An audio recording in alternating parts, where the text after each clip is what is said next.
Good morning and welcome to Fueling Synergies through the Energy Water Nexus.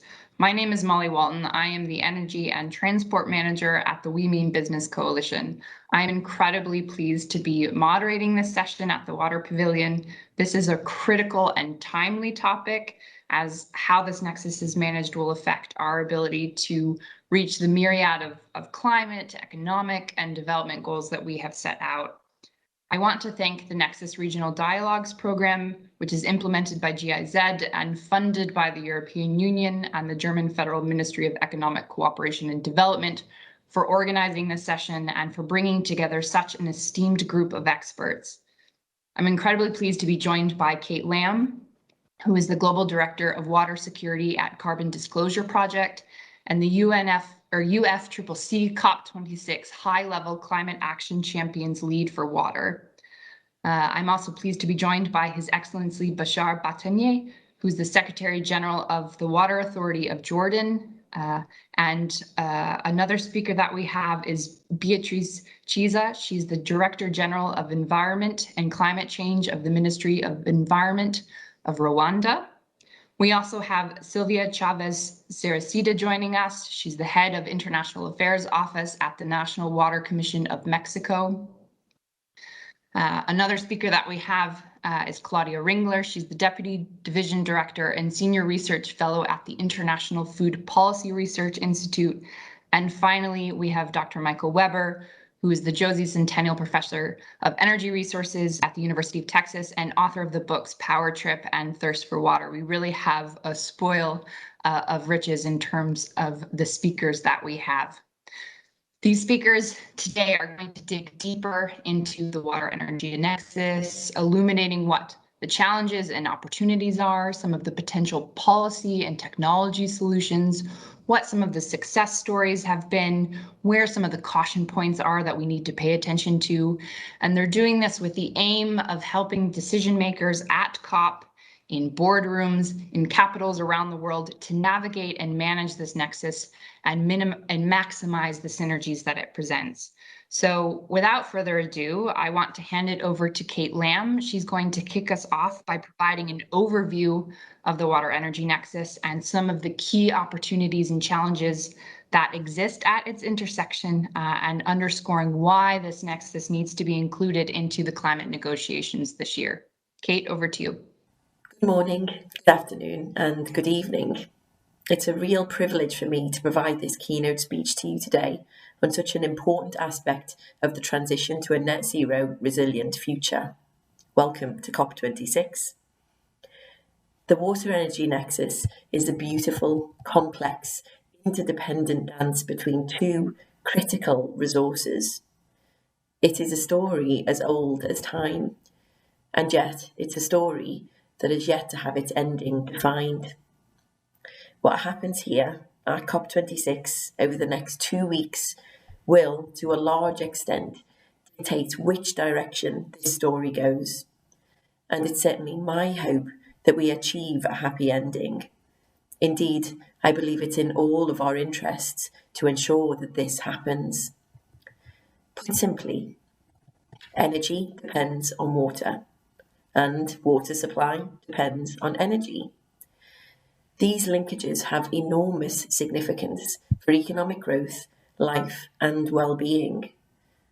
Water is essential for all phases of energy production, from fossil fuels to biofuels and power plants. Energy use is vital for a range of processes, including water distribution, wastewater treatment, and desalination. As economic and population growth continues, so too will demand for these precious resources. And as constraints on water in some regions become more severe due to climate change, the interdependency of water and energy is set to intensify, with significant implications for both energy and water security. So let's take a look at the energy side of the nexus just for a little moment. Today, the global energy sector is responsible for 10% of global water withdrawals, mainly for cooling processes in power production. The production of coal and biofuels are by far the most demanding energy sources when it comes to water. oil at 13% and natural gas at 3% are far less demanding. However, together, these energy sources account for more than half of current energy supplies, which means we can ill afford to ignore them. This high degree of water dependence across the energy sector is making itself known. Water scarcity is already having an impact on energy production and reliability. Further constraints may call into question the physical, economic, and environmental viability of future projects. Analysis from the International Energy Association found that increased water stress has a material impact on the cooling technologies and related costs deployed across China's coal-fired power fleet.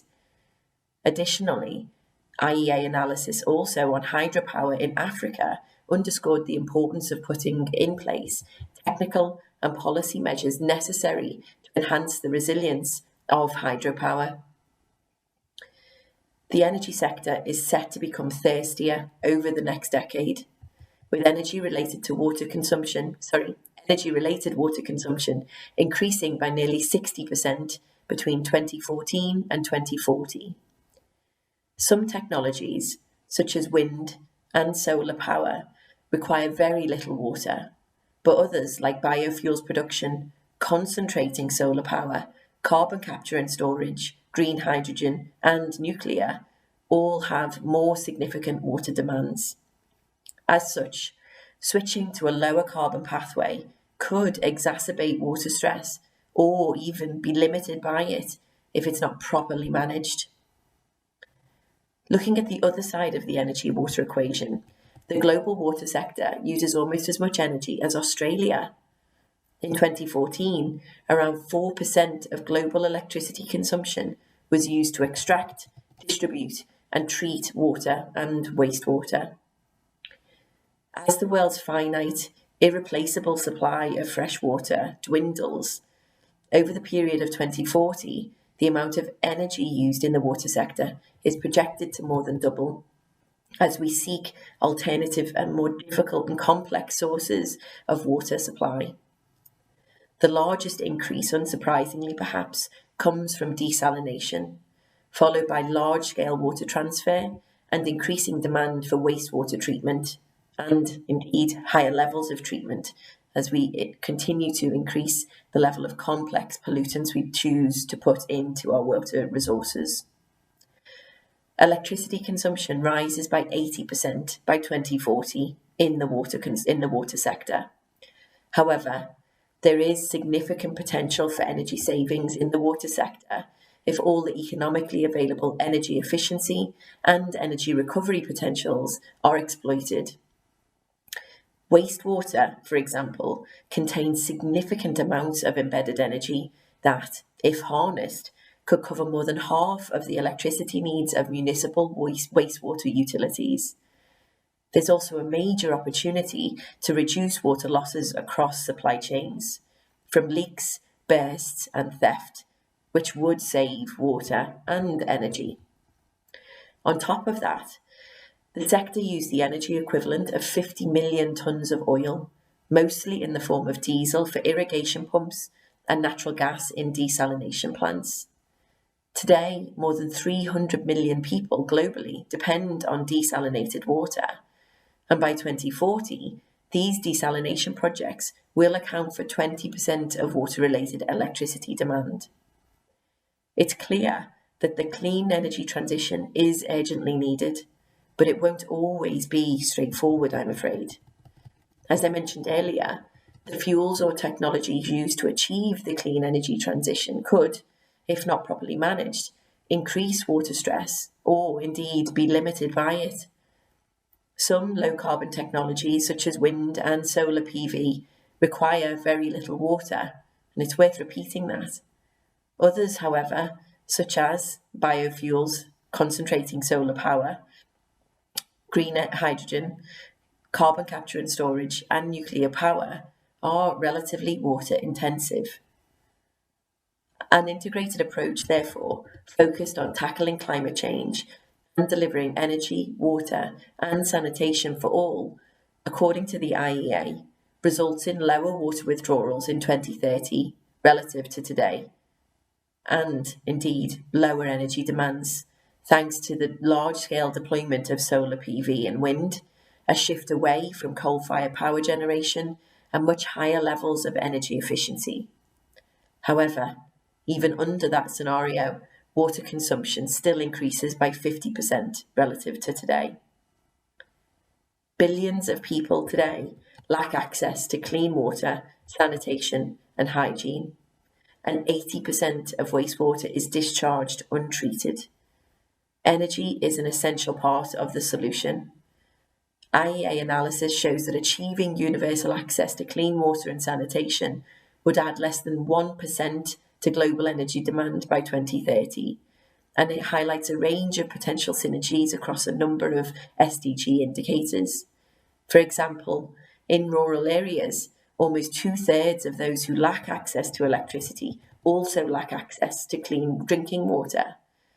As a result, considering water supply needs when planning electricity production and provision can open different pathways for both for both lower cost electricity for households.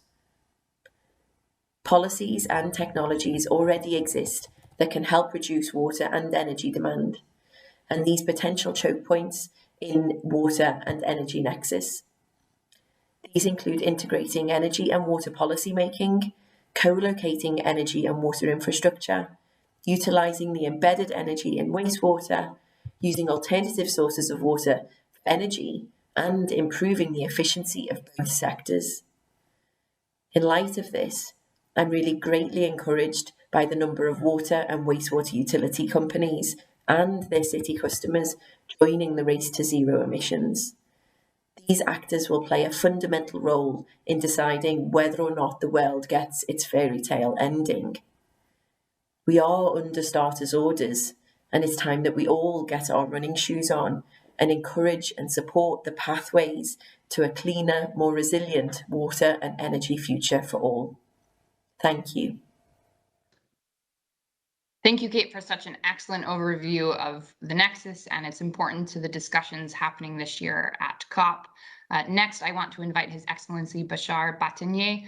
He's going to take a deeper dive and discuss what this Nexus means for Jordan, focusing in on the energy needs of its water sector and what opportunities and solutions Jordan is deploying to manage this intersection.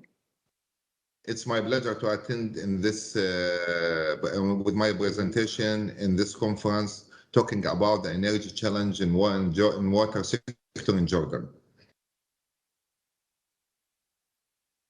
Before we start talking about the Jordanian, the challenge for the energy in the water sector in Jordan, I want maybe to explain our challenge in all the water sector. The first thing we can talk about the shortage of the water sector, the shortage of the water resource and even the climate change, the biggest change in the climate change that we can explain, and even the fall of the resource for the water, and even we can talk about the refugees. This is one of the biggest challenges that we face it. The refugees issue start in Jordan since long time. Start with the Palestinians, with the Iraqi, with the Yemeni, with the Libyan, and in the end it started with the Syrian refugees and the big percentage of the population that was an increase in the last 10 years. Another thing we can talk about the renewable of the water resource, the groundwater resource in Jordan, that it came now very, very, very slow, and it's not covering the demand that we use it. If we now go to the policy and the strategic for the water resource protection, we see that in the presentation, the Water Authority of Jordan is using around 1,700 gigawatts in 2019.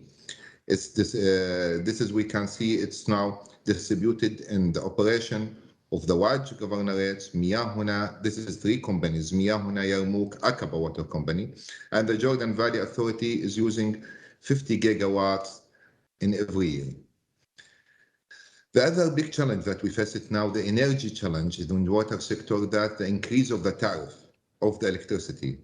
If we look at the presentation, the chart on the left side, we will see that in 2010, the tariff it was around 0.042 JD, and we was paid around 60 million JD per year.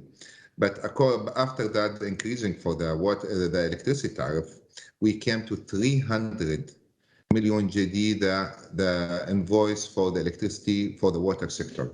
In the right side, we will see the operation cost in 2019. We will see that 43% of the operational cost is only for the electricity. Electricity consumption of the water sector, we're using around 16% of the national demand. We're talking, as we mentioned, about 1,700 gigawatts yearly. The average for the cost for the meter cube is around 6.6 kilowatt. And the electricity bills in 2019, we talk about 306 million dollars. The challenge that we face we have a lot of challenge. Maybe this is a sample of this challenge. The scarcity of the availability water resource, inability to meet the increasing demand of the water. The last choice for us and the last maybe solution is the seawater desalination at the last resort. The problem that we face is that even using this desalination, we talk about 400 kilometers to pump the water from the sea, from Aqaba to the main city, around 400 kilometers. And we talk about a lot of investment to be used, and during this time only to start transfer the water from the desalination unit to the city, to the main city Amman and to the north. Another challenge that we even have the long distance of the water resource. All our water resource, the groundwater resource, and even it's far away from the city. Yeah, we talk about every resource, every well field is far away from the main city. We talk about 100, 150, 200 kilometers. And this is a lot of cost that we will use it for the pumping, for the investment, for the installation for the pipelines, and to transfer the pipeline to water and from the source to the city. Another big challenge that we have is the now decreasing of the quality of the available water resource, because now we are drilling for the wells in the very deep aquifer, and that means we need a lot of treatment for this water, treatment for the quality and even for the temperature for this water. Another challenge, we talk about the water supply type. All our water supply, we are depending on the wells, and even if we are depending on the surface water, we are depending even on the dams. And the dam, as we know, it's installed in the low level elevation. For that, it's need to pump to the cities. It's need to pump to the high, very, very long, even distance. And that's mean we are using the pumping type of the supply for maybe over than 80% of our supply. And that means extra cost and higher energy consumption for the water sector. Sector response overcome. We're talking about, maybe this is the three main challenge. We are talking about energy efficiency, renewable energy, and we are from the first country around the world. We start on increasing the energy efficiency and renewable energy in our sector. And we are working in even the transparency for the proper operation and the maintenance investment. Infrastructure, and even the second one, it was infrastructure modernization.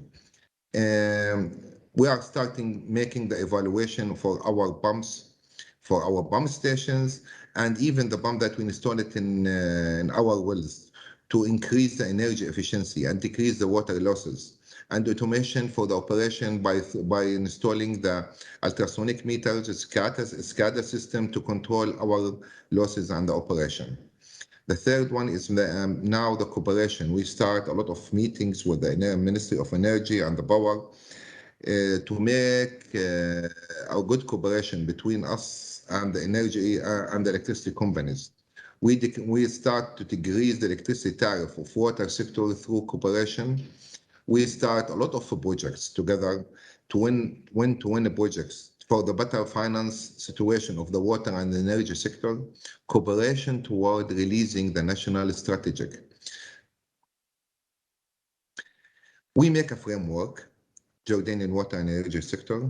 This is was start with two committees. The first one was the steering committee, and the second one was the technical working groups. The technical working groups start the investigation and the survey and preparing the feasibility study and finalize technical and financial and legal solution. And this is with support with the logistic and the consultant. Their result, it came as a scenarios to the steering committee, and after that, the steering committee, they will decide go or no to go to the input from the working groups, organization funds to join the measures. This is really, it will be the concrete win-to-win projects between us and the Ministry of Power, integrate the strategic plan. Jordanian water energy nexus components. We have recent win-to-win projects. Hydro pumped energy storage feasibility study. We have a sample for the Mujib Dam to start one of the biggest projects that we have it. It will be really a win-to-win project for the water and the energy sector. It will be depending on the quantity of the water to pump it and re-pump it again then we can get energy that we can, we have with negotiation with the Ministry of Power, it will affect on the tariff between the water sector and the energy sector. And even it will affect on the electricity and load management at the water facilities. Another one, it will be even, maybe this is need a lot of negotiation between us and the Ministry of Power, the desalination projects. As we mentioned, the desalination project came for the 400 kilometers. That means we will use a big, maybe consumption of water, of electricity to pump this water from the sea to the main cities in Jordan. And we talk about 400 kilometers extra the desalination treatment plant. Implementation of the ongoing renewable energy project in the water sector. We have a lot of projects. We implement the renewable energy, start in the beginning with 24 megawatt, and now even we have a lot of projects with 1 mega and 1.5 mega. Strategic analysis of the electricity tariff of water pumping. Depending on the win-to-win project and even the agreement with the destination project, that means it will affect even the strategic analysis between us and the Ministry of Power to change the tariff for the water sector. Development of future water energy scenarios. We start some scenarios for about energy efficiency in our sector for the operation and maintenance, and we talk about renewable energy. We start, as I mentioned, to implement a lot of projects for renewable energy. This will even affect on the consumption and even in the tariff according to the agreement between us and the Ministry of Power. Thank you very much for your attention. A big thank you to Bashar Batanier for clearly laying out the energy needs of the water sector and providing such concrete examples of the impact that climate change is having via water scarcity on energy demand and the associated costs of that. I think Jordan's focus on improving the efficiency of both sectors, of deploying more renewables and reducing the silos between the energy and water sector provide a really concrete example of how this nexus is successfully being integrated into strategic planning. Speaking next is Ms. Beatrice Siza. She will provide an overview of the water energy nexus in Rwanda and speak how it is feeding into its NDC. Distinguished guests, ladies and gentlemen, greetings from Rwanda. Rwanda aspires to become an upper middle income country by 2035 and high income country by 2050. The country's Vision 2050, a national transformation strategy, set out clear intention to increase national energy and improve access to modern energy services, with electricity access expected to grow from 34.5% in 2017 and 100% in 2024, and mainly through the development of hydropower. Likewise, the country committed to have 100% of households with access to improved water source and safely managed sanitation services from 86.2% and 87.4% respectively in 2016 and 2017. This country commitment, combined with increasing population growth and urbanization, place an increasing pressure on limited water and biomass resources. Competition over water resources for hydropower, irrigation, and water supply would result in conflicts over resource use. Higher water abstraction for hydropower and irrigation may conflict with the goal of increasing water conservation and watershed protection. On one hand, transformation processes in energy and water resources management could impact positively on reducing climate impact and mitigating climate change, particularly if low carbon energy systems are established and water resource management practices that promote resilience are pursued. Thus, only those mitigation and adaptation options that may have synergetic impact were prioritized into the nationally determined contribution, which sets out Rwanda's bold adaptation and mitigation commitment to reduce the greenhouse gas emission by 38% in 2030. For example, increase of use of the renewables to meet increasing energy demand dominates the mitigation potential within the energy sector. Hydropower, covering large and small-scale new generation, represent the largest share of identified greenhouse gas reduction potential, followed by the use of solar energy and water heating, pumping for agricultural irrigation, and off-grid electricity, which together account for around a quarter of all mitigation. Synergetic impact lies in hydropower's potential for improved water management through flood and drought control, increase in agricultural production. On the other hand, Rwanda's economic depends primarily on agriculture, which is mainly rain-fed, and this makes the country highly vulnerable to the climate change. The country is still water scarce, with 670 cubic meters of water per capita per year, and 14.8% of the population is still unable to access safe drinking water.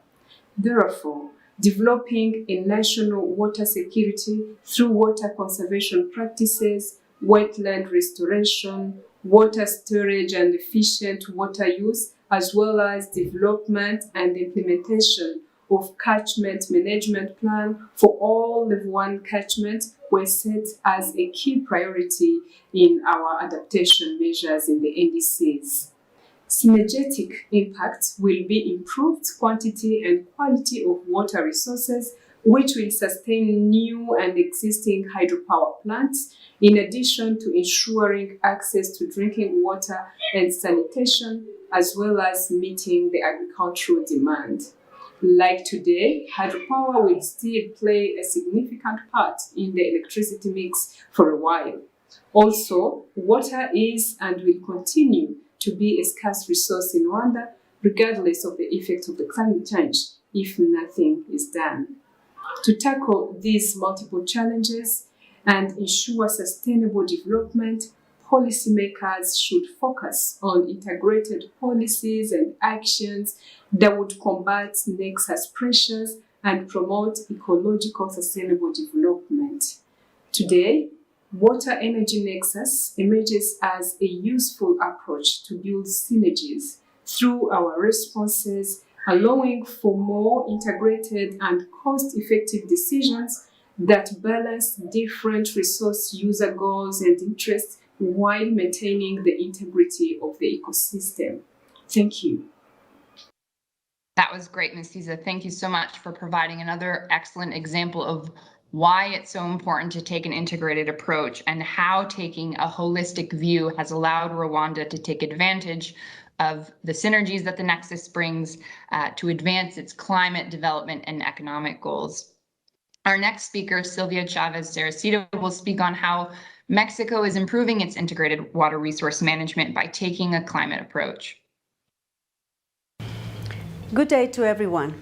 I am Silvia Chavez, head of the International Affairs Office at the National Water Commission Mexico, CONAGUA. It is a pleasure to have this opportunity to talk at this COP26 Water Pavilion event on the water energy nexus about some of the actions that Mexico has taken, particularly within the responsibilities of CONAGUA and acknowledging the clear link between water, energy, and climate change.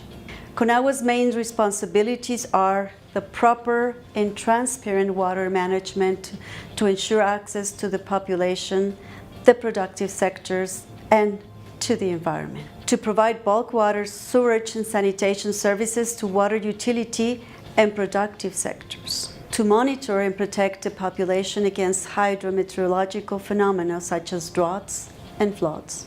And the construction, maintenance, and operation of hydraulic infrastructure. In addition, CONAGUA is also responsible for the development of the National Water Resource Program every 6 years. The present program establishes that water is a pillar of well-being and should be managed in a sustainable and coordinated approach with the participation of citizens as well as other institutions and levels of government. The National Water Resource Program is aligned with the national climate goals and the achievement of the SDG 6, where wastewater treatment has an important role. In Mexico, almost 66% of the wastewater collected is treated mainly through the stabilization lagoon and the activated sludge process. Besides emphasizing the links among water and energy, I would like to also point out to the strong ties of water with agriculture. More than 50% of treated water is for indirect reuse and 32% goes to the agricultural sector. This last fact is very important considering that in Mexico, almost 76% of our water is used in the agricultural sector. Concerning the water and energy nexus, we see water as a consumer, but also as a source of energy. For instance, through energy cogeneration. 10 of our wastewater treatment plants have infrastructure to cogenerate electricity from biogas, and another 13 wastewater treatment plants have photovoltaic solar cells infrastructure. Looking at the carbon footprint and the potential to reduce greenhouse gas emissions, energy consumption, and cost, we have an international collaboration in place called Water and Wastewater Companies for Climate Mitigation Program, whereby we follow up the greenhouse gas emission reduction in pilot water utilities through an energy performance and carbon emissions assessment and monitoring tool called ECAM. We also analyze the nationally determined contributions related to water sector. This year, the IPCC presented its latest report pointing out that the level of future greenhouse gas emissions will determine the increase and intensity of climate change, its associated impacts and risks. The targets contained in the NDCs established by most of the countries are insufficient, and less than half of them have updated theirs with a higher level of ambition. In Mexico, we are working to improve our integrated water resource management with a climate approach. Thank you very much.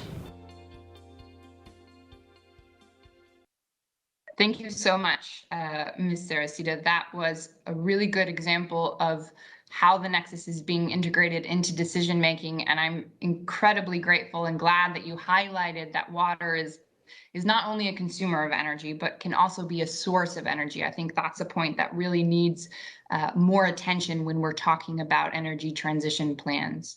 Our next speaker is Ms. Claudia Ringler. She's going to look at how water, energy, and food security are all intertwined and the impact that climate change has on these different sectors. I am honored to present to you today a few thoughts on key research topics around climate, water, energy linkages. Climate change is intensifying these linkages. Thus, energy is a very fitting theme for the Water Pavilion at the Climate Change COP26. I would like to leave you with these 4 short messages after this presentation. First, water and energy poverty are interlinked. Second, climate change increases water scarcity, which in turn increases energy intensity with impacts for climate change, a vicious cycle. Third, climate mitigation focused solely on energy can worsen water scarcity, reducing food security. Solutions need to consider water and energy security jointly and strengthen inclusion. The image here shows a collective water sharing operation from a single groundwater well in Algeria. I think it does a good job of showing how intertwined energy and water security are. Why are water and energy poverty linked? We know that areas with low levels of water security, here proxy to sanitation access, are generally also those with low levels of energy security. This holds, of course, because energy is needed to lift water, treat water, and transport water for irrigation, domestic and industrial uses, and because water is needed to extract energy sources, produce hydroelectricity, cool thermal power stations, and clean solar panels. Areas with severe underinvestment in these basic needs are concentrated in sub-Saharan Africa, which you can see on the left, and South Asia. But we are not here for Energy Day because energy and water are linked, but because climate change worsens existing water and energy poverties. The higher temperatures we are all experiencing due to climate change are drying out the globe. This is further worsened through more irregular, sometimes more concentrated rainfall events, followed by longer and more extreme dry periods. The more severe climate-induced water shortages in general, the more energy we need to access these water resources. Countries that are already extremely dry, such as those in red on the right part of this graph, including Jordan, need a lot more energy to access water. This, of course, generates more emissions, growing water scarcity, and food insecurity. Most countries in sub-Saharan Africa are not on the graph, not because they have too much water or don't need energy, but because they lack investment in energy and water development, which will make it extremely difficult to address climate change impacts. The tubes or hoses on this image look like electric wires at first sight, but they in fact show drip lines that convey individual drops of water for greenhouses in Morocco, one of the few viable food production systems in hyper-arid areas. Of course, highly energy intensive. We will see more of this kind of irrigation going forward. Third, siloed mitigation investments can worsen water shortages. Biofuels are now an integral part of climate mitigation strategies, and it's not clear if any of the aspirational mitigation goals can be achieved if biofuels are counted out.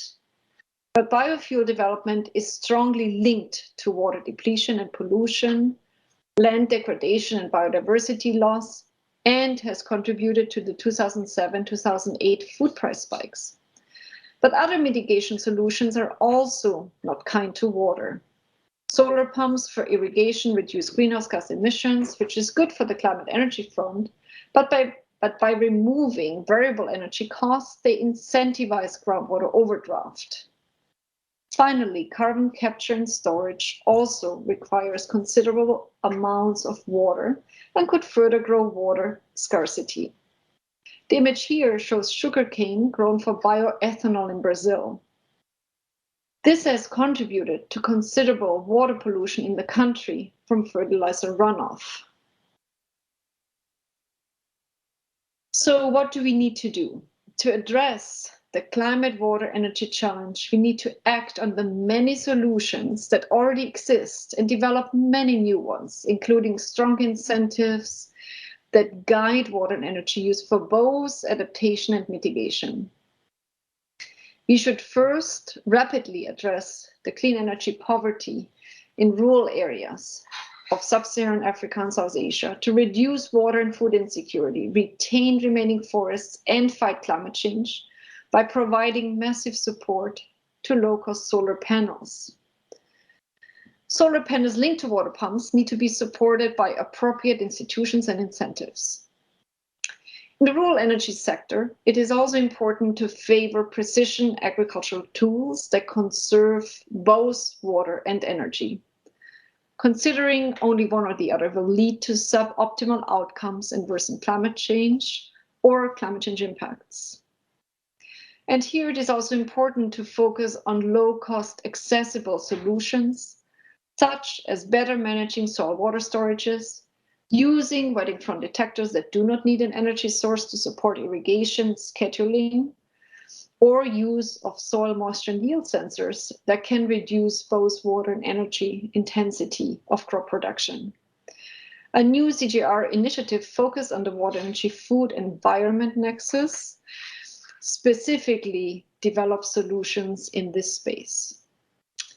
I hope that these 4 messages will stay with you throughout Energy Day and beyond.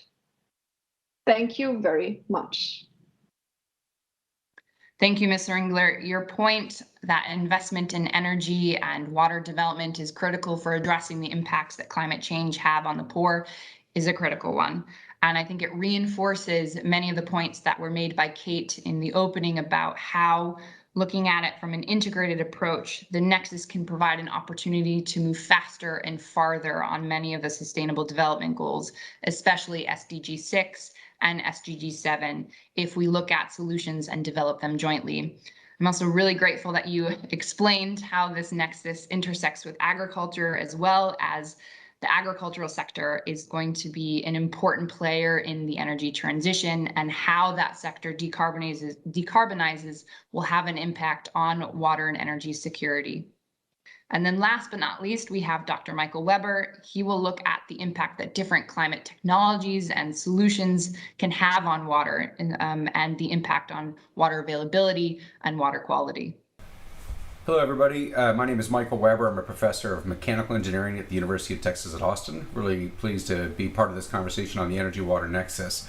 The way I see it, the energy-water nexus means that we use energy for water and water for energy, and there are many ways this shows up. We use energy to heat, treat, chill, pressurize water, basically to get water to the quality we want at the place we want it at the time we need it. And we also use water for energy. We use water to cool power plants. We use water for mining, for producing oil and gas. To cool power plants, we use water to flow through turbines and generate electricity like at hydroelectric facilities. And we also use water for irrigation of biofuels and bioenergy. So we use a lot of energy to improve the availability of water, and we also use water to improve the availability of energy. And this is mostly a good news story, but there's some bad news that can happen as well. When you get constraints in one, can become constraints in another.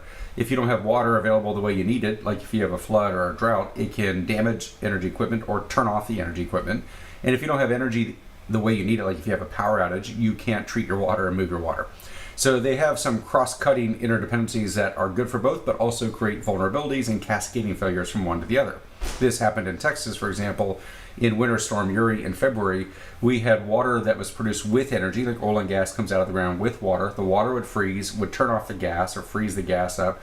So we ran out of gas, so we ran out of power, and that power turned off the electricity we needed for a water system. So we had a water crisis become a gas crisis, become a power crisis, become a water crisis. And we had 14 million people under boil water notifications in Texas. This is a real challenge from water security, because if you have a boil water notification, you can't boil water if you don't have energy. And the boil water notification happened at the same time we had energy shortages. So there are real problems that can happen from this interdependence, and this is something we should be mindful of as we design our technical and policy solutions moving forward. The Texas example, I think, is a good one, because Texas is a particularly rich state. We have a lot of energy. We're one of the most energy abundant regions in the world. And if energy abundant, Texas can have an energy shortage, which causes a water problem, which means people might die or get sick because water is not the right quality or not available. That's a sign it can happen anywhere. So we need to be thinking about water resilience and water security and its dependencies on the energy system, so that the energy system is also resilient and they're all working together. As we look at the different trends from climate change, the way it manifests itself is through exacerbation or amplification of the hydrological cycle. This means more intensive and frequent droughts and floods, and we will use energy to make up for those intensifications. And that's going to be a real challenge for us. And as we use more energy, we need to make sure it's the clean kind that doesn't accelerate the climate change cycle. So climate change causes water strain, which means we use more energy to solve the water strain. We need to make sure that energy consumption is not accelerating the pace or making things worse. We can also think about different types of solutions. And some solutions might be good for energy security, but not great for water security. I'm trying to think of the different options we might do for energy. We might build more nuclear power. Nuclear power is great from a carbon perspective, tends to be very water intensive because it uses so much water for cooling and also the water for the uranium mining. We might try to use more hydraulic fracturing for either enhanced geothermal energy or for gas production to offset coal. And this will reduce carbon emissions, but might increase water use compared to how we use water for other solutions. We might go towards biofuels, like irrigating different crops to make ethanol or biodiesel or even just bioenergy that we burn, and that will require a lot of water as well. So there are some energy options that we are pursuing in order to reduce CO2 that also might exacerbate our water situation. And there are some cross-cutting solutions, things that we can do that improve energy security and water security, in particular things like efficiency and conservation. Water conservation or water efficiency will reduce how much water we use, will also reduce how much energy we use for that water. So we get energy benefits from our water conservation. And the same is true from water saving energy, and energy saving water. So we get this cross-cutting benefit from this. So there are a lot of things we can do. The main thing is I think we need to have these interconnections in mind so that we do the planning and policies and markets and technology decisions the right way, so we are not exacerbating the current situation. Anyway, have a great conversation. I really appreciate the opportunity to provide some comments. I wish I were there in person, and I wish everyone will stay safe. Take care. Thank you, Dr. Wepper. That was a great conclusion to this session, to the different speakers. I think it tied in many of the points that were brought up by speakers before, and it really highlighted the complex interconnections between water and energy and some of the pros and cons of different technology and policy solutions that we have at hand. I have to say, across the board, that this was a fantastic set of presentations. I think much of the focus in the next 2 weeks will be on the policies, on the commitments, on the technologies that are needed to accelerate action to ensure that we transition to a net zero economy. But what can't get lost in these discussions is the critical role of water. I think today's speakers really made the case for why it is vital to take an integrated approach and provided several proof points of the benefits of doing so. I want to summarize what I found to be some of the key takeaways for decision makers from the different presentations that we heard today. The first one, I think, is that low carbon does not necessarily mean low water. As several of our speakers made clear today, the technologies and solutions that we use to achieve the energy transition could, if not properly managed, exacerbate or be limited by water stress. This really depends on the location, on the availability of water, and other competing users. So technologies like wind and solar PV, they don't require much water. But others, biofuels, concentrating solar power, carbon capture and storage, nuclear, could have a more significant impact on water demand. And I think this really underscores the importance of factoring water use into energy provision, into investment decisions around energy and technologies, and into our policies to ensure that the solutions that we put in place to mitigate climate change don't create other unintended consequences such as water scarcity. I would say a second big point that really came through from the speeches and the presentations that we heard today is that efficiency is key, and it really is in many cases low-hanging fruit and provides cross-cutting benefits. So this applies to all different sectors: more stringent energy efficiency measures, lower energy demand, which reduces greenhouse gas emissions, and saves water. More efficient use of water and the reduction of leaks and losses can reduce the energy that's needed to move and treat water and improve water security. Improving power plant efficiency and deploying advanced cooling systems can reduce water demand at power plants.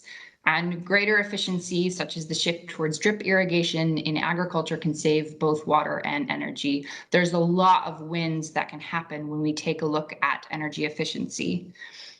The other big point I think that comes through is that the water sector can contribute to energy transitions. And this is a point I think that doesn't always get the attention that it deserves. And so I was incredibly glad to hear the speakers bring it up today. Harnessing the energy embedded in wastewater can allow wastewater utilities to become energy producers. So this would mean that the energy generated from wastewater treatment plants should be included in renewable energy or climate programs. This can be done, associated tax credits or certification schemes. It's something that needs to be considered, and doing so could encourage the greater uptake of this. Now, this won't happen on its own. It's going to take planning and it's going to take investment. And fundamentally, it's going to take at first a recognition of the value that energy from the water sector can play in achieving and contributing to energy transitions.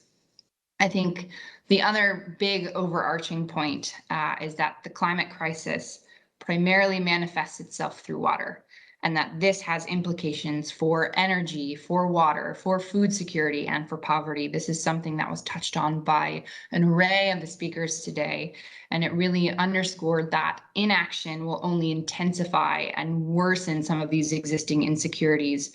And so this is something that is essential to address. And so what this all means, what this all leads to, is that integrated and holistic planning is essential. If we want to tackle climate change, we really need to understand this nexus in order to avoid some of the unintended consequences, to anticipate some of the stress points, and implement the policies, technologies, and practices that really soundly address the associated risks and maximize the synergies. The good news is, I think that we heard today, is we have a lot of the technologies, we have many of the policies and practices to do just this. But I think as the discussion here really highlighted, there are trade-offs to consider, and successful action is going to require a strong and a coordinated focus across different branches and levels of government. It's going to require collaboration between policymakers, researchers, the business community, and consumers. And I think this is something, hopefully this key message comes out of this session today, and it's something where our speakers really highlighted about how taking such a holistic approach is already being done in several countries, and they identified what some of those challenges are. These will be different for different countries, but they also showed that the solutions what solutions they are putting in place to mitigate some of these. And I think their stories really should serve as examples of how this can be done. So just in conclusion, I think as this session has made clear, as I'm sure all the sessions here at the Water Pavilion will make clear, a failure to account for the energy-water nexus in climate-related decisions here at COP, in boardrooms, in capitals around the world, really can limit our ability to achieve our climate mitigation, our adaptation, our economic, our sustainable development goals. I really want to thank again the hosts for putting together such an important session, and for the speakers for such an excellent discussion and raising a lot of really critical points that I think will be very useful to decision makers over the next 2 weeks. We really hope that this session sparks lively conversation, and that by the end of COP, we can say that COP26 was a turning point where the criticality of water, its role to climate and its importance to climate was fully realized. Thank you.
Beira is the second largest city in Mozambique.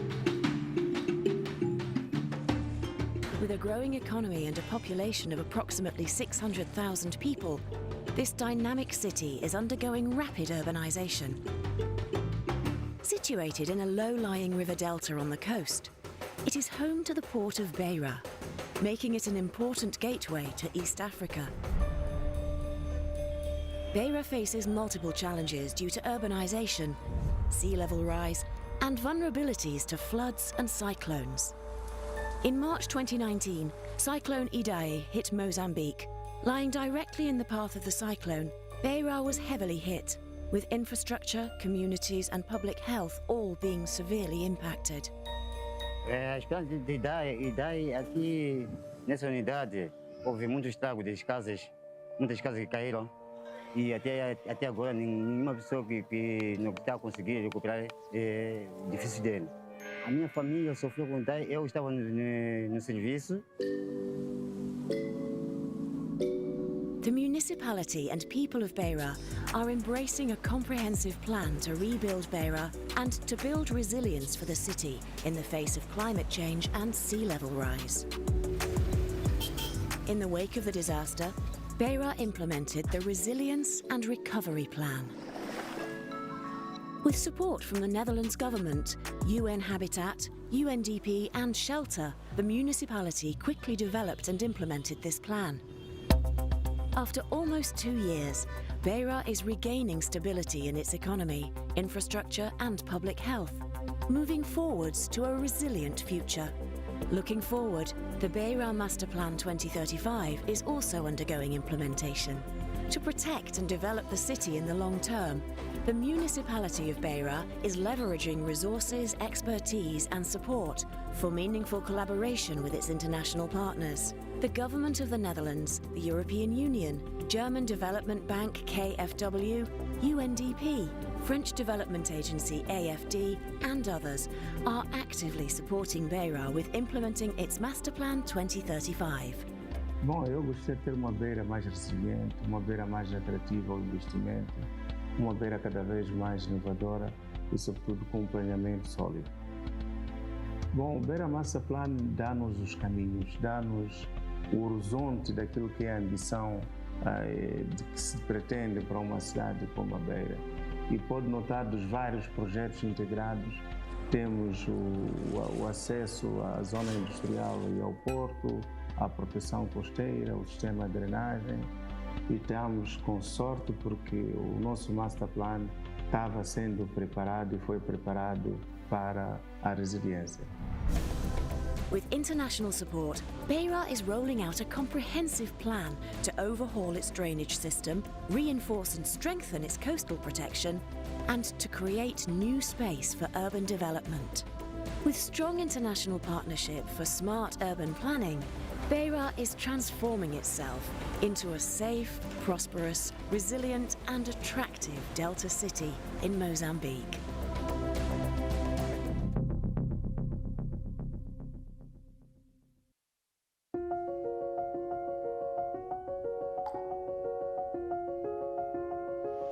Many companies have long understood that water is not simply an abundant, low-cost input. They've recognized that not having water can have serious material risk for the business. They've also recognized that being a waster of water or a polluter of water can affect the company's legal and or social license to operate, particularly in water-stressed regions. We know that this past year has been marked by tragic loss.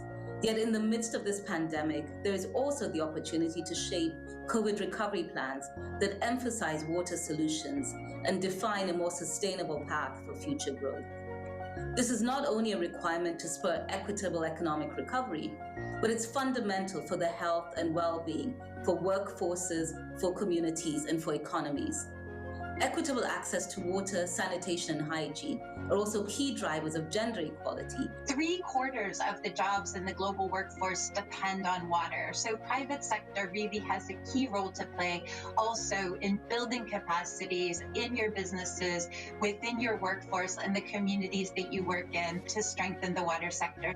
And for us, that entails to both replenish more than we consume at the global scale, while focusing that work in water-stressed basins where we have operations, as well as to enable access for 1.5 million people in 7 countries where we operate. The disparity between water supply and demand will continue to increase if nothing changes, and that's why action at the local level is critical to achieving your water goals. Many companies have set ambitious goals to address these concerns.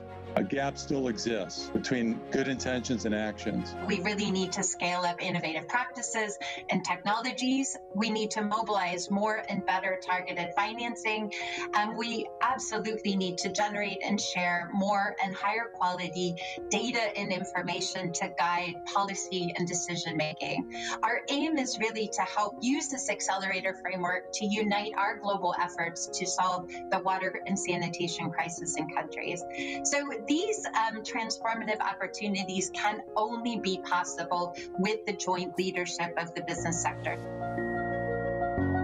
Unfortunately, few of these leading companies have a clear understanding of how climate will impact their water systems in regions that are important to their business. We know we cannot have a healthy, functioning supply chain if we don't take more action, and we're taking many steps to reduce both our water use and also support communities to ensure that we have a more sustainable future regarding water security. Not only do we need to address conservation and replenishment, we also need to be looking at water quality, water access, sanitation, and hygiene, as well as overall ecosystem health. And so this is, again, why we need to integrate water into our climate discussions and to ensure that if we are going to build a resilient future, that we need to take this comprehensive approach to responding to the climate crisis.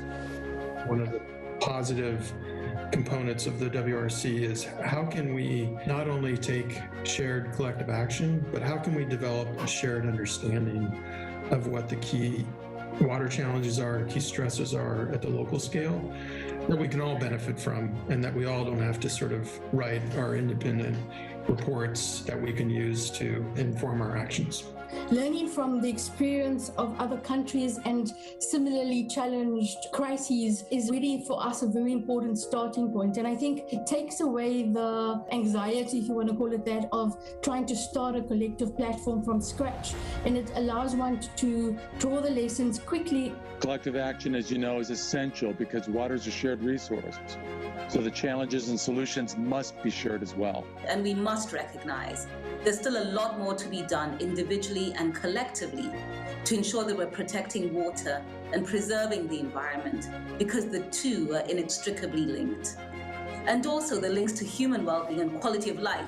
However, if we fail to act, the growing problem of water scarcity will cost billions. By joining the coalition, you can showcase your company's leadership, championing access to water for all, and united with other businesses in the business of a better world.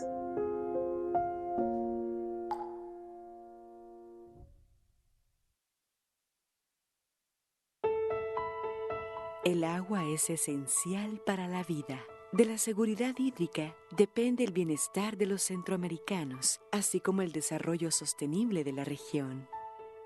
Y el cambio climático no es un aspecto ambiental, es un aspecto multisectorial que afecta tanto los aspectos económicos, sociales, ambientales, etcétera, etcétera. El principal, sector que está siendo afectado es el recurso hídrico. La correcta administración del agua es primordial para adaptarse de manera eficaz al cambio climático, puesto que influye directamente en la seguridad alimentaria, la producción energética, el crecimiento económico y la salud.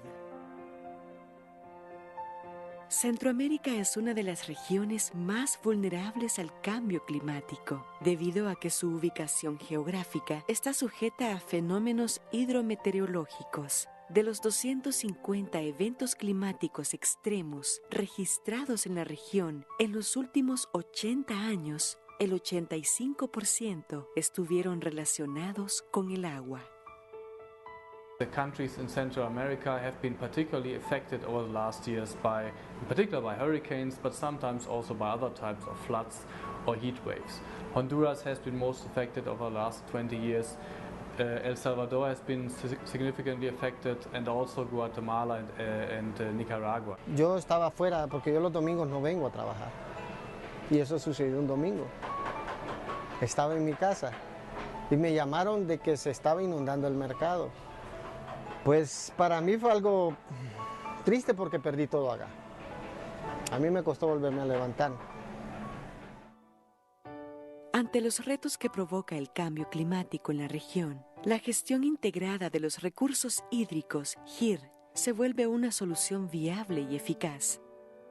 La gestión integral de los recursos hídricos es fundamental para el desarrollo, porque Centroamérica tiene grandes recursos que puede desarrollar, pero si no la usamos bien, podemos quedarnos sin ellos. Por lo tanto, la gestión del agua está totalmente asociada a las proyecciones de desarrollo que tiene la región. La GIR se basa en que el agua es un recurso natural, así como un bien social y económico. Es un enfoque flexible que reconoce la relación entre los distintos usos. Por eso promueve el desarrollo y manejo del agua, la tierra y otros recursos. La Asociación Mundial para el Agua, GWP por sus siglas en inglés, en conjunto con organismos del Sistema de Integración Centroamericana y otros actores relevantes, han iniciado el programa Agua, Clima y Desarrollo, que relaciona la gestión integrada del agua con la generación de resiliencia al cambio climático y el desarrollo sostenible de los países. Los principales objetivos de este programa son promover que la adaptación al cambio climático sea un tema prioritario en los planes de desarrollo de la región, fortalecer el conocimiento y la capacidad institucional en cuanto a los temas de agua y cambio climático, implementar soluciones viables para lograr la seguridad hídrica ante el cambio climático, fortalecer la red de miembros y aliados de GWP para que el programa sea sostenible. Es muy importante esfuerzos como este proyecto de agua, clima y desarrollo para ir concertando con los diferentes actores en Centroamérica esfuerzos específicos que se pueden hacer a nivel de comunidades, a nivel de productores. El principal alcance que se espera con este programa es que se reduzca la vulnerabilidad de las naciones al impacto del cambio climático, lo que garantizará la subsistencia y un mejoramiento en la calidad de vida de todos los pobladores. El cambio climático es una realidad que nos afecta a todos, pero está en nuestras manos lograr una adaptación eficaz y oportuna para garantizar nuestra subsistencia y la de las futuras generaciones.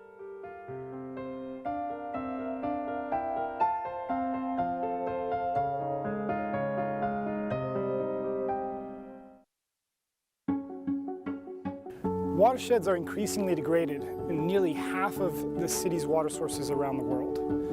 That's really important because the cost and reliability of our water supply systems depend directly on the health of those water sources, of the rivers, the aquifers, and of the communities that live in those landscapes. By protecting a water source, we not only improve the water security and resilience of our water supply systems, we also invest in a charismatic landscape that's the natural habitat for endangered flora and fauna and is a home to rural communities whose stewardship we depend on to keep our water clean and safe. The good news is that cities and communities can reverse the trajectory of their water risk in their geographies.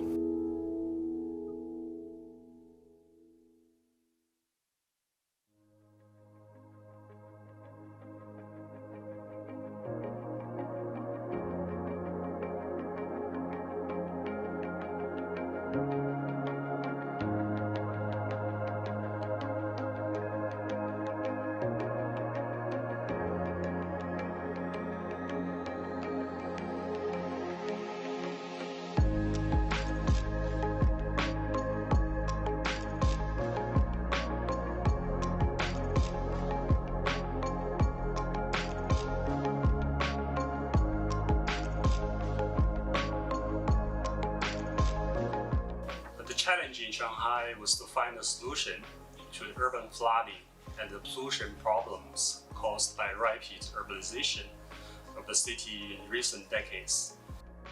We put forward an integrated green, blue, green, and governance multiple intervention plan to improve resilience of urban water scale.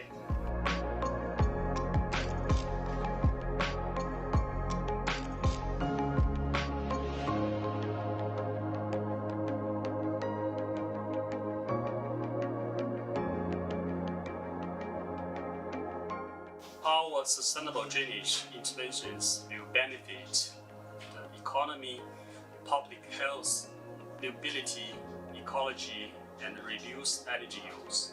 We applied the urban water resilience method framework to the master plan for Shanghai.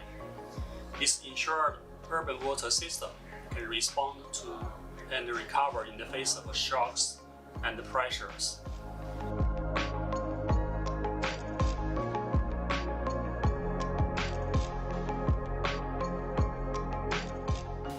We applied local knowledge with international best practice, using a combined local and global multidisciplinary team to deliver this solution for Shanghai.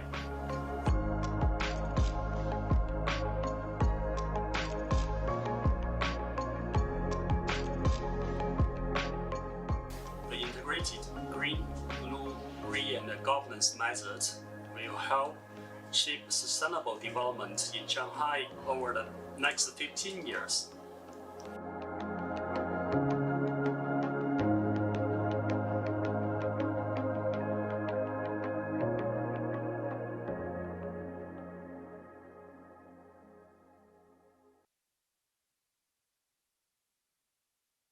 Africa is in the eye of the climate crisis.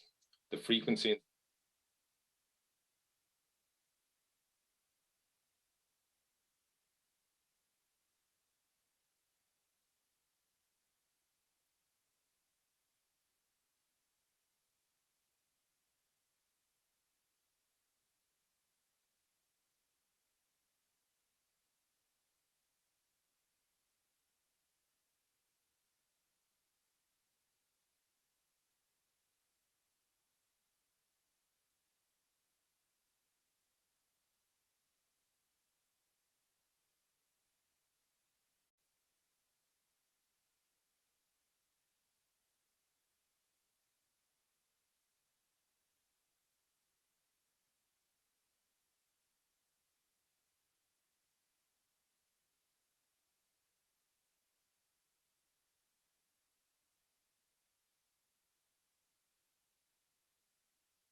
My email address.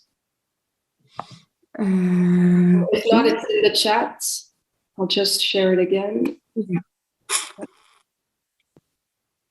So you should see it in the chat.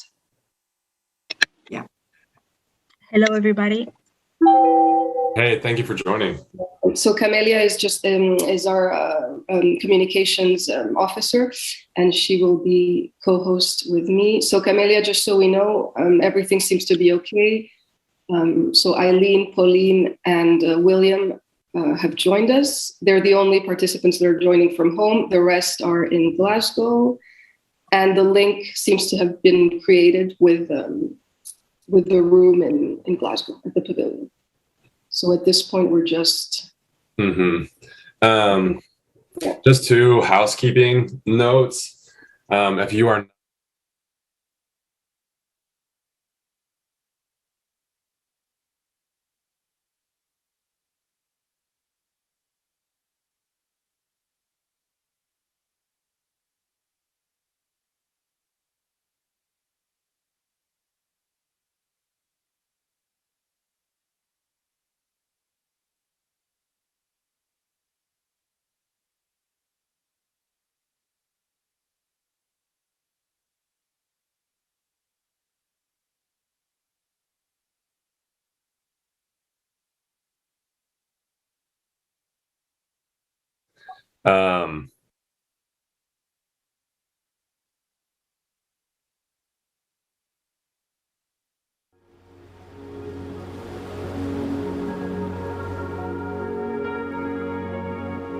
Water security is about making sure that people have enough water to meet their needs, that it's available when and where they need it.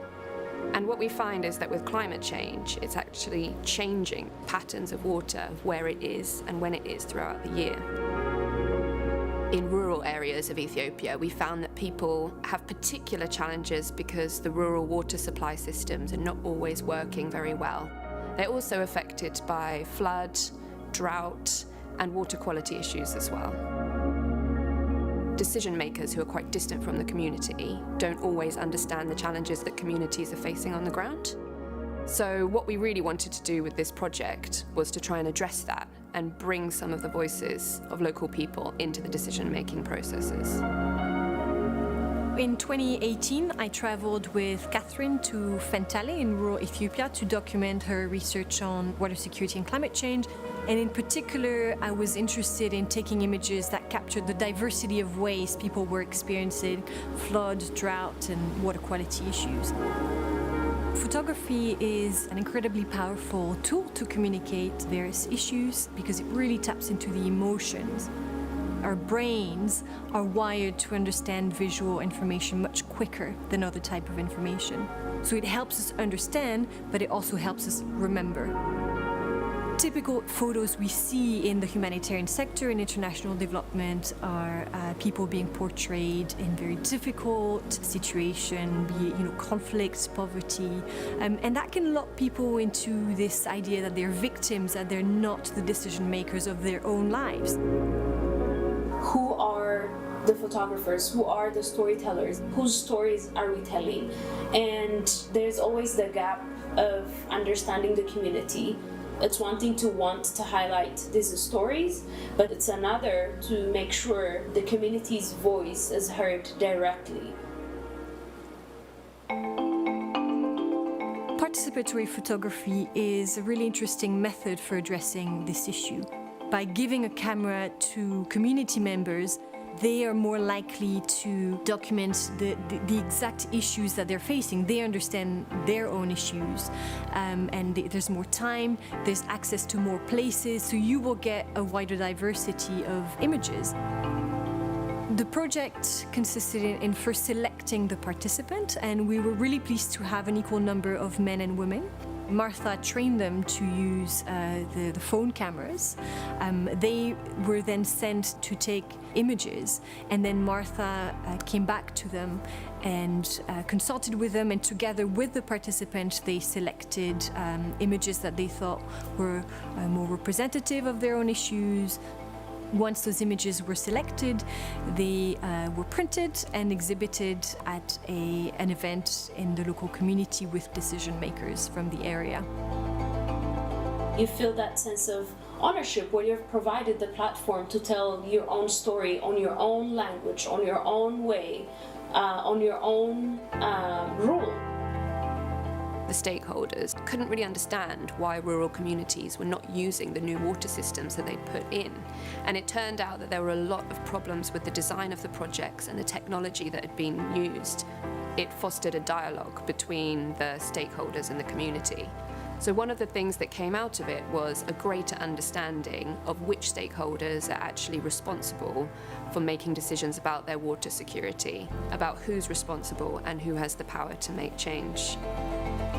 Participants were so happy. It was so beautiful to see them at the photo exhibition, explaining their work, explaining what they have brought to the stakeholders, to different individuals that took part at that event. And I could see that sense of ownership. I could see the pride in being able to share the challenges directly, which doesn't always happen. It's these images that we see that are also calling for action. It was a wonderful collaborative effort, and most importantly, my hands were not there, my camera lens were not there.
Good morning, everyone. My name is Marie-Laure Vercambre. I'm the Director General of the French Water Partnership.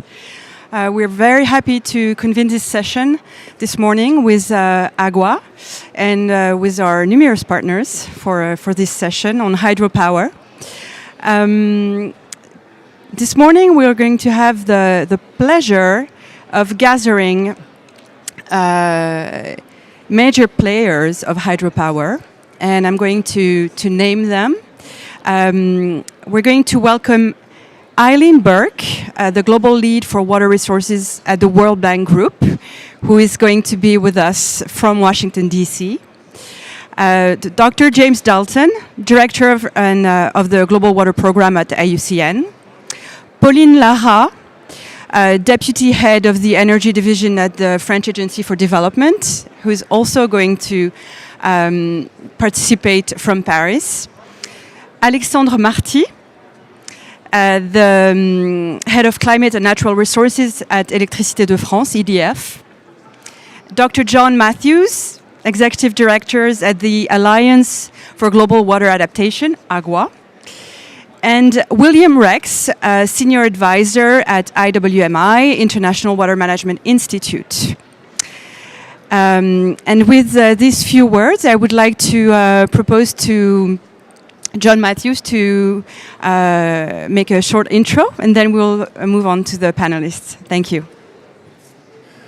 Thank you and good morning. I'm very honored to be at COP and to have the opportunity to speak as part of an excellent panel here and virtually.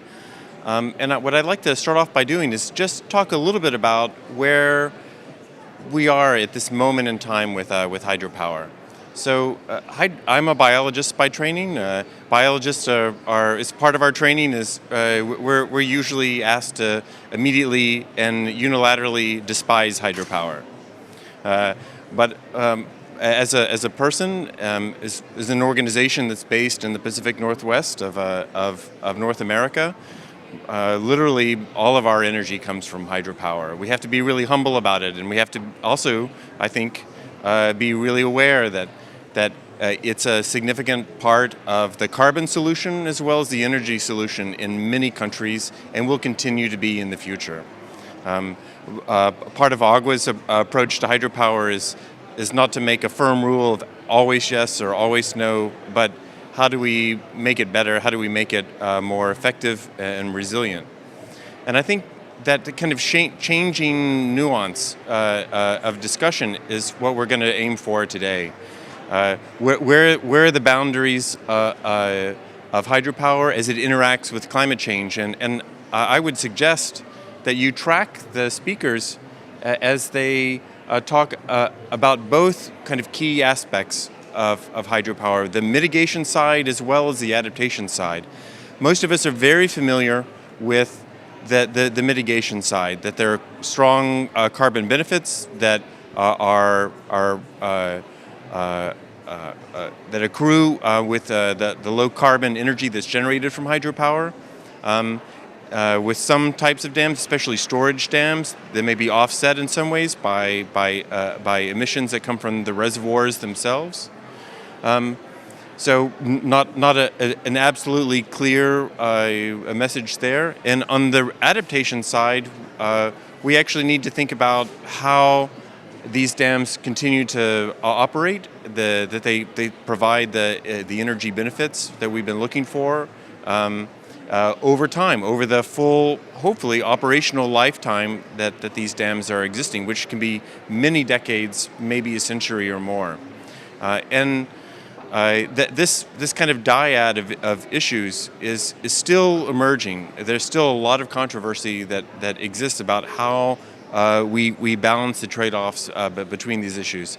But I think that's the kind of critical point that we are right now here today, and that I hope that we can make some collective step towards resolving as a group.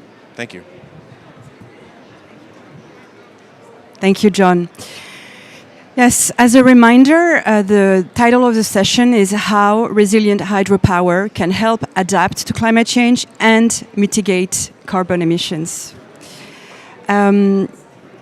I would like to ask our first question to Eileen Burke from the World Bank Group, who's with us from Washington, D.C. Eileen, thank you very much for being with us in spite of the very early hour in Washington. Do we hear Eileen? Yes? Eileen, would you like to start speaking?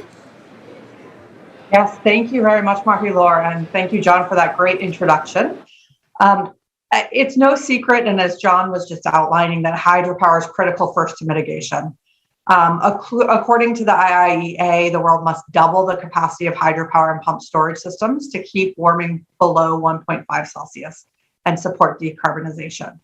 Hydropower already contributes 60% of the renewable energy production, and importantly, not only being a green energy source, it also allows for the incorporation of other renewable energies, solar and wind, into the energy grid.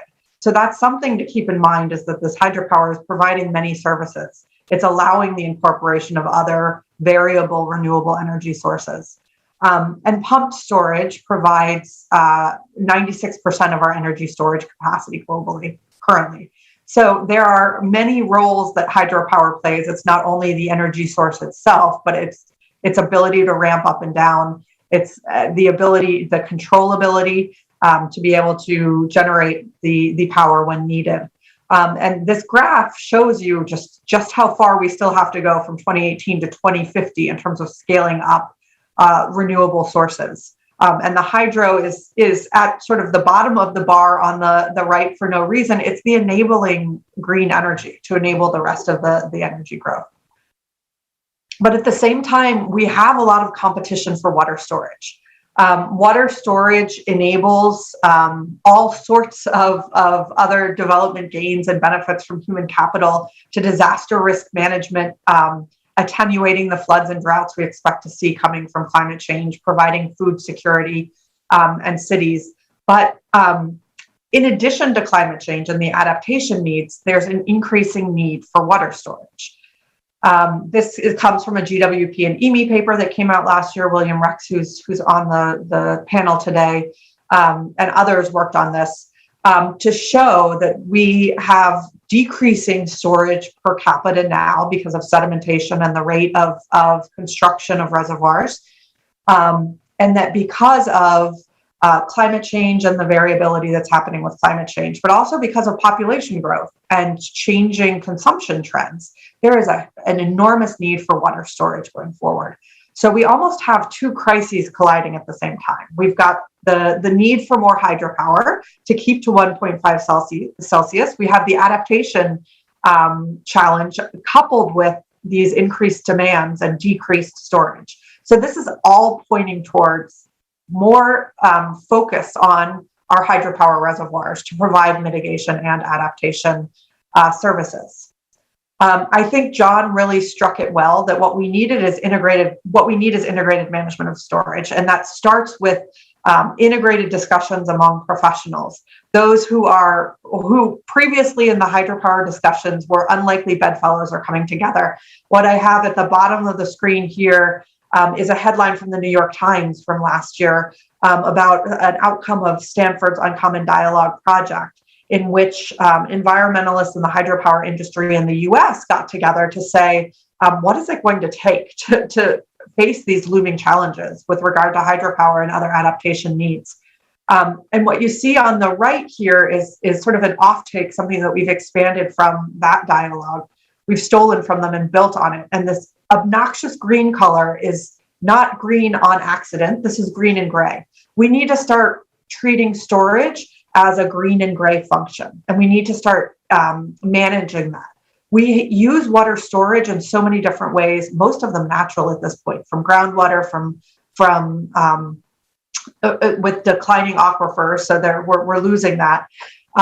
With glacier melt, we're losing so much of the natural storage we need as well. So on the water side, we need to start getting better at managing water storage systems holistically.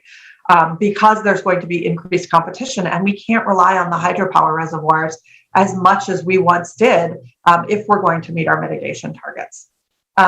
part of this starts with understanding the needs, the water flows to begin with, as well as understanding the needs between the sectors, setting up more dynamic discussions between sectors. We need to look at, instead of abandoning or not putting proper O&M into existing infrastructure, we need to look into rehabilitating, restoring, and retrofitting so that irrigation can produce hydropower can produce irrigation water, etc. Our managing director at the World Bank, just in her opening remarks at COP, called for building joint hydrological databases and better information sharing across countries as a first step in this. But obviously, this is just a first step in the greater dialogue. I just wanted to highlight many of the resources that we have available. I've only touched upon some of the issues today. We have lots of resources on extending the life of reservoirs through better sediment management, and we have a new global study coming out on that this year. But the previous work is available and is pictured here. We have a decision tree framework to help countries really decide on what are the most robust investments in hydropower and in other water storage, given adaptation and mitigation needs going forward, and other reports such as High and Dry that really chronicle the economic losses that we will experience from climate change if we do not engage in more robust water management. In addition, we have a new study on water storage, which will be coming out next year, that's trying to address the how we manage water storage in this more integrated approach to meet these challenges I talked about. William Rex, who's closing the remarks today, is also working on that study. Back over to you, Marie-Laure. Thanks very much. Thank you very much, Eileen. Now we're going to hand the floor to a development bank, and namely to Pauline Lara from the French Agency for Development. Pauline, hydropower is an old technology with new challenges. Can you tell us about how AFD sees these challenges and how we can maximize the potential of hydropower in today's world? Yes. Sorry, 1 minute. Just. Okay, everybody can see my screen is fine? Yes. Okay, thank you. So, well, thank you very much. Dear colleagues, good morning, and thank you very much for inviting AFD to share with you our views with respect to hydropower resilience to climate change. I will start with some slides of context to give an overview to what extent climate change already poses an increasing challenge to hydropower with the examples of Africa and Latin America regions. And I will then focus on 3 key messages to keep in mind when designing an hydropower infrastructure to be resilient. So, sorry, just trying to put it full screen, but it doesn't work. Okay. So, sorry. So, as I said, climate change effects already poses an increasing challenge to hydropower at 3 levels. First, we can observe an increase in temperature, which leads to increased evaporation losses and melting glacier, and thus the profile of water flow. Then there are changes in rain patterns and seasonal flow with spatial variations. And finally, there is an increased variability and probability of extreme events, such as rainfalls or droughts. Pauline, can you try to Yes. put your presentation in full screen? Because it's really small. Yeah, sorry, I'm trying, but it doesn't work. It seems that there is, sorry. Perhaps, Pauline, no worries. Would you like me to share your presentation for you? Let's see if I try, maybe. Yeah, please. I'm sorry. No worries, no worries. Then I shall share my screen. Let me just make sure that I have your presentation up on screen as well. One moment. And so I'm now going to share my screen.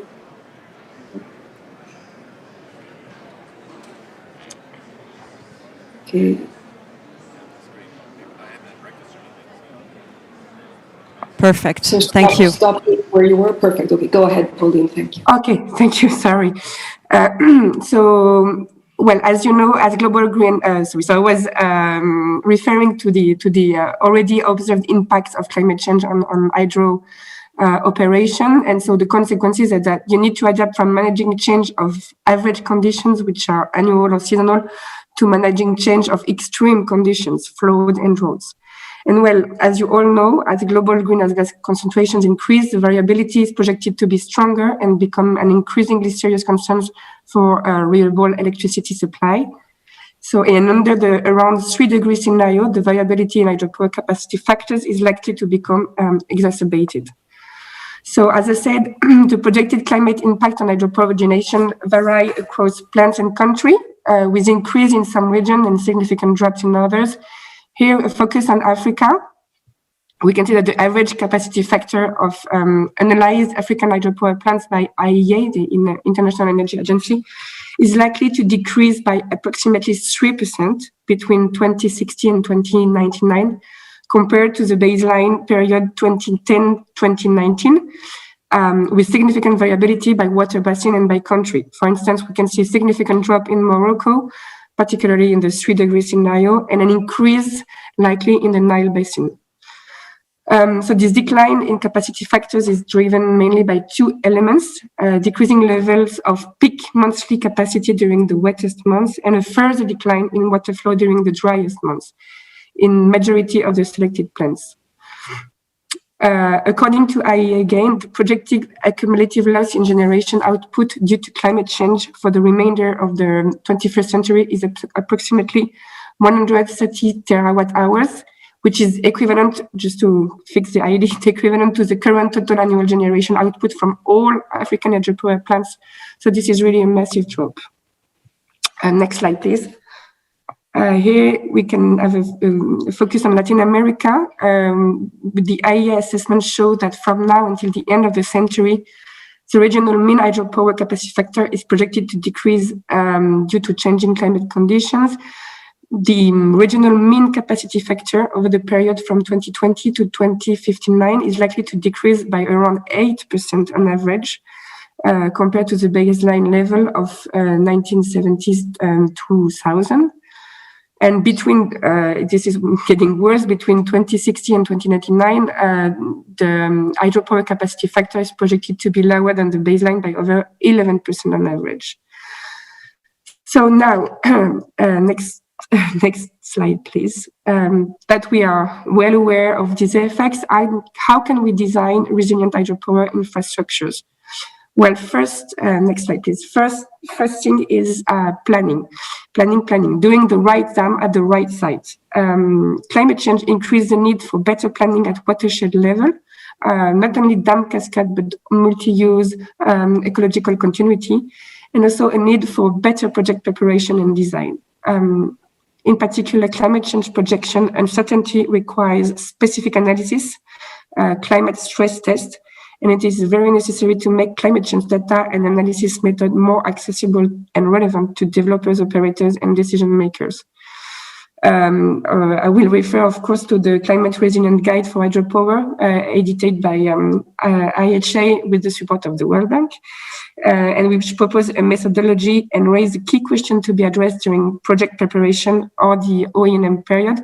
And this is what we are trying to do at AFD systematically when we appraise the feasibility of a project.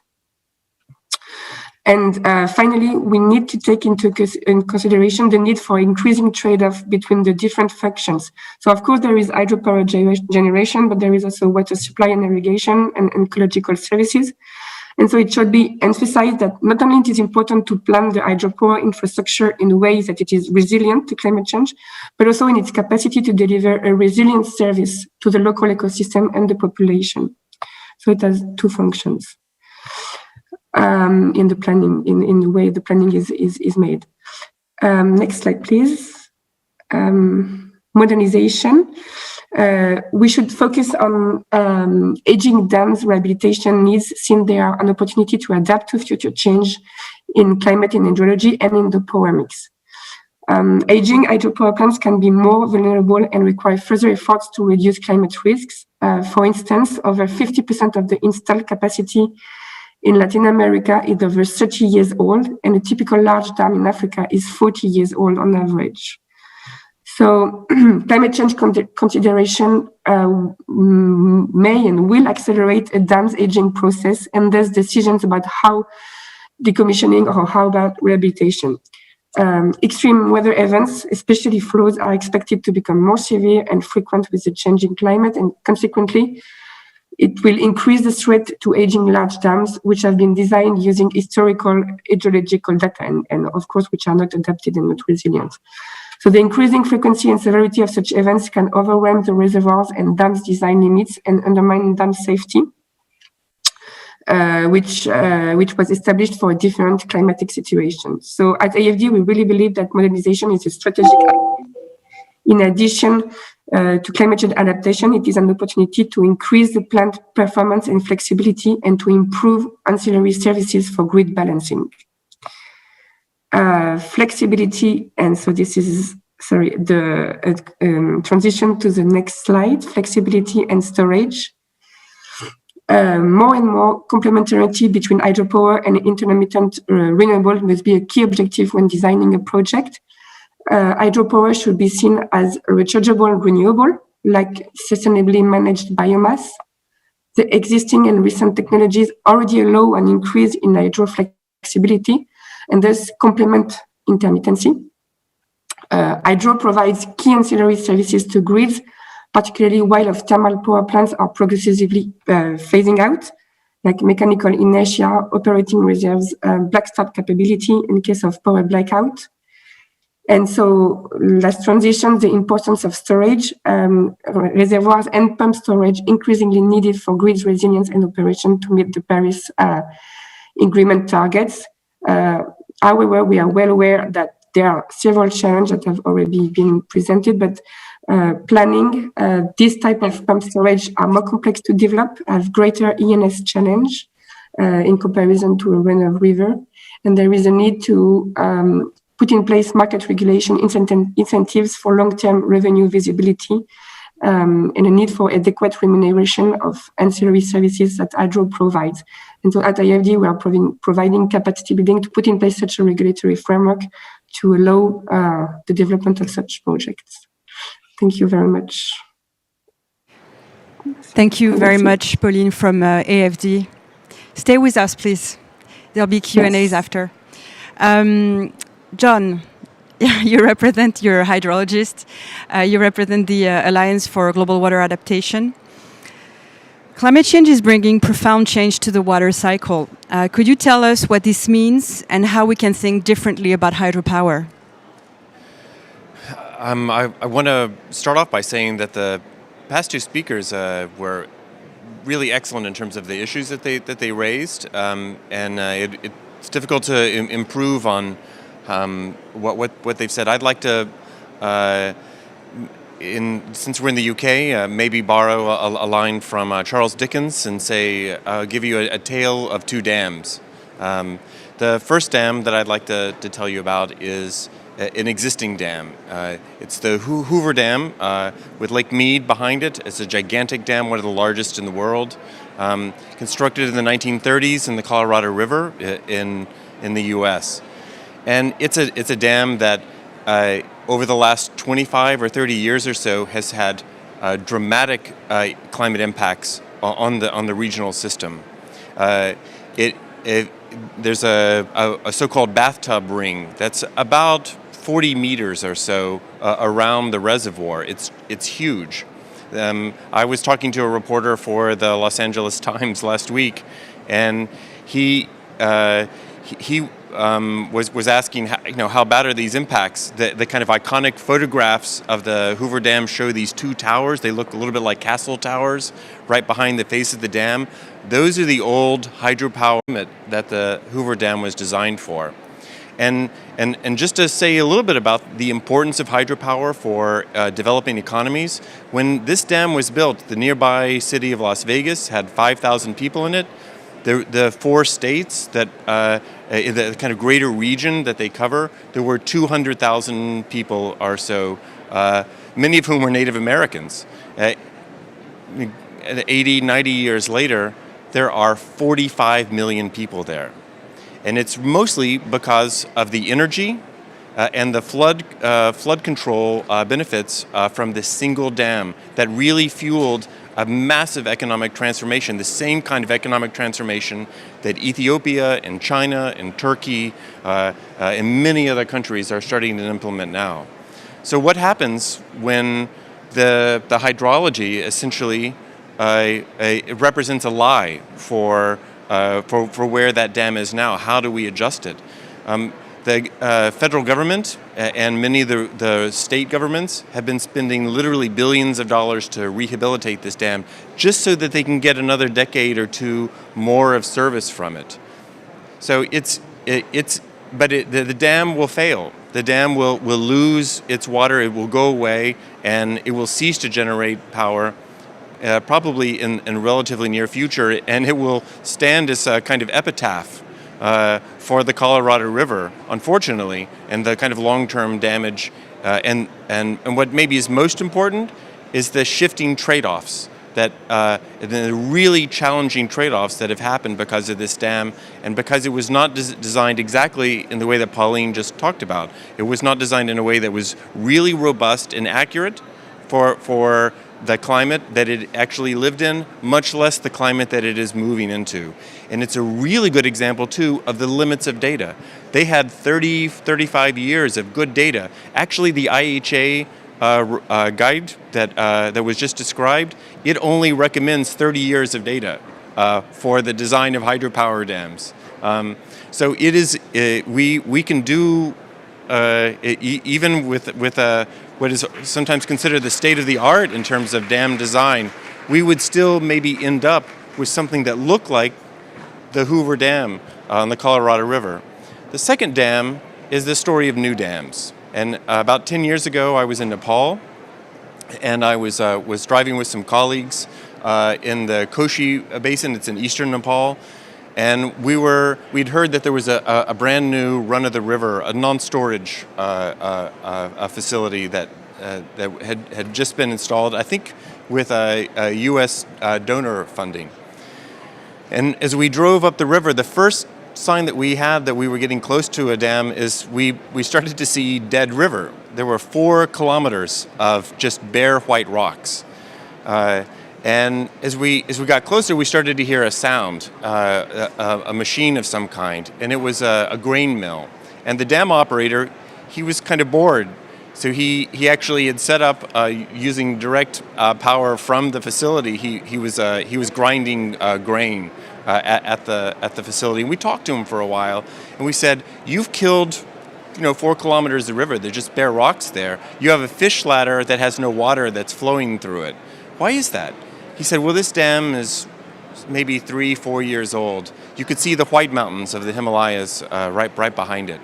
And he said, "We were designed to only divert 80% of the water from the river for the turbine, and that 20% would flow over the dam, would feed the fish ladder and so on. But because the day that this dam started operation, it did not match its climate. It was failing. It was failing on 3 levels. First, it created such an extreme trade-off for the river itself that the river died. Second, it wasn't generating the energy that the country really needed. I was staying in Kathmandu for this trip. We had 12 hours, 14 hours of load shedding each day.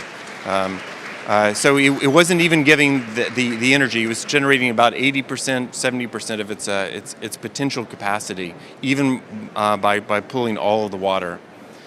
The last was that Nepal actually took out a loan for this dam. It was making the country poorer with this underperforming dam. And my concern is that we need to actually accelerate, I'd say even go beyond the kinds of emerging approaches that we see, and be much more emphasizing on that. I would argue on that word that Pauline was using around flexibility.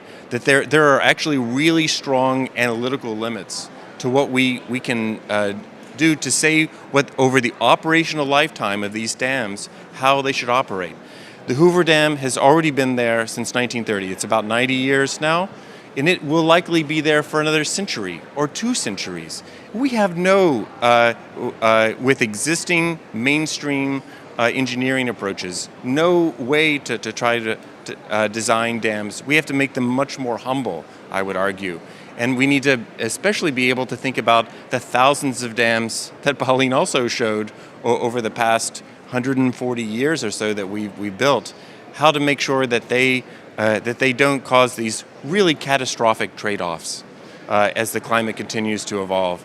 And then the second piece is that we need to design our new dams. We definitely need new ones, but they need to be much better, and they need to be much more humble, I would argue, in how they envision what the future is going to look like, and how we see the limits of hydrology, but and work with them in a way that secures both their benefits and the safety of our trade-offs into the future for the people who come after us. Thank you.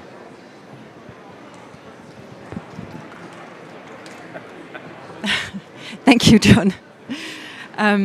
James Dalton, you represent the IUCN. Could you tell us a little more about how IUCN sees as a tension between protecting our rivers and utilizing their power for clean energy? And where should hydropower head? Where should we be in the next 10 years?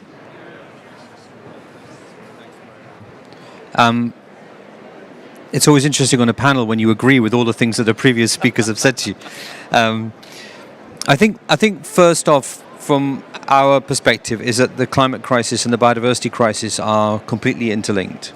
So I think the way, first off, and some of the things that Pauline and Eileen had said earlier on as well, is to use the existing current fleet of hydropower facilities that we have in a far better way than we have been. So that includes the retrofitting that people have said, that reinvestment in existing infrastructure. So where there is already impacts on freshwater systems, we capitalize on that impact and use those hydropower facilities far better than we are. And that requires investment. But it also requires smarter planning. A lot of the impact, the negative impact or the relocation of people's already happened. So let's use that ability. I think that means that it allows us to keep our free-flowing river systems free of further hydropower development as well. And that's important for a couple of reasons. One, because we need to maintain some of those systems from a biodiversity perspective. They're pristine parts of the world. They're often including indigenous groups and are part of the planet that we haven't yet managed to impact too negatively. Secondly, those systems also themselves mitigate climate change impacts. They're also full of wetlands, natural systems that themselves store carbon. So when we change that dynamic and we look to improve our mitigation future by generating hydropower, we also have a negative impact on the natural system's ability to store carbon. So that's one other element that we need to take into account, why those free-flowing rivers are so important, not just for people, but also for the ability of the planet to actually store carbon. I think we have to also look at working in systems where we're going to have this impact on our natural storage, something that Eileen mentioned earlier on, and I'm reminded of it by looking at the cryosphere pavilion opposite, where you see the fact that we're losing permafrost, we're losing our glaciers and snowmelt. So developing hydropower where it's got the least negative impact but can generate the most hydropower in locations where you're going to have to keep that energy stored somehow through storage. So I think that's another place that we have to start thinking about, where if you are going to have to build dams, the impacts are less negative. And I'm also reminded of 21 years ago, the World Commission on Dams recommendations. Many of those recommendations have taken to today to really be understood. Pauline mentioned some of them, system scale planning. John mentioned the ability of using the existing tools that are out there and the new tools that are being developed on understanding the trade-offs on natural systems, on social requirements, so we can build better, smarter dam facilities where we have to build new ones at all. That's possible. Right, there's a list of bad projects out there, and there's a list of projects that haven't been able to cope with the shifting elements of hydrology. But I think we have to then view hydropower as something that itself has to be adaptable. This building resilience into hydropower is its ability to hold redundancy, be adaptable, look at growing in the future and being retrofitted in the future, but also ensuring that the impacts it has now are minimized. The difficulty with that, we have the technicians, we have the technologies to do that, is the cost of it. Building flexibility into infrastructure costs money. So I think we also have to start understanding, factoring that element into the cost of energy as well going forward. It's not just for the provision of that energy, but also we have to build redundancy into how energy is priced so that we can use that revenue to improve hydropower's ability to adapt going forward. And that's one of the things that you don't hear about, right? Hydropower developers don't think about that. They look at the revenue they're putting in and that what they're going to get back over normally an 18 to sort of 20-year timeline, and then we're left with that infrastructure going forward.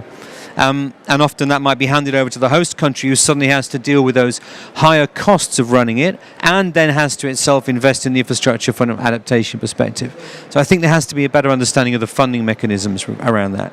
And I think linked to that is one key element of both climate change mitigation and adaptation that we don't hear enough about, is the role of the financer. And I think there has to be improved accountability of the financer, the tools and the standards that they're holding their investments to as well, so that they are factoring this into not just from a revenue perspective, but also from an adaptation perspective. How can that infrastructure be made more resilient through my controls and rules and good governance of finance to the developer and to the host country? Yeah, I'll stop there. Thank you. Yes. Thank you very much, James. We'll come back to what you just said. Alexandre Marty, you represent EDF, Électricité de France. You develop and you operate dams. You're the last speaker before the conclusion. You must feel like you're being taught what to do by the others, but that was not the intention in having you speaking last. The intention was rather to, since you represent the Climate and Natural Resources Department at EDF, was more to share some examples of precisely what you think should be done, what you're already doing, what you're willing to do. Yes. Okay, thank you very much, and thank you for the invitation to this great event. Lots of very interesting things have been said, and I'm going to try and, as you said, illustrate a couple of points that have been discussed already. Speaking from mainly the perspective of an operator of a large installed base of hydropower facilities in France, mainly. An installed base which is 75 years old on average, hence with lots of activities that have developed around those facilities. And activities that depend a lot on the water stored, on the way we operate those facilities, and facilities which are key in the future, as was said, to better integrate an increasing share of variable renewable energy sources in the electricity mix. So that's the challenge in a context where we know that the climate is going to change, we know that the water flows are going to change, maybe not so much in terms of quantities, but in terms of their distribution over time and space. So the first challenge that we have to raise in that context is that we cannot work alone. I think it's been said by Eileen, if I can try and quote her, she said, we need to set more dynamic discussions between sectors. And that's exactly what we are trying to do. You know, there's a multi-purpose use of the water that we happen to be managing behind our dams for drinking water purposes, for agriculture, for industry, for recreation purposes. And we have to first collectively assess and project what are going to be the respective uses of those usage going forward, in the next 50 to 100 years on each water basin, and including ourselves on the energy front, and what is going to be the most valuable uses going forward from that perspective. And then we have to work collectively to try and prioritize and assess how those different usages can coexist over those long time frame. Let me give you an example of how we're trying to do that. We have several dams in France around which some essentially recreation activities have developed, so that in some cases they now represent nearly 50% of the economy of the territory. Considering how snow and rain regimes are going to evolve over time, we're going to have a much higher variability in terms of how those reservoirs are going to fill up after the winter season, and how we will be able to maintain the current levels that we have in the reservoirs that enable those recreation activities to take place. We know that we won't be able to maintain, to sustain the same level of water reservoirs going forward. There's going to be a lot of variability. So either we stay on our own and keep doing what we are here to do and what we are sort of paid to do, which is to generate power and to maximize the value of that power in a context where there is much more storage and flexibility requirements from the energy system, or we try and work with local communities to adapt the recreation activities and all the infrastructure that make those recreation activities possible. These are harbors, these are beaches, and that's exactly what we're doing at the moment. So we work with local communities to try and design tomorrow's harbors around the reservoirs, so that those recreation activities can take place with levels in the reservoir that are much lower. And it raises legal questions, regulatory questions, financing questions that we will have to solve collectively. The second challenge is that we're going also to have to be a bit more agile, nimble, adaptive in terms of how we're managing some of the constraints that we're managing at the moment. For instance, in terms of flow regimes. Flow regimes which are there to maintain biodiversity in the rivers, down our reservoirs. We have to collectively get an understanding of how that biodiversity is going to evolve under the effect of climate change, and make sure that all the water that we use to the benefit of the natural environment, the natural ecosystems, is put to the best use, depending on how those ecosystems are going to evolve, how the fish species are going to evolve. We are facing situations now where we have taken the decisions to build fish ladders to allow some fishes to move up and down some dams. Fish species that we know are going to disappear within 10 years because the water temperature is going to, the average water temperature is going to be too high for those water species, for those fish species to continue to exist. So are we still going to build those fish ladders and so use some water the water required to maintain and to operate those fish ladders, when that water could be used to a better use? That's the kind of question that we have to answer. And of course, we have to adapt our own facilities. And so we have to be innovative. I think an innovation that EDF participated in developing, and that was given an award in COP21. So there was already 5 years ago, was the piano keyware. The spillways that allow in a passive way for much higher flows to spill over the dams in a completely safe manner, and that's an example of the work that we need to do to make sure that our facilities are going to sustain a kind of weather patterns that we're going to see over hopefully the 50 or 100 years that those facilities are still going to be operated. Thank you very much, Alexandre. Okay, we have 13 more minutes, precisely. And William Rex from IWMI is with us in direct from Colombo, I think.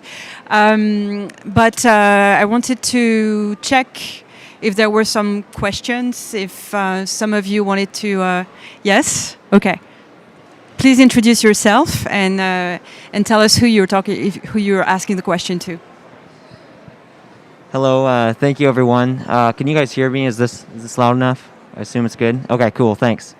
So my name's Josiah Shaver. I'm a student studying water resources at Oregon State University in USA, Oregon. My question, I don't have anyone specifically I'm directing it to, but I'm curious about developing a new hydropower project in a developing country. And say you have indigenous people in that area, how do you go about, what are the steps for making sure they are okay with a hydropower project on their land? What do you have to do to make sure it's fair and just if we decide it is a good location for a hydropower project? So I don't know if someone here, Alexandre, you want to? Eileen, maybe would you like to answer this, or anyway, raise your hand. So I can't answer on behalf of everyone, but I can say the World Bank has an environmental and social framework, which is our policy that covers environmental and social issues around our development to make sure that we're not doing harm in the course of financing projects. And the environmental and social framework was developed through a consultative process. It was built off of our prior safeguard policies, but also incorporating lessons learned from the International Finance Corporation's policies as well. And it has a section on indigenous peoples, as well as other vulnerable peoples as well, not only indigenous communities. And has strict requirements in terms of not just consultations, but consent to go forward with projects. So if you're interested, I encourage you to look at our website for more information there. And it's implemented very differently in different places, depending on the local context.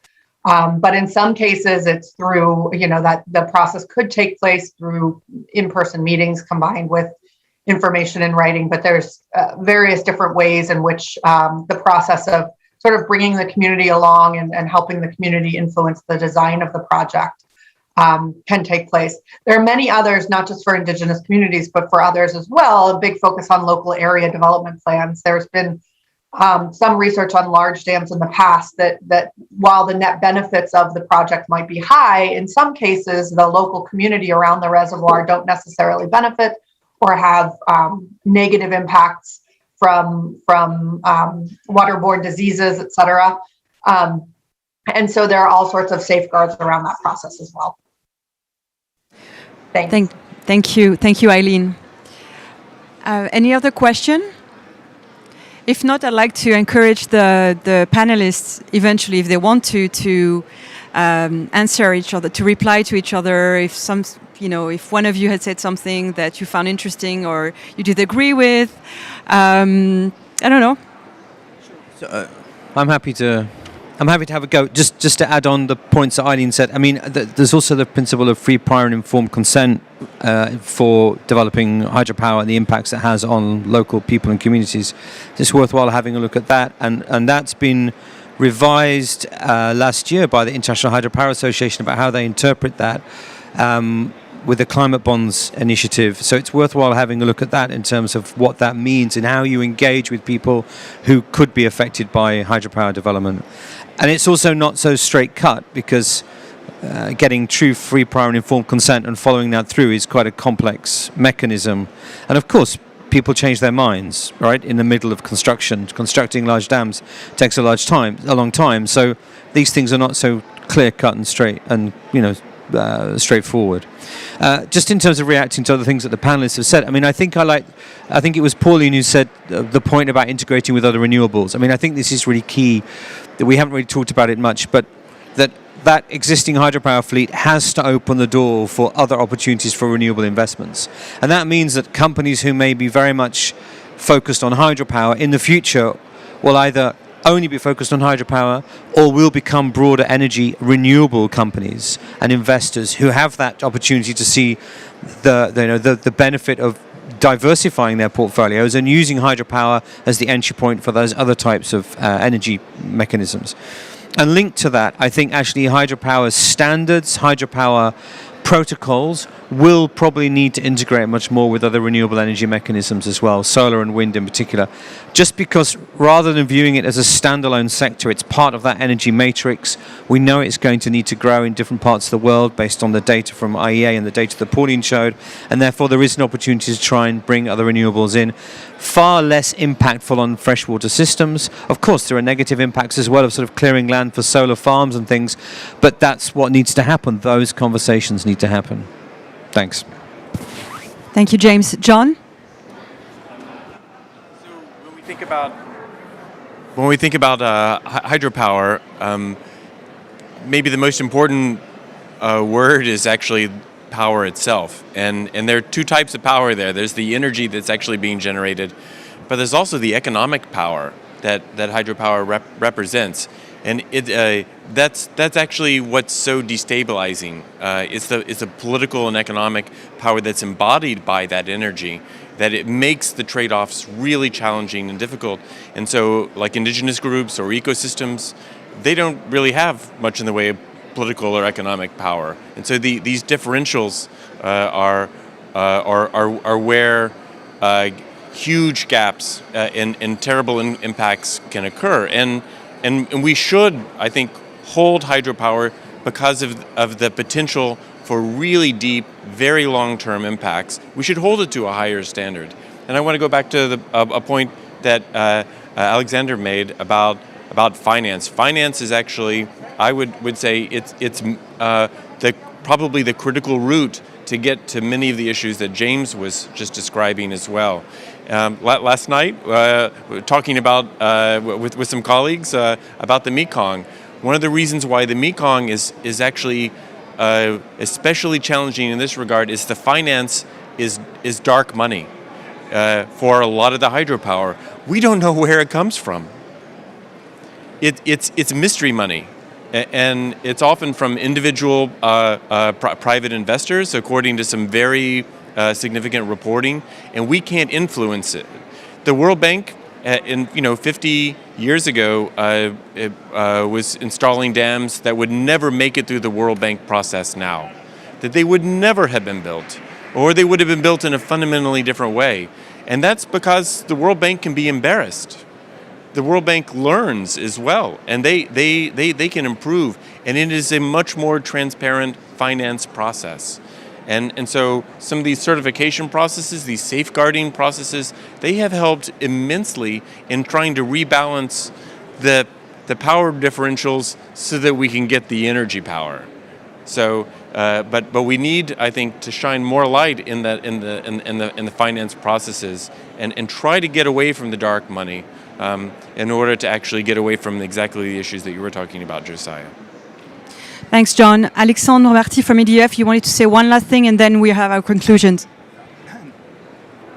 Couple of quick points just to go back on what James was saying and the role of hydropower in the electricity system. first indeed a key role in making sure that we can accommodate a higher share of variable renewable energy sources. One of these roles is storage, and actually pumped storage. It was said that in the first presentation, I think by Eileen, pumped storage is already by far the largest source of electricity storage that we have, and we have much more potential to develop pumped storage using existing facilities and minimizing the environmental impact of creating additional storage capacity.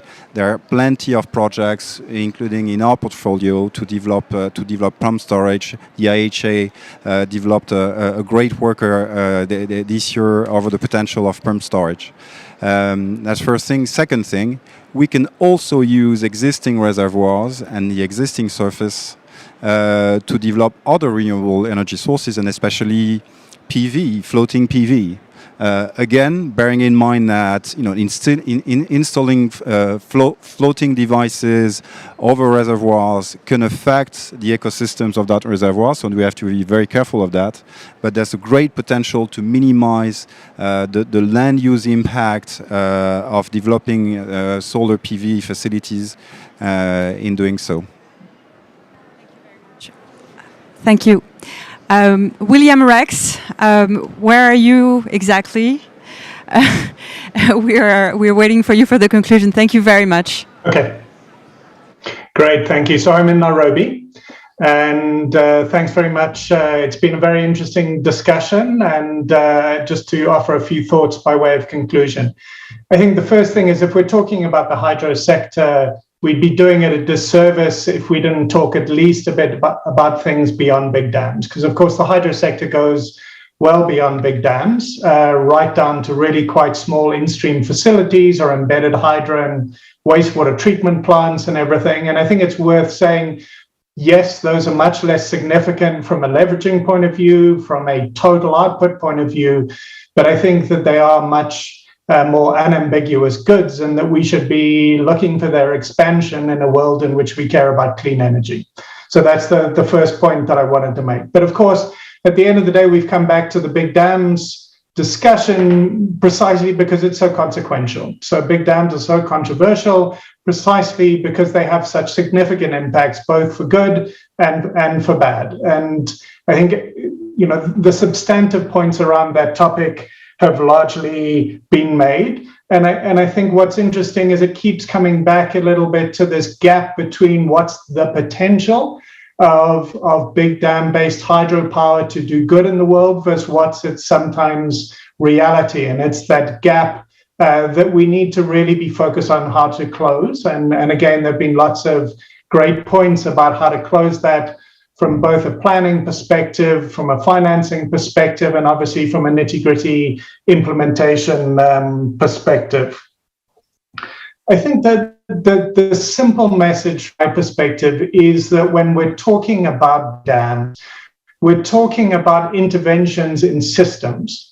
So we're talking about interventions in energy systems where we should be looking to maximize it. We should be looking at about how these dams can influence greater penetration of intermittent renewables, much along the way that has just been described. And we also briefly referenced a couple of places where we're intervening in water systems and potentially providing flood protection services or other water storage services that could help with climate adaptation. That's the upside of a system intervention.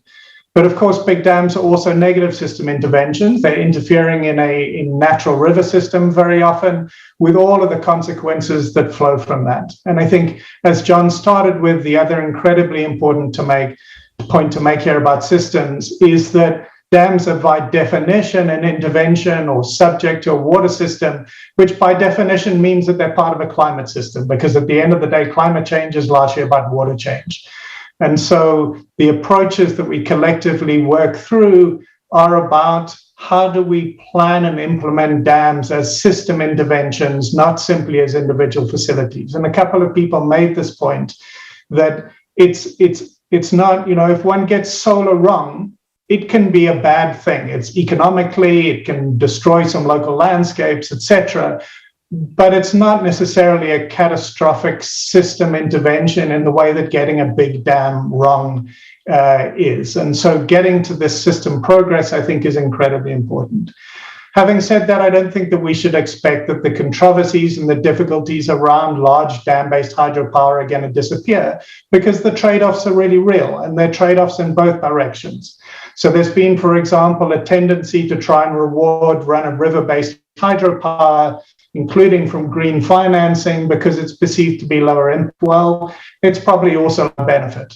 And given that hydropower sites are naturally occurring and scarce, this whole question of the core trade-off between, do you want potentially a high leverage storage facility, or do you want a lower impact run-of-river thing, is not a simple issue, and it needs to be looked at in all of its complexity, knowing the trade-offs and from a system point of view. So I guess the bottom line for me is, I think particularly new or greenfield hydro needs to be viewed through a strategic opportunity lens. We really need to therefore think strategically about it. Thank you.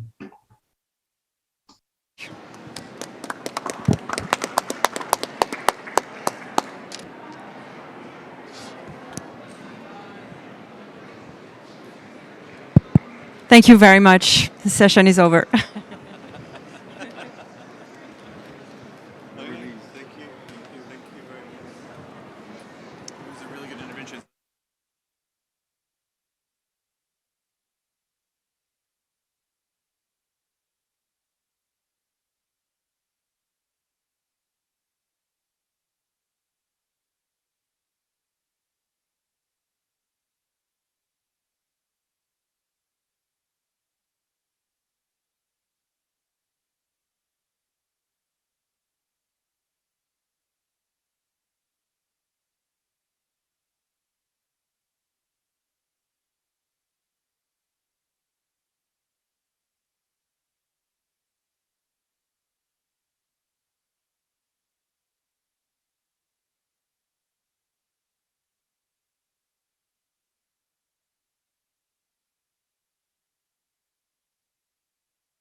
Ladies and gentlemen,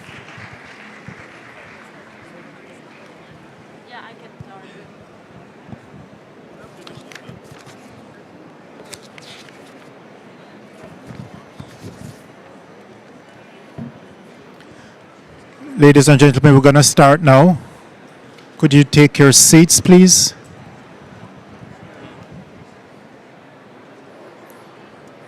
Thank you very much. Take your seats, please.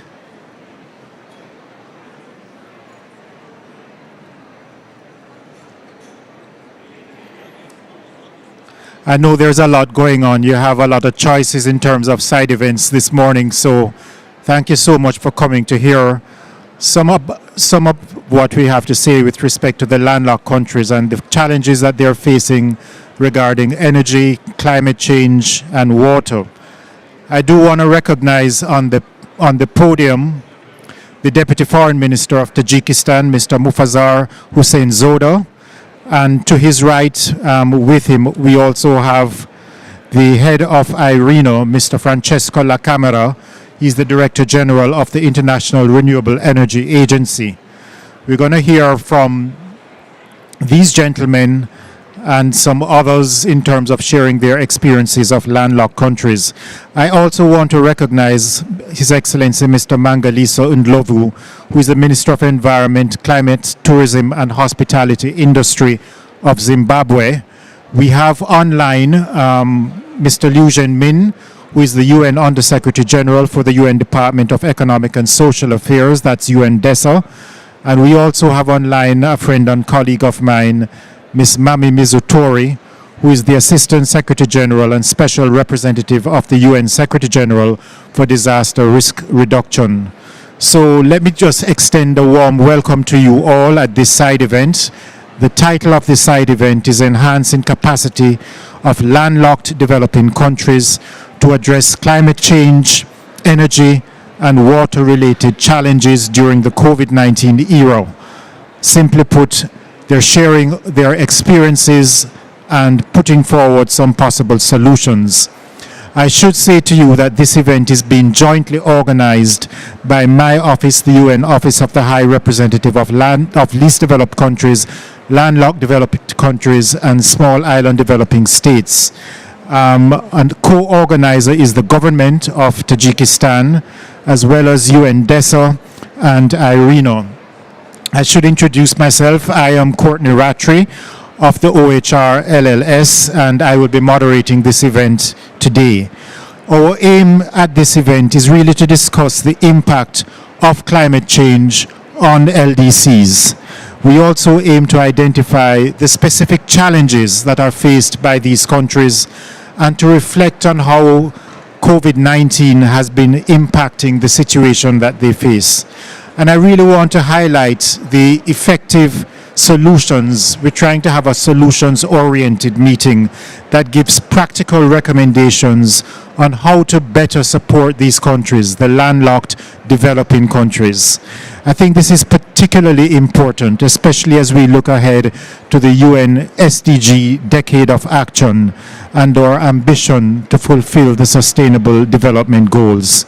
So to address these issues, as I said, we have a distinguished list of speakers that include Mr. Liu Zhenmin, the Under-Secretary General, as I said, Mr. Mufazzar Hussein Zoda, the Deputy Foreign Minister, and Mr. Le Camera. So what I will do now is to begin. I know Mr. Liu has been online waiting for some time. I'm going to, as a co-organizer, I'm going to ask Mr. Liu if he could deliver his remarks right now. Mr. Liu Zhenmin, the floor is yours. Thank you. Yes. Thank you, Courtney. Excellencies, distinguished participants, dear colleagues, ladies and gentlemen. I'd like to start by asking for indulgence for not being able to join you in person at this COP26 due to my many of engagement at the current UN General Assembly. But I'm pleased to join you this side event enhancing capacity of landlocked developing countries. Its focus on climate change, energy, and water-related challenges amid the COVID-19 pandemic is the most timely. The pandemic pushed about 120 million people into extreme poverty in 2020. It reveals the past development economic gains, with the poor and the disadvantaged groups bearing the greatest brunt. And it closed the gaps in access to clean water distribution and electricity supply. In landlocked developing countries, over half of the total land is dry land. Agriculture is a major sector providing employment, around 44% on average. Landlocked developing countries have to bear the high cost of cross-border energy trade and energy transit. Due to all these challenges, water, food, energy security is becoming critical for their existence. Indeed, water is essential for energy production, electricity, and hydropower generation. And water use efficiency depends on efficient food production. In arid regions, glaciers and snow cover are precious water sources. Yet, as climate change marches on, they are quickly disappearing, impacting water supply and management, food production, and energy consumption. Distinguished participants, ladies and gentlemen, the Water Action Decade 2018 to 2028 is aimed at addressing these critical challenges. Its aim to achieve sustainable development and integrate management of water resources is intended to promote efficient water usage at all levels. This also means taking into account the water, food, energy, and environment nexus. Significantly, the United Nations will convene in 2023, the 2023 Water Conference, to review the first half of the decade, as well as water-related SDGs. This conference, to take place in New York in March 2023, will be the first UN conference solely dedicated to water for nearly a half century, after the Mar del Plata Water Conference in 1977. All member states and relevant stakeholders, especially those in vulnerable countries, are encouraged to fully utilize this opportunity. Landlocked developing countries need global support of financial and technological assistance and capacity development. Such a support is essential for developing countries to tackle their geographical challenges and help deliver the 2030 Agenda and the Paris Agreement. I thank you for your attention and my best wishes for the success of this important side event. I thank you. Thank you so much, Mr. Liu, for those remarks. Next, we will have His Excellency Muzaffar Hussein Zoda. As I said, he's the Deputy Minister of Foreign Affairs of Tajikistan. Mr. Hussein Zoda, please come to the podium.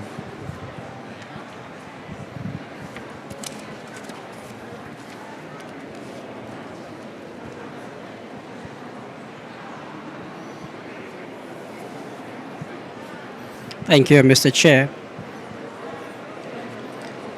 Distinguished audience, distinguished Under-Secretary General Mr. Dray, distinguished Under-Secretary General Mr. Liu Zhenmin, Excellencies, ladies and gentlemen.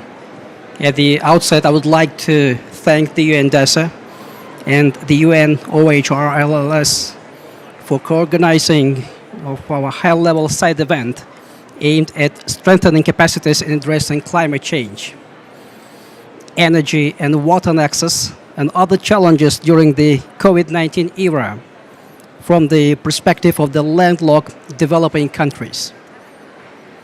I'm confident that today we will share our views and discuss specific impact of climate change on LLDCs and identify our priority needs that should be addressed to ensure LLDCs stable and significant progress with focus on water-related issues, food security, energy connectivity, and other challenges including the global pandemic. Dear participants, the COVID-19 pandemic has upended countless lives around the world, and it will definitely hamper and delay achieving SDGs, particularly in LLDCs, and Tajikistan, as one of the landlocked developing countries, is no exception.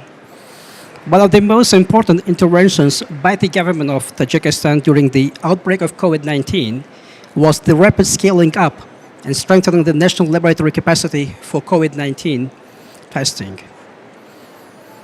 My government established a national multi-sectorial COVID-19 task force chaired by the Prime Minister and approved the country preparedness and response plan for COVID-19 and risk communication and community engaged plan, which we prepared very kindly with the assistance of the UN entities in Tajikistan. The United Nations has called for a COVID-19 socio-economic response that is underpinned by building back better and leaving no one behind. Guiding by these principles, Tajikistan, as the LLDC, commends the efforts made by the United Nations for the need of global solidarity to overcome this challenge, avoiding vaccine nationalism and providing vaccine for all. Another challenging issue is climate change. That is also a serious obstacle to achieving the Sustainable Development Goals in various LLDCs, including Tajikistan. My country, with 93% of its territory covered by mountains, is very much concerned, along with other countries in the region, about changes in the hydrological cycle, leading to severe floods and droughts and causing a negative impact on water, energy, and food security. Unfortunately, our country loses hundreds of millions of dollars annually as a result of waterborne disasters, and in many cases, natural disasters cause human losses and destruct the vital infrastructure. Distinguished colleagues, one of the serious impacts of the climate change is the melting of the glaciers, which is the main source of drinking water in Central Asian region. As a result of climate change and unprecedented warming, more than 1,000 of the 13,000 glaciers of Tajikistan have completely melted. According to the available statistics, the Fetchenko Glacier in my country alone has shrunk to 1,000 square meters in recent decades and lost 16 cubic kilometers of ice. This all is happening despite the fact that up to 60% of all circulation water resources originate from Tajikistan glaciers. Our country ranks 135 in the world in terms of carbon dioxide emissions and produces 96% of its electricity in hydropower plants. The President of Tajikistan, His Excellency Mr. Imam Ali Rahman, has made concrete proposals at international conferences on several occasions to find solutions to the problems associated with climate change and water issues. In this regard, as a member of the founding group of the World Water and Climate Coalition, the President of Tajikistan proposed at the first high-level meeting to declare the year of 2025 as the International Year for Preservation Glaciers. We firmly believe that this initiative will help to attract more attention of the world community to the water and climate issues and the melting of glaciers globally, particularly in the LLDCs. The establishment of the International Fund for Glacier Preservation under the auspices of the United Nations is another step that could provide a basis for comprehensive research and effective solutions to this global problem. Dear friends, Tajikistan is recognized as an initiator and a lead country and contributes to the process of promoting water and climate issues in the global development agenda and submitting relevant UN resolutions on these issues. The International Decade for Action, Water for Sustainable Development 2018 and 2028, initiated by Tajikistan and declared by the United Nations, is under implementation currently. The international community is looking forward to the United Nations Conference on the Comprehensive Midterm Review of this decade to be held in New York in 2023. Because in almost 50 years, it will be the second special conference of the United Nations on water, which will once again prove the key role of water issues in the global development agenda and the achievement of the Sustainable Development Goals. We're proud that Tajikistan, together with the Kingdom of the Netherlands, are elected to co-chair of this important international forum. In this regard, we have already begun preparations with our partners, including the Kingdom of the Netherlands and the United Nations Department for Economic and Social Affairs, and are taking steps to organize a comprehensive and high-level conference. We would like to encourage all stakeholders to cooperate extensively in this process. Let me recall that in June 2022, our country will host the International High-Level Conference on the review of the International Decade for Action, Water for Sustainable Development. We believe that this forum will play an important role in the preparations for the 2023 Water Conference. Taking this opportunity, I reaffirm my country's readiness as part of the LLDCs to advance water and climate issues at all levels, especially in cooperation with the United Nations. And I thank you for your attention.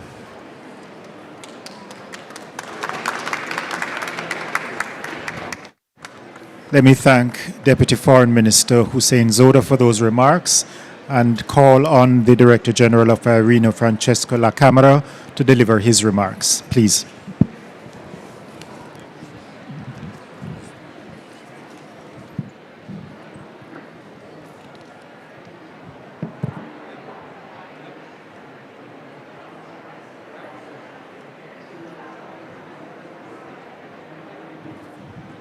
So thank you, and it's my great pleasure to participate in this event. And let me extend my gratitude to the co-organizer, so the Office of the High Representative, UNDESA, and the government of Tajikistan, all whom are also close partners of IRENA. And the topic we are discussing today is aptly linking several inseparable issues. If we never needed a further reminder of the deep-rooted vulnerability of many nations and inequalities across the economy and geographies, COVID-19 pandemic has shown this with a great intensity. And we see that overcoming the challenges must start with some essential prerequisites. This is why the Vienna Programme of Action for the landlocked development country clearly puts energy as one of its fundamental priorities. Without energy, access to water, health services, and information is hampered. Unreliable and outdated energy systems cannot drive prosperity of economies and communities. And air pollution and climate change concern shift focus toward modern and clean energy sources. It is essential to make the right choices as we look beyond the health crisis. Unlike any others, the renewable energy sector has shown a remarkable resilience in the past 2 years.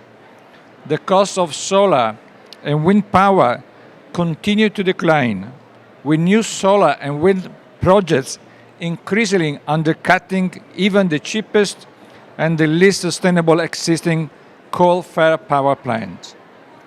And the number of jobs in the sector increased by 500,000 in the last year to 12 million worldwide.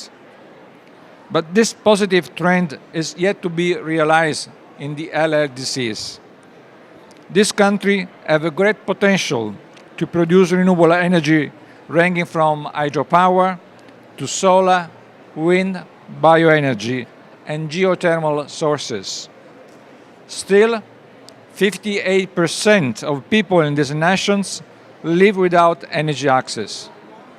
This is simply not acceptable, especially when we have the solution at hand.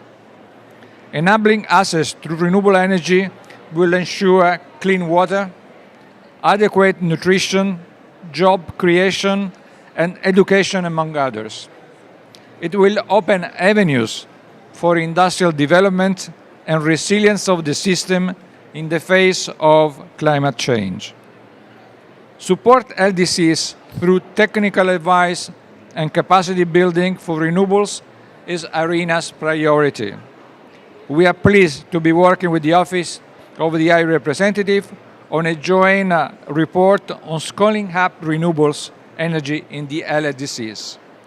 The report will include recommendations and action on how to build a renewable-based and resilient energy system close the energy access gap, and harness the socioeconomic and environmental benefit of renewable energy. We are also providing direct support to country, and the past year has been dedicated to enhancing renewable energy ambition in the NDCs. We have worked with 70 countries, including Mali, Niger, Uganda, Botswana, Sudan, Azerbaijan, Bhutan, Paraguay, Kazakhstan, and Uzbekistan. We aim to provide very practical support based on our extensive expertise. For instance, we deploy the Renewable Readiness Assessment, the RRA, in coordination with governments to help understand how to improve the conditions for renewables deployment. At the moment, RRA implementation is ongoing for Burkina Faso and Kazakhstan, with a recent RRA being completed for Botswana and Paraguay. Another example, especially relevant for our discussion today, is ARENA's technical support to advance the deployment of renewables to health facilities. We are now working in collaboration with WHO, with Burkina Faso, on an assessment for the electrification of rural health facilities, and we will expand this program in several other countries. Let me briefly reflect on investment, including the private sector investment, which is a major barrier for the LDCs. We have shifted our institutional focus toward this area and have created the Climate Investment Platform with our colleague from UNDP, C4All, and GCF. We are already seeing a great interest in CIP, and we have made progress in creating a pipeline of projects. As soon as the conditions allow, we will organize investment forum in all regions to support matchmaking and make this pipeline a reality. Moreover, just yesterday, together with the government of the UAE, our host country, the host country of ARENA, we launched the Energy Transition Accelerator Facility, a fund that will mobilize $1 million capital to developing countries to accelerate the scale of renewable energy deployment to meet the climate and investment priorities and development priorities. The UAE generously pledged $400 million already and will be operationalizing this facility in the coming month. Let me conclude by saying that you can fully count on ARENA support through our vast repository of analysis, data, and products, and our collaborative effort with all our members to ensure the energy transition in LDCs is achievable, is sustainable, and is just. Thank you very much.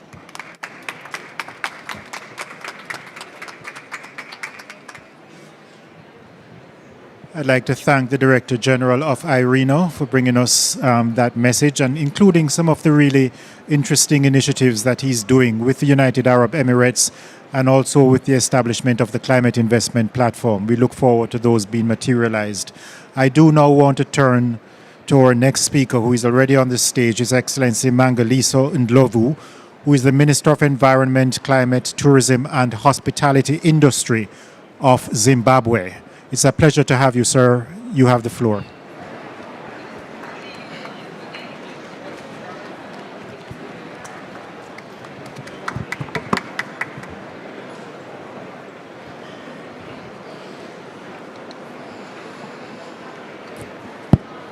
Thank you, Program Director, Your Excellency, Mr. Ratai, Under Secretary General and High Representative of the least developed countries, landlocked developing countries, and small island developing states, Excellencies, distinguished guests, ladies and gentlemen.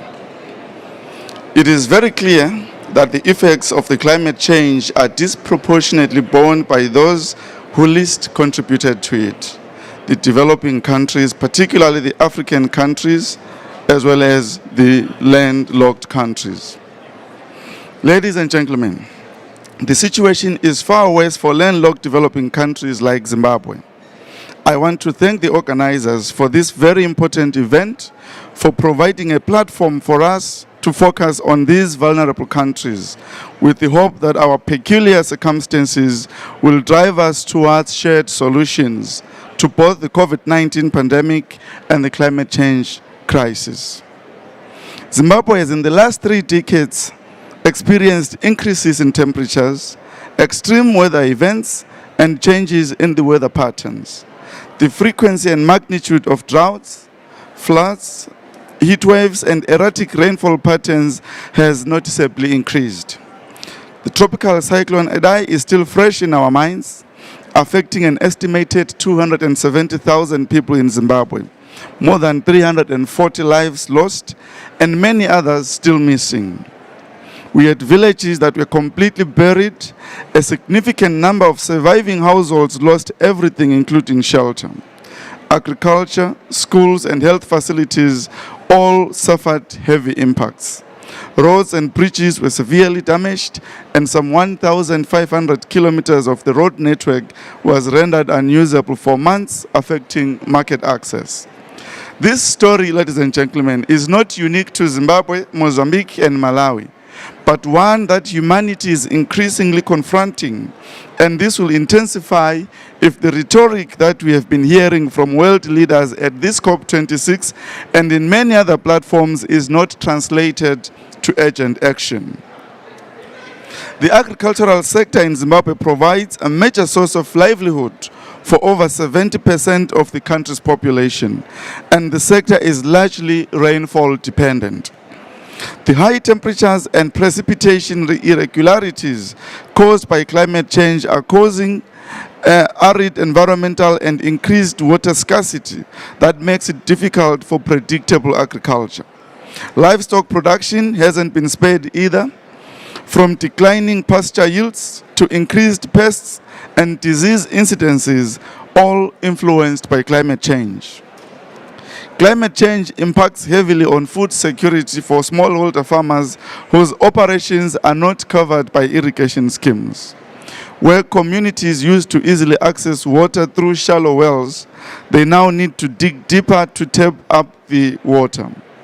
Increased water scarcity is seen in depreciating groundwater levels as the water tables are becoming deeper and deeper. This, ladies and gentlemen, is clear evidence that the groundwater is getting depleted owing to a drier climate. Increasing water scarcity is also affecting the productive sectors of the economy, such as mining, energy, agriculture, and tourism. Hydropower contributes a significant proportion to our country's electricity generation, contributing an estimated 50% of the energy mix at its peak, with the potential to increase to 70%. Recurrent droughts have led to the decrease in water levels of major water reservoirs, including Lake Kariba, which affects electricity generation with subsequent impact on other sectors. The COVID-19 pandemic has added to the impact of climate change by presenting additional costs to the economy. Global logistics were disrupted at unprecedented levels, and for countries without access to the seas like ours, we were at the mercy of lockdowns and travel restrictions from neighboring countries. Again, this is not a story unique to Zimbabwe, but to all other landlocked countries. Distinguished guests, I'm not here to just mourn and highlight the desperate situations landlocked countries face, but to demonstrate that there are solutions if we all worked together. Zimbabwe has made efforts to adapt and mitigate the impact of climate change, and I'll highlight just a few of the solutions that we are implementing. We have developed supportive policies and strategies that include the National Climate Policy, the National Climate Change Response Strategy, the National Renewable Energy Policy, the National Agriculture Policy Framework of 2018, and the National Biofuels Policy. And in addition, the country has communicated its revised, ambitious, national determined contributions to the UNFCCC, together with the Low Emission Development Strategy. The revised NDCs commits to a 40% economy-wide per capita greenhouse gas emissions reduction target by 2030, and this includes an adaptation component. As I speak, the country has made significant progress in its national adaptation planning process. Among the priorities in the national adaptation planning process and the revised NDC's adaptation component are early warning and disaster risk reduction, climate smart agriculture, climate resilient infrastructure development, and resilient and sustainable water resource development. Furthermore, Zimbabwe is finalizing the development of its water resource master plan to guide water resource development and management. The process incorporated future climate scenario projections to guide water resource development and management. In November 2020, Zimbabwe launched the National Development Strategy 1, which charts policies, institutional reforms, and national priorities needed from 2021 to 2025. And climate action is at the heart of the plan, which is addressed in most of our sectors. Climate change solutions that Zimbabwe is promoting for scaling up and replication include climate smart agriculture, the training of smallholder farmers, improved management of wetlands, as well as in the energy sector where we are promoting ethanol blending, solar water heaters, energy efficiency improvements, increased use of hydropower generation, among others. And let me just highlight as I conclude some of the areas where Zimbabwe requires enhanced capacity to be able to promote climate action and post-pandemic recovery. Zimbabwe requires increased access to adequate financial support to implement our adaptation and mitigation strategies to achieve the goals set out in our revised NDCs. We need to be able to scale up solutions that are working, and we need to create green jobs and enhance the contribution of renewable energies in our energy mix. Distinguished colleagues, we urgently require predictable, adequate and accessible resources from the international community. I hope that developed countries will be able to deliver on the long-awaited promise to raise at least $100 billion every year in climate finance to support developing countries' transition to low carbon and climate resilient development pathways. We also require affordable and better technologies to strengthen adaptation in agriculture and water sectors, to build resilient infrastructure, in particular the roads, and to accelerate the energy transition.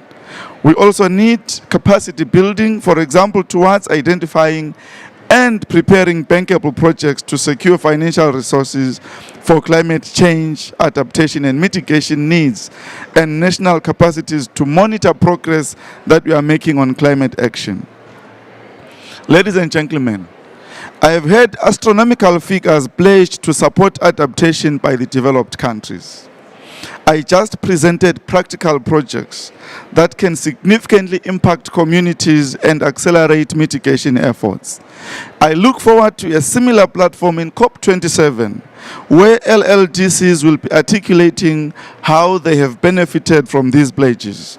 In conclusion, I wish to assure you, Under-Secretary General of Zimbabwe's commitment to implement the Vienna Programme of Action for Landlocked Developing Countries and the 2030 Agenda for Sustainable Development. I thank you.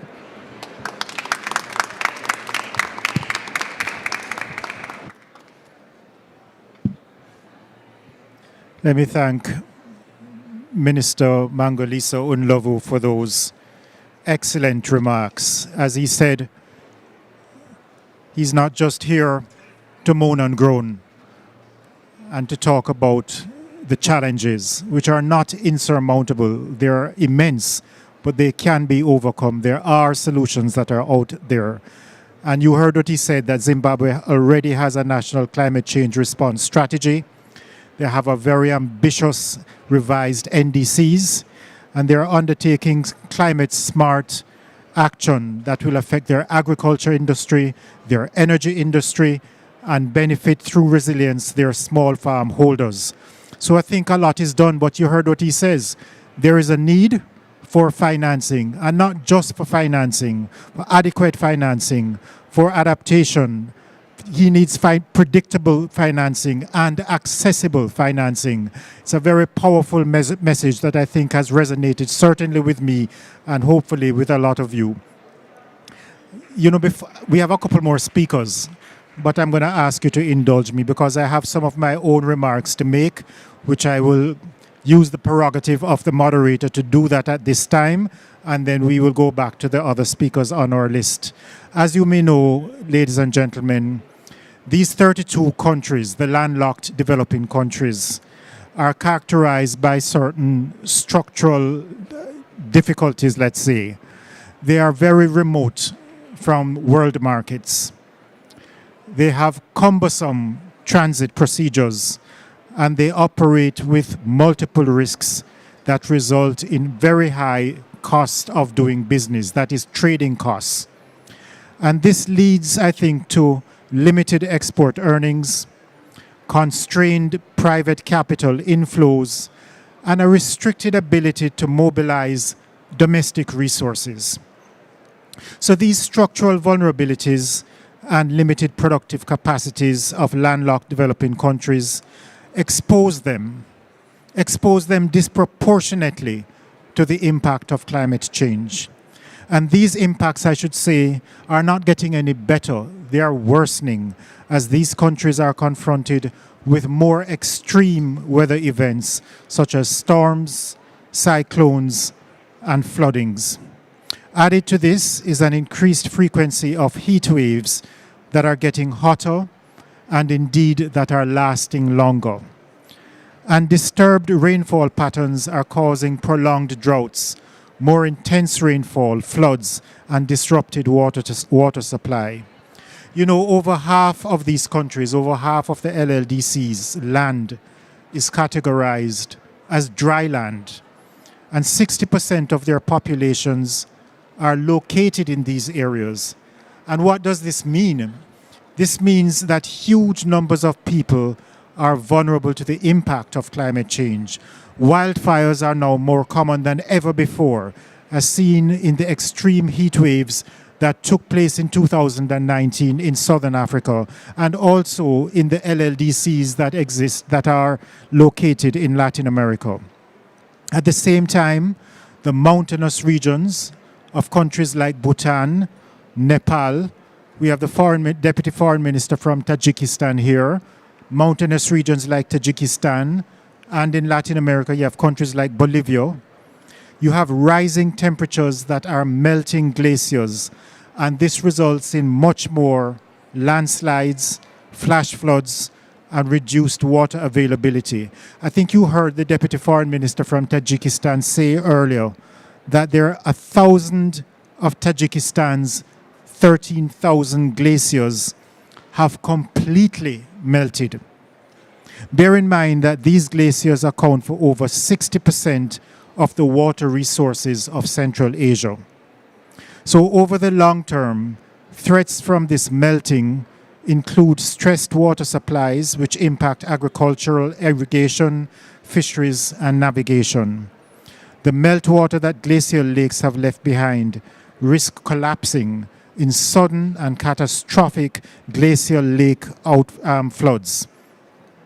The overdependence of LLDCs on climate-sensitive resources such as agriculture, livestock, forestry, water, and fisheries make them increasingly vulnerable. Increased desertification and recurrent droughts in the Sahel region in southern Africa have affected agriculture and water security. And they have had detrimental effects on food security, livelihoods, and on the economies of these countries. The increasing frequency of extreme climate events is compounding those structural weaknesses that I mentioned earlier. The human cost is growing, and the burden on national infrastructure projects is increasing. Just look at the impact of tropical cyclone Idai in 2019, which struck Mozambique, Malawi, and you heard from the minister from Zimbabwe, it had a huge impact on his country with devastating consequences. And that same year, 2019, in South Sudan, Heavy rain submerged whole communities that were already facing a humanitarian crisis. Flooding in LLDCs and transit countries is another element of the climate catastrophe that is compounding the existing weaknesses. When transport infrastructure is impacted, transit trade is slowed down, or even it comes to a complete stop, putting further constraints on the ability of these countries to compete on the global market. I am sure that many of you have seen the IPCC report that confirms that climate change is running faster than we are, and that we are running out of time. With continued failures at the global level to meet the promises of Paris, the latest data tells us that we are heading for 2.7 degrees temperature rise, not 1.5. For landlocked developing countries, that difference between 2.7 and 1.5, that 1.2 degree difference, is like the difference between night and day. It is vital, therefore, that we act now by investing in adaptation, mitigation, and eventually reversing the effects of climate change. The LLDCs have very limited institutional human capacity or financial resources, as you have heard, to tackle these challenges that arise from climate change. And the COVID pandemic has increased their vulnerability to the impact of disasters and reduced their climate change adaptation capacity. However, we're going to focus on solutions, and there are solutions in sustainable water conservation, for example, land restoration, and sustainable climate-smart agriculture. Climate-resilient infrastructure is another solution, as is renewable energy solutions and strengthened early warning systems. So I'm going to turn it over to somebody who can talk to you a little bit about strengthening early warning systems. It's my friend and colleague, the Assistant Secretary General and Special Representative of the UN Secretary General for Disaster Risk Reduction. It's a pleasure now to give the floor to Ms. Mami Mizutori, who is joining us online. Thank you very much, Courtney. We have heard so forcefully from our dear colleagues from the landlocked developing countries on their challenges. And we have heard from you, Courtney, that we need to focus on solutions. And let us do that. But first, I would like to begin by thanking the co-organizers of UN OCHA, LLS, the government of Tajikistan, and UN DESA for inviting the UN Office for Disaster Risk Reduction to this event. We believe it's very important to be with you today because of all the disasters that you are experiencing. But again, the message that we need to be more preventative. As we have heard, LLDC's climate and disaster risks that surround them far exceed the capacity to respond to and recover from disasters, and consequently being left behind in the implementation of the Sendai Framework, the Vienna Program of Action, and ultimately in the implementation of the SDGs. The environmental, social, and economic impact of extreme and slow onset events underscore that landlocked developing countries urgently need to take risk-informed approaches to poverty reduction, economic growth, and sustainable development. And there is a strong willingness to do this, but there are challenges. LLDCs face specific challenges, which requires a transboundary approach to risk governance, including cross-border cooperation on disaster-resilient infrastructure and trade with transit countries.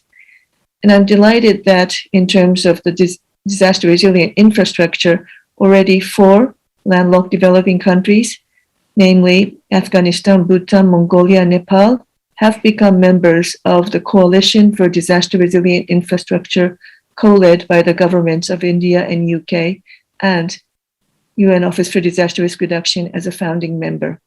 And I would like to invite more landlocked developing countries to join this coalition that will, once again, provide solutions to your infrastructure issues.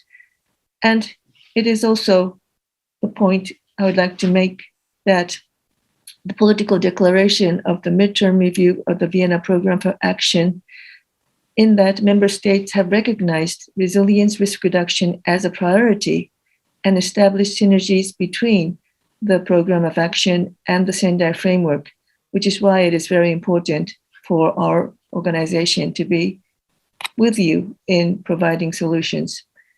And I would like to say that the year 2023 is very important for the landlocked developing countries. Why? Because the midterm review of the Sendai framework will culminate. We will look at the challenges and we will enhance our political will to move forward. So will, in the same year, the process to develop a successor to the Vienna Program of Action will happen, and the global stock taking of the Paris Agreement. These are very important opportunities which will strengthen synergies and identify priority actions for landlocked developing countries and transit countries to reduce risk and build resilience. Let me just mention two things that we are doing concretely on the ground in order to support LLDCs in tackling climate and disaster risks and building resilience. One, we are taking forward what is called the Comprehensive Climate and Disaster Risk Management Program, which is a program to support countries with special needs, including, of course, LLDCs, so that you can take a systemic approach towards both disaster and climate risk management, integrating them, bringing them together so that they will allow to make your policies risk-informed. The other initiative we are taking forward now is what is called the Global Risk Assessment Framework. This is an initiative to support vulnerable countries to combine your climate data and also other data around elements of risk, including the vulnerability data, the exposure data, and this again will inform your development and humanitarian planning. Most recently, in order to mobilize partnerships and advance joint efforts, UNDRR and WMO, we have jointly launched a Center of Excellence for Climate and Disaster Resilience in Geneva. This center will promote a comprehensive understanding of risk across multiple countries, including the LLDCs. So let me conclude by calling for 3 actions to increase support for integrated disaster risk reduction and climate change adaptation for the landlocked developing countries. First, we need to dramatically raise ambition for reducing and managing risks due to climate change, which requires a 50-50 share between adaptation and mitigation in the 100 billion annual climate finance. Second, we need to significantly increase support for averting, minimizing, and addressing losses and damages with the full spectrum of risk addressed, including risks from both extreme and slow onset events triggered by climate change, as well as all other hazards. And third, finally, we need to accelerate predictable and risk-informed investment and financing so that landlocked developing countries can better respond to their longer-term planning needs. We are with you with Courtney.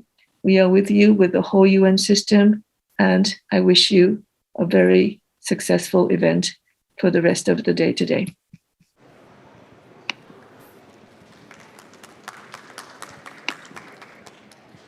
Thank you for those words and perspectives, Mami. We will now turn, well, let me just say, we're very grateful to the government of Mongolia, who plays host to the International Think Tank for Landlocked Developing Countries. And we will now hear from the Director of Operations and Research Coordinator of that International Think Tank for LLDCs, who is Mr. Dulgun Damdin Odd. Mr. Damdin Odd, the floor is yours.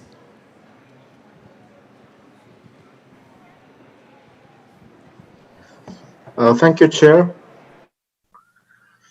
Your Excellency Courtney Ratway, Under Secretary General and High Representative for Landlocked Developing Countries, and Your Excellency, Mr. Liu Jianmin, Undersecretary General, Department of Economic and Social Affairs,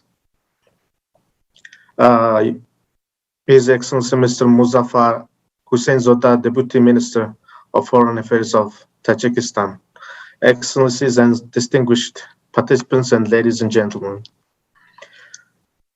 First of all, I would like to express my appreciation for the invitation to this side event, and I'm delighted to virtually join you as a think tank and advocate for the landlocked developing countries. Let me acknowledge also the leadership of this UN OHRLS and its strong commitment to sustainable development of the landlocked developing countries. So today I'm going to present the case of Mongolia in terms of climate change and adaptation in landlocked developing countries.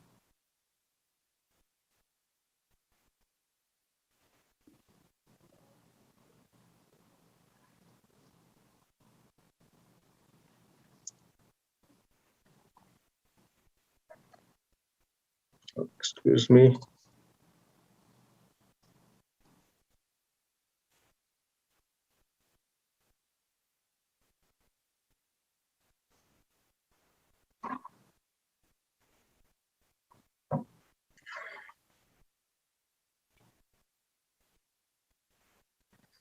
So the main contributing sectors to most landlocked developing countries' economy are mining and agriculture.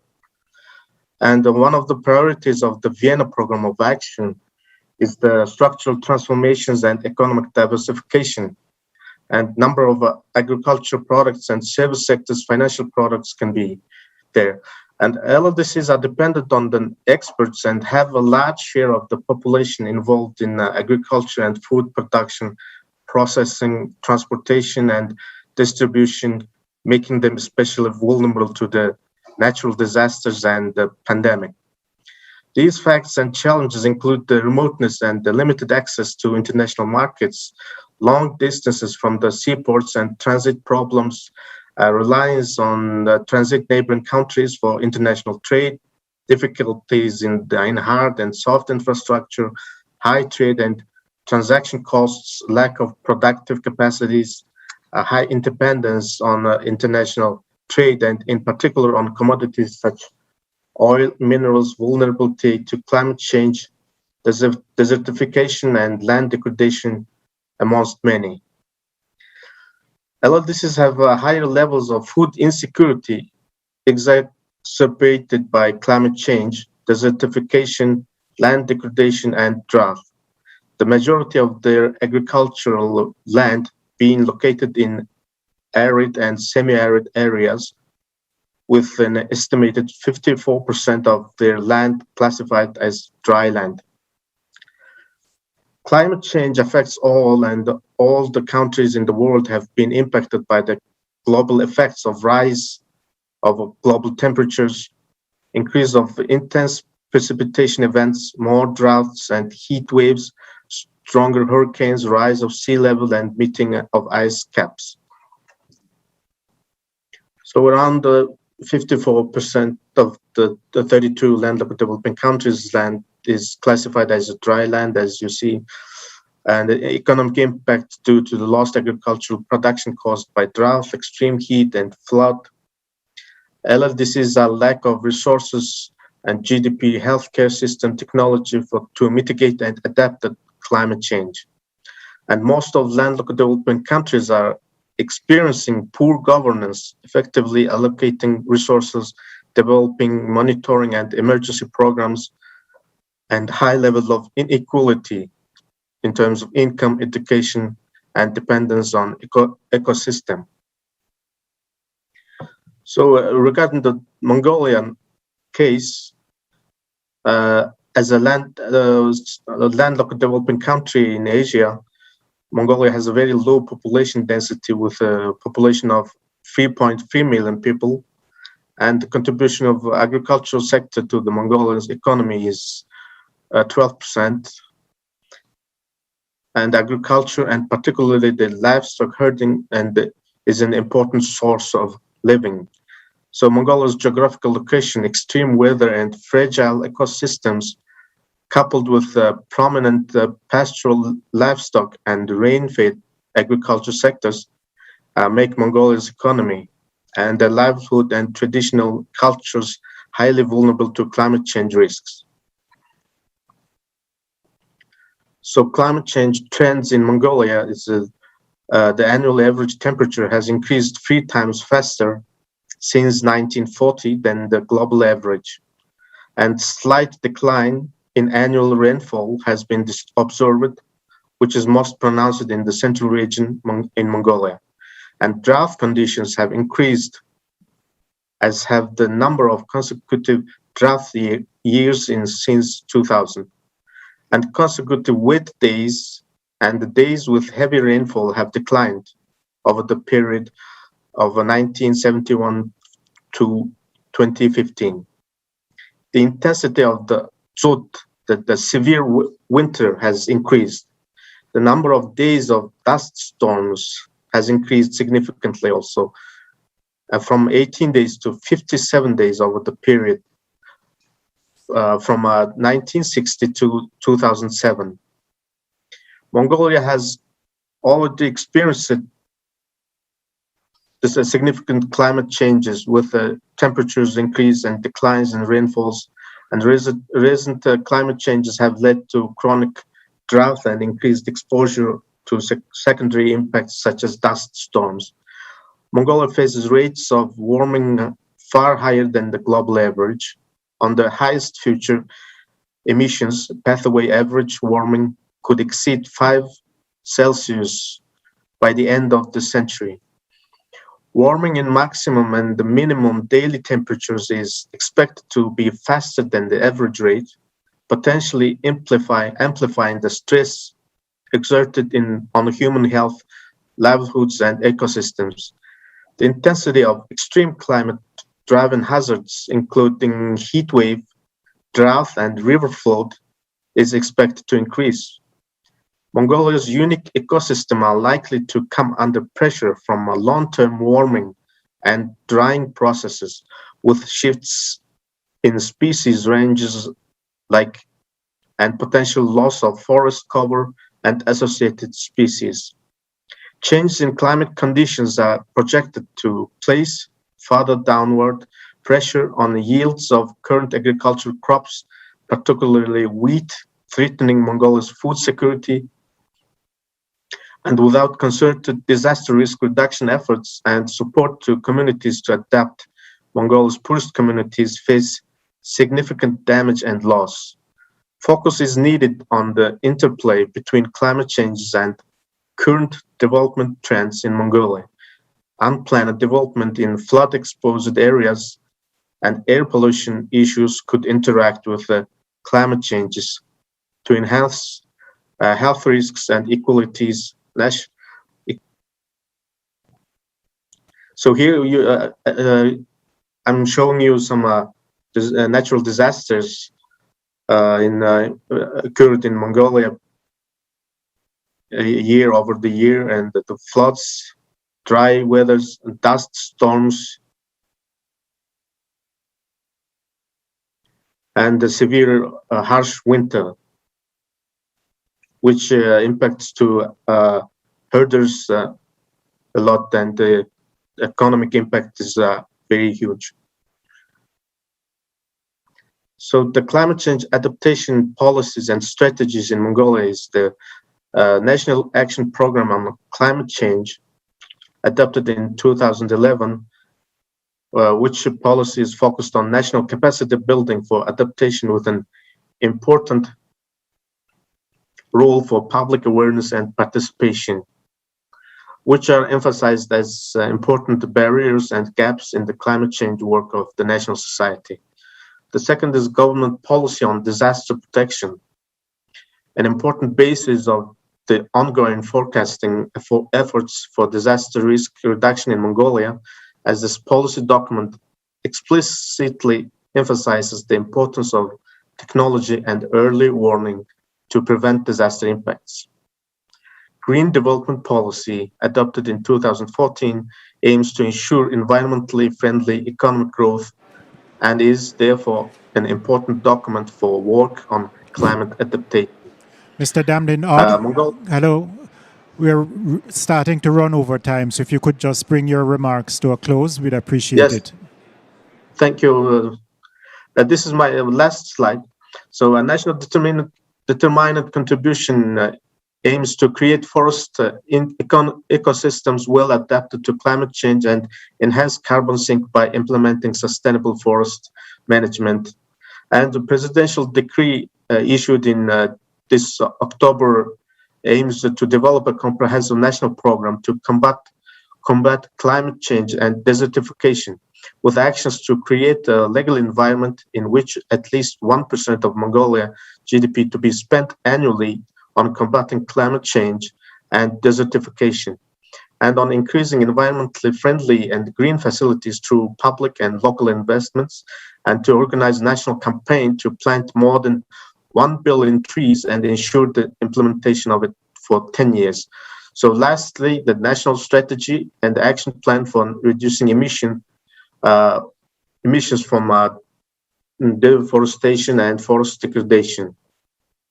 So taking this opportunity, I just want to take a moment to highlight the importance of the International Think Tank for Landlocked Developing Countries as the only intergovernmental organization of the group of LLDCs at the United Nations, and call on all participants to utilize the ITT LLDCs efficiently as a platform for knowledge sharing, deepening collaboration, generating knowledge, and developing the analytical tools to overcome our common challenges. So in conclusion, I would like to reemphasize our full commitment to the cause of LLDCs, and we look forward to your recommendation and guidance for a coherent approach in the implementation of the ITT LLDC's agenda, especially with regard to the 2030 agenda and the Vienna Program of Action. And thank you for your attention. Thank you very much.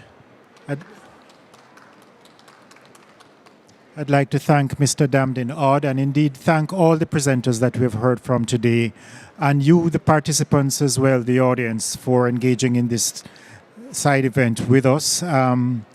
As we have heard, there are successful solutions, I think, and best practices out there, such as climate-smart agriculture, sustainable water conservation, renewable energy solutions, and climate-resilient infrastructure. But it's also clear that more needs to be done to support the LLDCs in dealing with the impact of climate change. There needs to be, as we've heard, increased financial and technical support towards building institutional and human capacity for development and for implementation of NDCs and NAPs. We need increased technology transfer as well towards mitigation and adaptation, and increased finance, climate finance for LLDCs, and capacity building towards accessing that climate finance.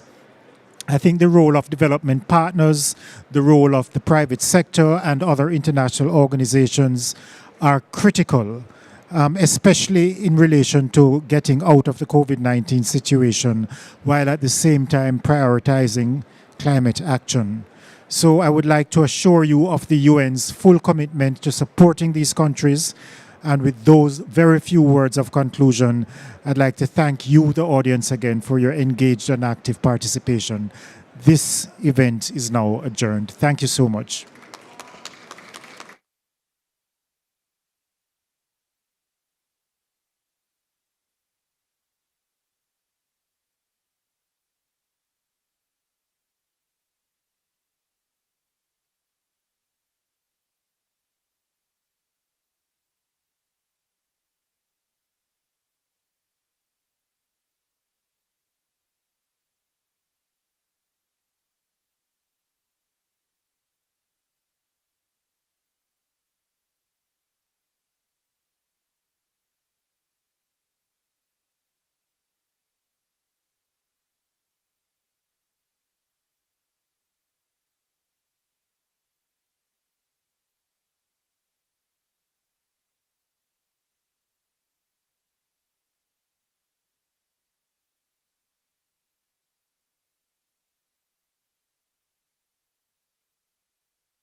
Hello, everybody. Just want to say that we are waiting for the organizers to give us the start because there is a delay in the previous event. Thank you. Yes, we're ready. Great. All right, thank you all for joining. My name is Josh Clem. I'm the Policy Director at International Rivers.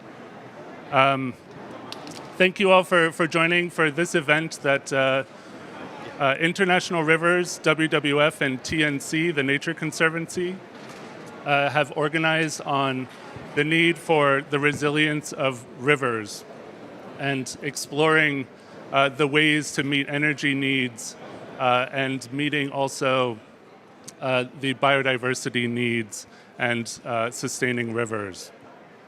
So we're really happy to have a distinguished panel here. Not everybody, unfortunately, is able to make it, so we'll have a couple gaps in our panel.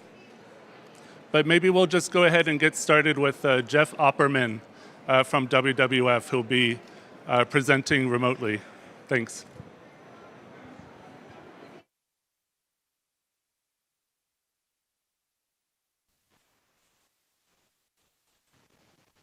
Great, thank you. Let's see, am I sharing my slides yet? There we go, sorry about that. Okay, thank you very much. So I will be talking about a brighter future, tackling the climate crisis and protecting nature with the right renewables in the right places. And the vision that I'm going to be talking about is that we can power the world with power systems, electricity systems, that are low C times 3. And by that, we mean low carbon. And of course, that is an imperative. We're here at COP, so that is top of mind, that we need to decarbonize our electricity and, in fact, move much of other energy sources into electricity that would be powered by low carbon electricity. And we need to make sure these power systems are low cost. And by that, we mean economically competitive, because power systems that are not economically competitive are not going to be politically viable. So if we are trying to craft a future of these power systems that will actually work, we need to ensure that they are cost competitive.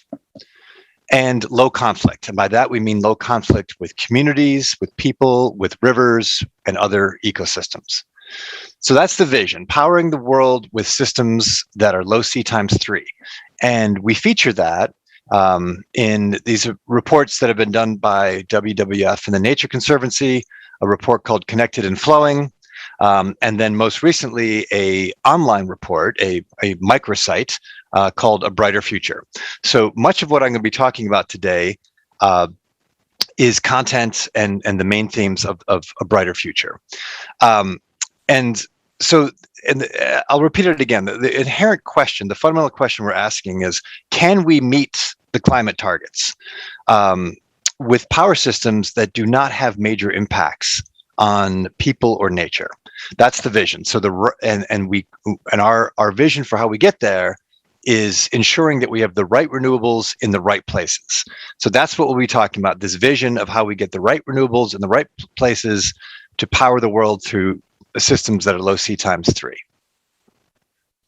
So here we have some of the graphics that come straight from the microsite, but this is the vision that will need to happen. We need to dramatically increase the proportion of electricity generation globally that comes from renewables. This is from a report from the International Energy Agency in 2021, showing what their models show we would need to do to hit the 1.5 degree target. In fact, it might have to be even more aggressive. This is just the power system. But if we electrify transportation and buildings, this might have to be larger. But for the purposes of this argument, we're showing what IEA is saying needs to happen by 2050. You can see a dramatic increase, primarily in wind and solar, and you may not really see what's going on with hydropower.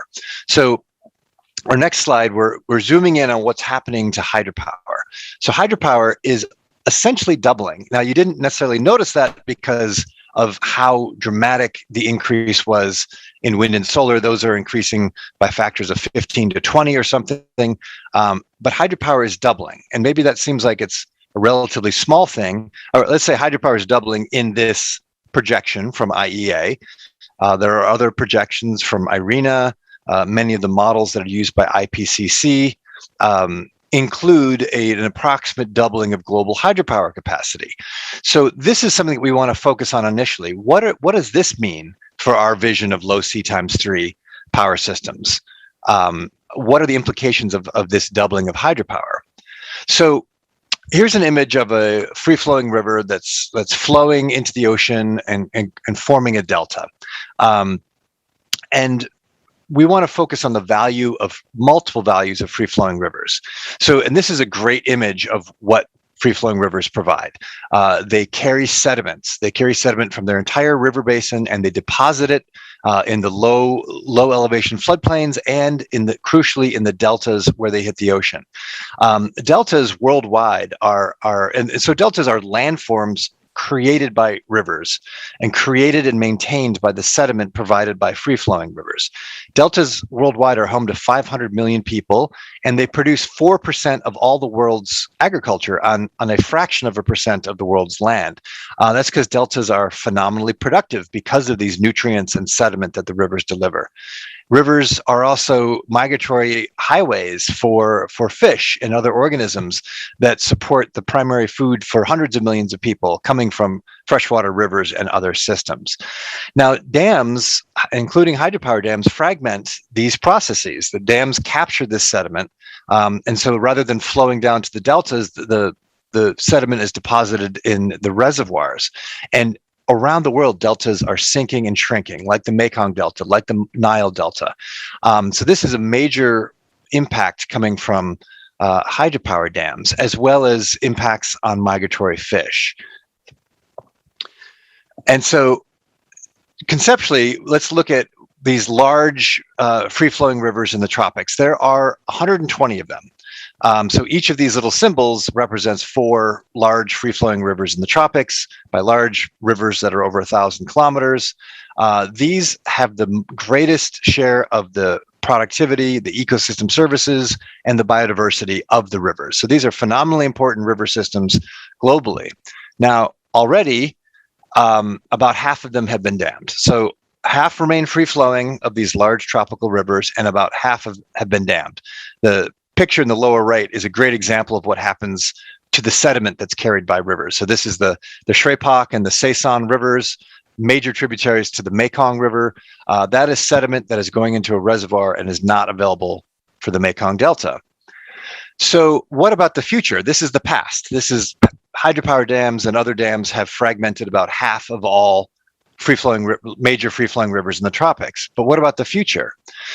So if you remember, I showed you that slide of what IEA was saying the total global capacity would be needed to meet climate targets by 2050. Well, translating that was capacity, this is generation. They're saying that capacity would support about 62,000 terawatt hours of renewable electricity that is needed by 2050. 62,000 terawatt hours. So each brick here is, let's say, 1,000 terawatt hours. Now, of that, less than 1% is projected to come from planned future dams on these large free-flowing rivers in the tropics. So less than 1%. But what would that do? That would fragment half of the remaining free-flowing large tropical rivers, leaving only about a quarter large tropical rivers that are still free-flowing. So for less than 1% of the needed generation, renewable generation by 2050, we would lose half the remaining free-flowing rivers in the tropics, a major global ecosystem. So that, in our mind, is not consistent with a low C times 3 future because it is such a dramatic trade-off and negative impact from a small amount of renewable generation. Can we get that from somewhere else? Well, everybody here at this COP is fully aware of what's been happening with renewables, the dramatic wind and solar, the dramatic drop in cost. We've seen just in the past decade, dramatic, about 70% drop in the cost of solar. Wind, not quite so dramatic, but still an impressive drop. They are now at the bottom end of the cost of fossil fuels and cost competitive hydropower. So before, countries felt like they didn't have any other options than the trade-off of losing their free-flowing rivers. The renewable revolution means they clearly have other options. Now, the next question would be 15 to 20 times increase in wind and solar. Can we do that without conflict with communities and with nature? So this is another aspect that we focused on in the Brighter Future report. So these are maps from the Nature Conservancy's Site Wind Right program. What we see here is the central United States with a map of the wind speed. So this is the wind resource and how it's distributed. And then overlay that with a map of a range of important natural features, habitat and species distributions, migratory corridors, and the like. So we overlay these sets of resources, and what emerges are the sites that remain, the sites that are available for low conflict wind developments that aren't conflicting with all those other values. Now, what's remarkable is that this is more than the needed electricity, more than all the electricity needed in the United States. Now, of course, it can't all come from wind, but just as an order of magnitude, it's a dramatic amount that remains even after we filtered out all the sites that would have some conflict with natural resources. So what is the global potential of this? So let's revisit the 62,000 terawatt hours of renewable electricity that IEA says would be needed. Now, for this comparison, I have to shrink that down, but this is the same block that I'm talking about. So the global potential was explored in a paper by Baruch Mordo et al., led by the Nature Conservancy, and I was a co-author on this. And we looked at the full spectrum of low conflict sites around the world for wind and solar. And we found that there was 152,000 terawatt hours of these low conflict sites for wind and solar. So almost 3 times as what IEA is saying is needed for renewable electricity. So just to put this in perspective, I'm not saying that it's necessarily always easy, but the potential for finding low conflict sites should be out there because there is a very large pool of low conflict sites for wind and solar that can be used to power this vision of a low C times 3 world. And of course, we understand that at the scale of grids, we need to figure out systems that actually work. We have variable renewables, we need storage, we need dispatchable, we need grid integration, we need smart grids, we need all of these things. So we've been working with partners like the University of California, Berkeley, who are experts in modeling grids to understand how we can create these viable, realistic, low-cost grids. And in fact, we'll have other speakers later in this session talking about that. And we all have our part to do to make a low C times 3 future possible. Everybody has their part to do.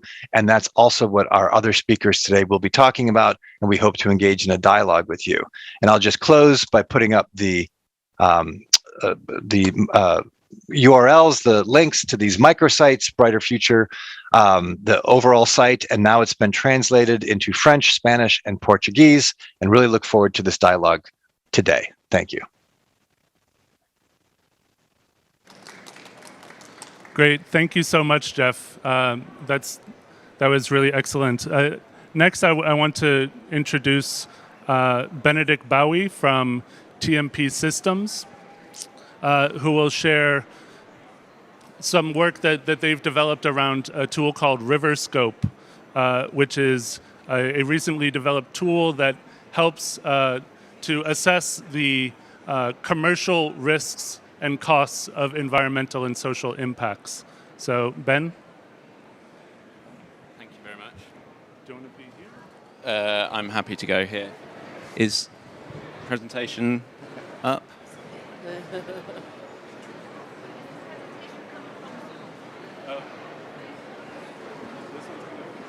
I believe so.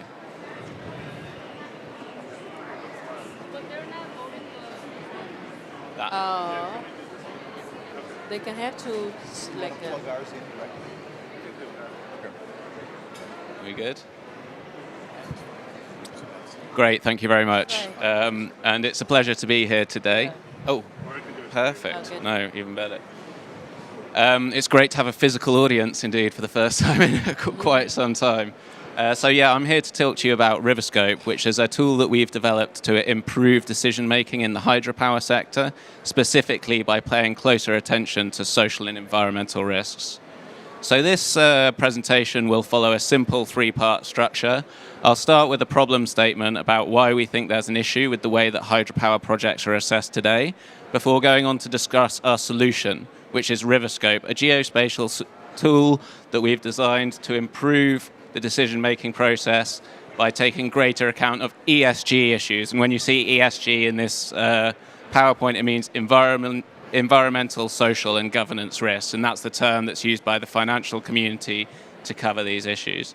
So once I've described the tool in brief, I'll go on to discuss some of the key findings. That'll be the main part of this presentation. So, what's the problem with hydropower assessments in our view? These assessments do not pay sufficient attention to the complexities associated with environmental, social, and governance risks. These complexities take time and they take money to address. And the result of that is that many hydropower projects, in fact, most of them that we looked at, are severely delayed. Now, we think that developers have tried to address this problem by going to sites that they think will have lower social and environmental issues, i.e. in remote locations. Our research that covers 281 dams found that those remote locations were actually the highest risk from a financial perspective. I'm not talking about an ethical perspective, I'm talking about operational and financial perspective. These delays are long enough to create significant problems for hydropower projects at a financial level and also on a political level. At a macro level, once you chain these problems together, you see that hydropower can create significant challenges in energy planning processes because it's so unpredictable. So, to give you a sense of what we're talking about here, I'm going to give you a quick preview of the results. And, oh, sorry, clicked too far. And I'd like to draw your attention to a couple of things here. Here are the 5 pilots that we've applied Riverscope to so far. I'll give some more information on those in a bit. But you can see in the column on the right, we expect all of these pilot projects to be delayed by at least 2 years, in some case 3 years. And then you can see in the middle column, MPV loss. That creates significant losses in the valuations of these projects. I mean, an investor, private investor, will not go near a project that's 0% MPV. So any negative rating is extremely off-putting, to say the least. But this also changes the competitiveness of hydropower relative to alternatives. And so we can see here that each of these projects is likely to be considerably more expensive than solar once we account for all of the risks. But those calculations didn't actually factor in climate risks. It's based on a historical methodology that I'll go on to describe. Once we account for the impacts of climate change on water variability, which will result in reduced output for many hydropower projects, we see these results. And we can see that the effects of drought reduce the value of these projects by hundreds of millions in every case. And they have a considerable impact on the competitiveness, again, of these projects relative to alternatives that are less climate exposed. Oof.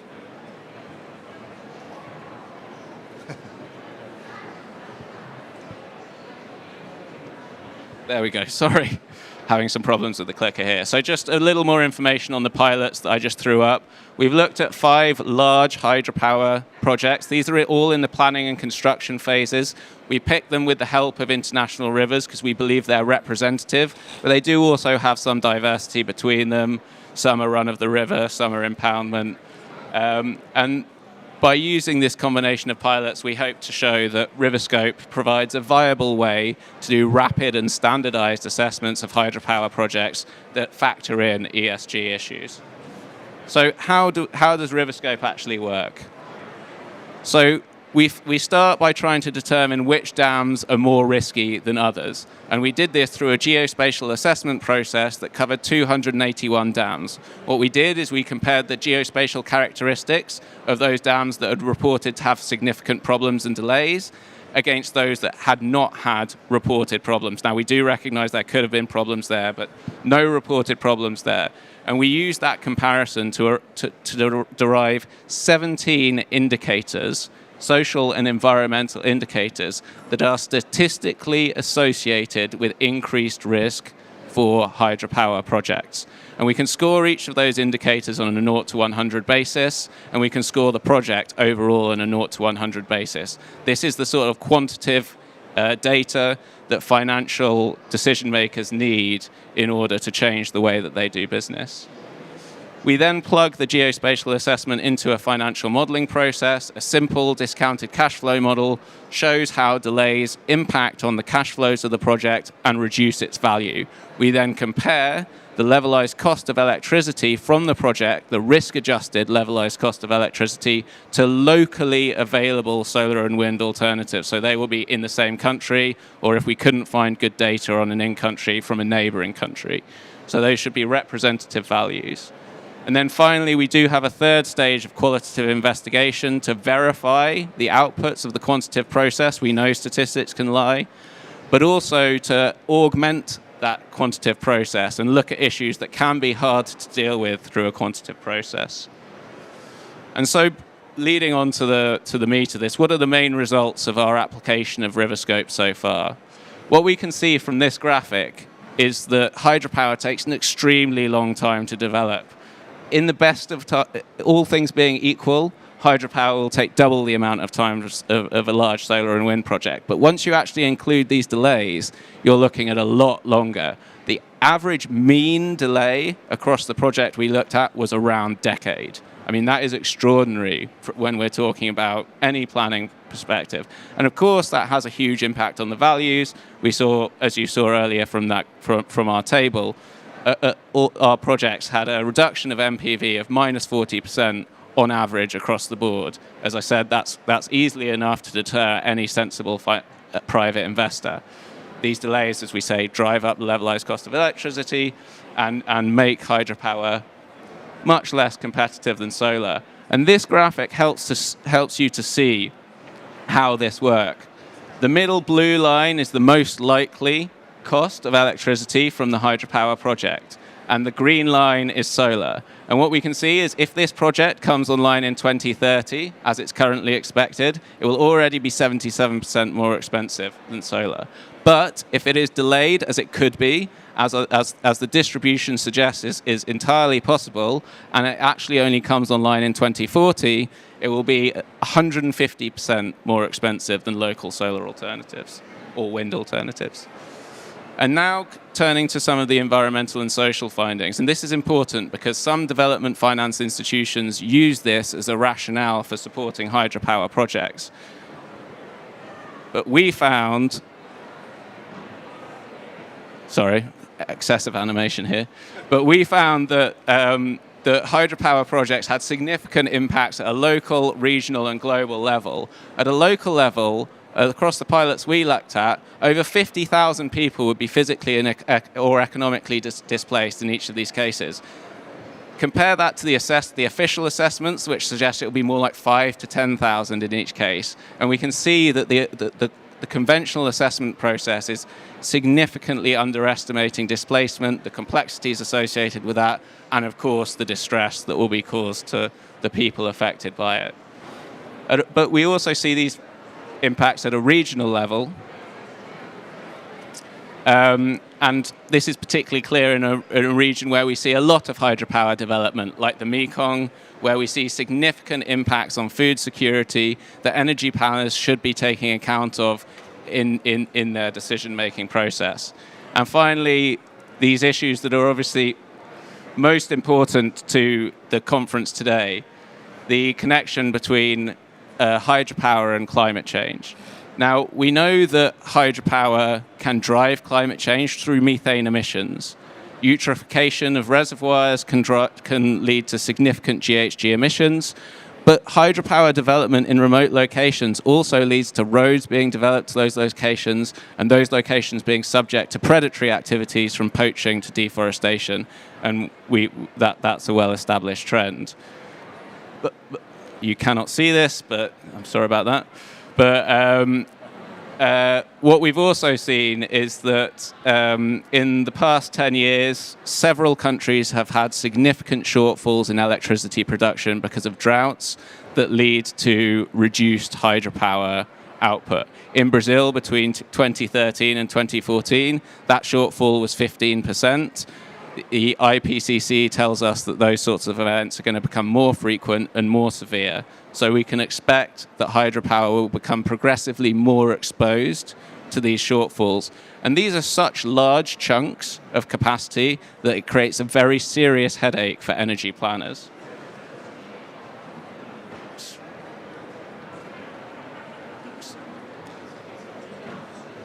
My last slide, you'll be happy to know. So, our key findings here. What we found is that hydropower is extremely slow. And so if we're looking for urgent solutions to what is undoubtedly a pressing problem, then hydropower doesn't necessarily provide that.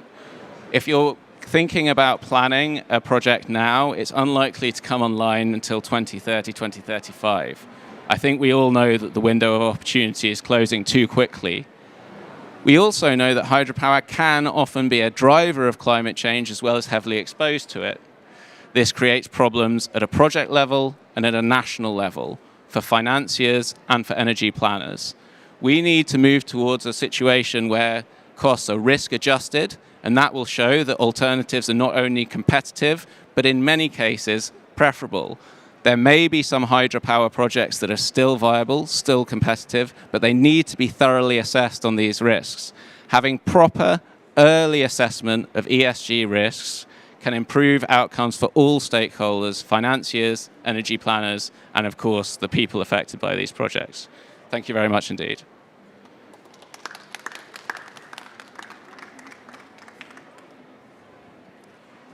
Thanks a lot, Ben. So next, unfortunately, our speaker from a representative from the Zambian Ministry of Energy was unable to make it. So it's too bad, but hopefully we'll make up a bit of time. Next, we have Khan Gui from Green Innovation and Development Center in Vietnam.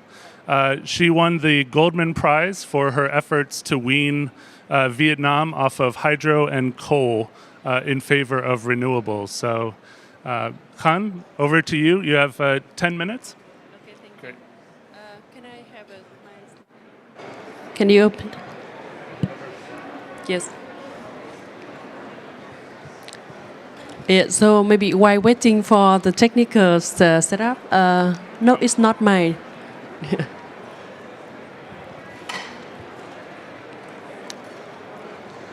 Maybe yeah, I can start. So, good afternoon, everyone. I'm Khanh from Vietnam. I have nearly a half a decade to work to fight for river protection, and in my country and in the Mekong region. So we have spent a lot of time to discuss and to propose the Mekong government to delay the Mekong Dam development in the mainstream of the Mekong River, because we see that the growing of non-hydropower renewable is the alternative option for the river life and also for the community resilience. With that belief, I set up Green ID in 2011, and we really focused on how to advocate and also accelerate clean energy transition with solar and wind in Vietnam. So how can I move this? You have to ask. Okay, it works now. Yeah, so I will skip the first part because the previous speaker has been mentioned about the global trend of the renewable development. I will focus more on the, yeah, why it doesn't work? Someone else, Francesca, is doing it online. Yeah, sorry. So you have to ask for the next slide. Okay, so I think next slide, because this is about us. I has been mentioned already. So I need to. I want to skip some slide talking about the global renewable development, because the previous speaker has been talked about it already. Okay, next. Yeah, next one.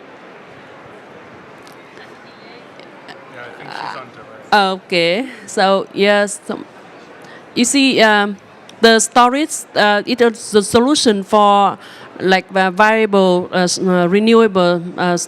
It has been developed recently, and the cost projection it will go down very fastly. And I think our next speaker will talk more about this. So please skip it. Next slide. Yes. Yeah, you see here new solution coming in to address the problem of the hydropower and also create the maximize of the different renewable resources with like you see floating solution and also hydrogen. Next slide, please. Yes, and yeah, electrification of the transport means it also provides the solution to support for grid. Next, please. Yeah, it is the how renewable, non-hydropower renewable developed in Vietnam in the last 2 years. You may see that we provide some like figure from 2018. Solar is like not yet happened in Vietnam, but from 2019 to 2020, we have a like booming of the solar farm with about like 5,000 megawatts of solar farm achieved in by the end of 2020, and the next round of the solar development in Vietnam is solar rooftop.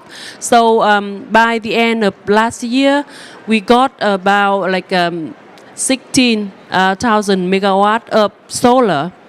Oh, it works now. Thank you so much. Yeah. Yes. So. You see, just from like almost zero, Vietnam become the like one among top 10 country leading the solar development.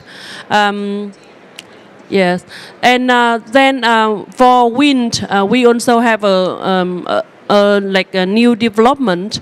The updated number I got yesterday is we just got 3,900 megawatt of wind solar connected to the grid, and the current power development plant projected to increase more renewable in the scenario by the next 10 years. However, this is not yet at the level of expectation. So from our alliance and from Green ID, we still try to advocate for further increase of renewable and also reduce more coal for the next 10 years, because we see that Vietnam have a lot of potential for solar, for wind, and also the other kind of like renewable solution like biomass, solid waste. This is the number of the like potential capacity, and you see that the action, the reality capacity is still very far from the potential.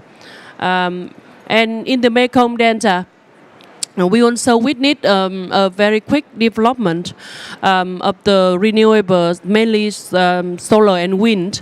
Why I want to focus on Mekong Delta, because that you like listen from the previous speaker, the Mekong Delta were affected by like the cascade of dam developed in the uppers of the river, and with the proposal of about like 13,000 megawatt of power from hydropower, it will destroy our delta, and sediment will be blocked and trapped in the cascade dam.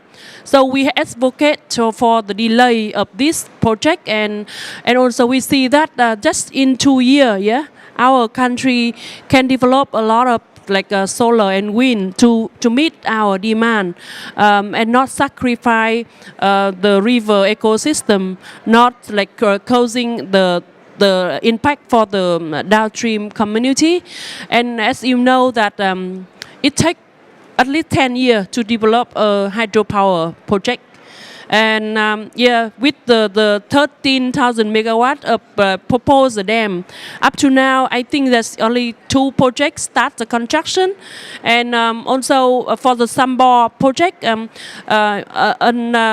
think NHI has the analysis about the alternative option. It's taken into account, consider floating, combining with the existing dam in the brand of the river, the tributary of the Mekong River. It shows that it's more benefits if we developing the alternative solution based on the solar floating.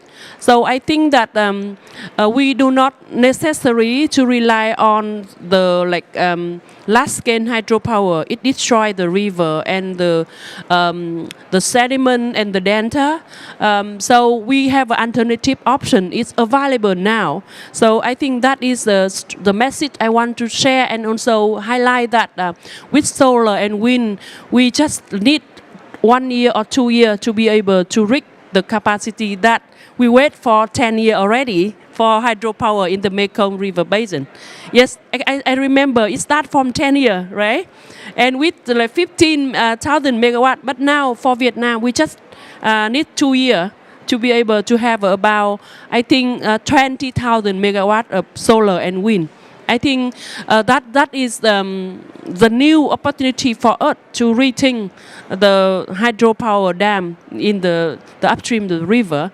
And I would like to say that we have many solutions, and it's now financially available, not like 10 years ago. So it encourage us to reconsider the power plant in the Mekong region. And I also want to share some of the project we work with our partner at the community to encourage the solar for off-grid community. The solar combining with the agriculture I think it's a distributed solution, and it can deploy everywhere in any village in the Mekong region and in Vietnam. So it provides power for our need, but it also provides income for the farmer, and it it's not causing any trouble for the current grid. So I think that is a solution we need to consider. This is some image of our work and our project. We work with the people in the Delta and also in the other part of Vietnam. So we have a big hope for the future, because yesterday, I think 2 days ago, our Prime Minister has made a strong commitment for net zero by 2050. It's very ambitious, but we think that it's opened a new road for us to work together, and it's welcome for any effort it can support for Vietnam to reach to this target. And our Prime Minister also highlight the nature-based and science-based should be the principle for the transition. And also we need to have a strong commitment to reduce the greenhouse gas emission, but also at the same time we need to ensure fairness and justice. I think this principle should also apply when we look again or rethink the hydropower development. Last but not least, I think that for Vietnam as a developing country, we need to have support and cooperation from international community to transfer technology, to enhance climate finance asset, and to support for deployment of renewable solution, non-hydropower renewable solution at both concentrated scale and distributed scale. So that is the last message I want to stop. Yeah.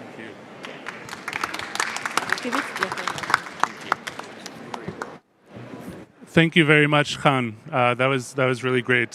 Thanks so much for sharing your experience and the great work that you've been doing to shape the energy future of Vietnam. I think we all have a lot to learn there.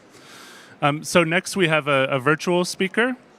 We're lucky to have Lucia Giessen from Swiss Re, who will be presenting about how Swiss Re is tackling the challenge of decreasing how to decrease business risks that impact nature. So Lucia, hopefully you're with us and able to take us through it. We can't wait to hear what you have to say. Thanks. I am. Thanks a lot. And also thanks a lot for having me here. So as mentioned, I'm a sustainability risk manager at Swiss Re. So for those who are not familiar with Swiss Re, it's a global reinsurance company. So we provide insurance coverage to corporates, but as well to insurance. So that's why reinsurance. And what I'd like to show you now is how we manage sustainability risk with a special focus on hydro dams. So on the next slide, you can see that sustainability had been an important topic for Swiss Re since many years. So we've already published our first report related to sustainability at the end of the 20th century. I don't want to highlight everything on this timeline, so I will focus on later on the ESG risk framework, which you can see was developed in 2009. And I think what is also important to mention related to ecosystems and biodiversity is the Biodiversity and the Ecosystem Service Index, which was developed in 2020 by my colleagues, so by the Swiss Re Institute. So on the next slide, very briefly about this Biodiversity and Ecosystem Services Index. Briefly, it's called BES Index. What it shows you is the current state of biodiversity and ecosystems globally. So with that, you can compare regions or countries, and coupled with the dependency of different economic sectors, it also shows the exposure of national economies related, or the exposure of national economies to biodiversity losses. On the next slide, I would like now to walk you through our ESG risk framework. So ESG, as mentioned before, relates to environmental, social, and governance. And these frameworks allows us to manage and identify ESG risk across our entire organization. So it's not only for underwriters or what we insure, but it's also for the investment side. And it consists of 3 umbrella guidelines, one on environment, social, human rights, and the last one on governance. And it also consists of sector-specific policies, which you can see on the right side.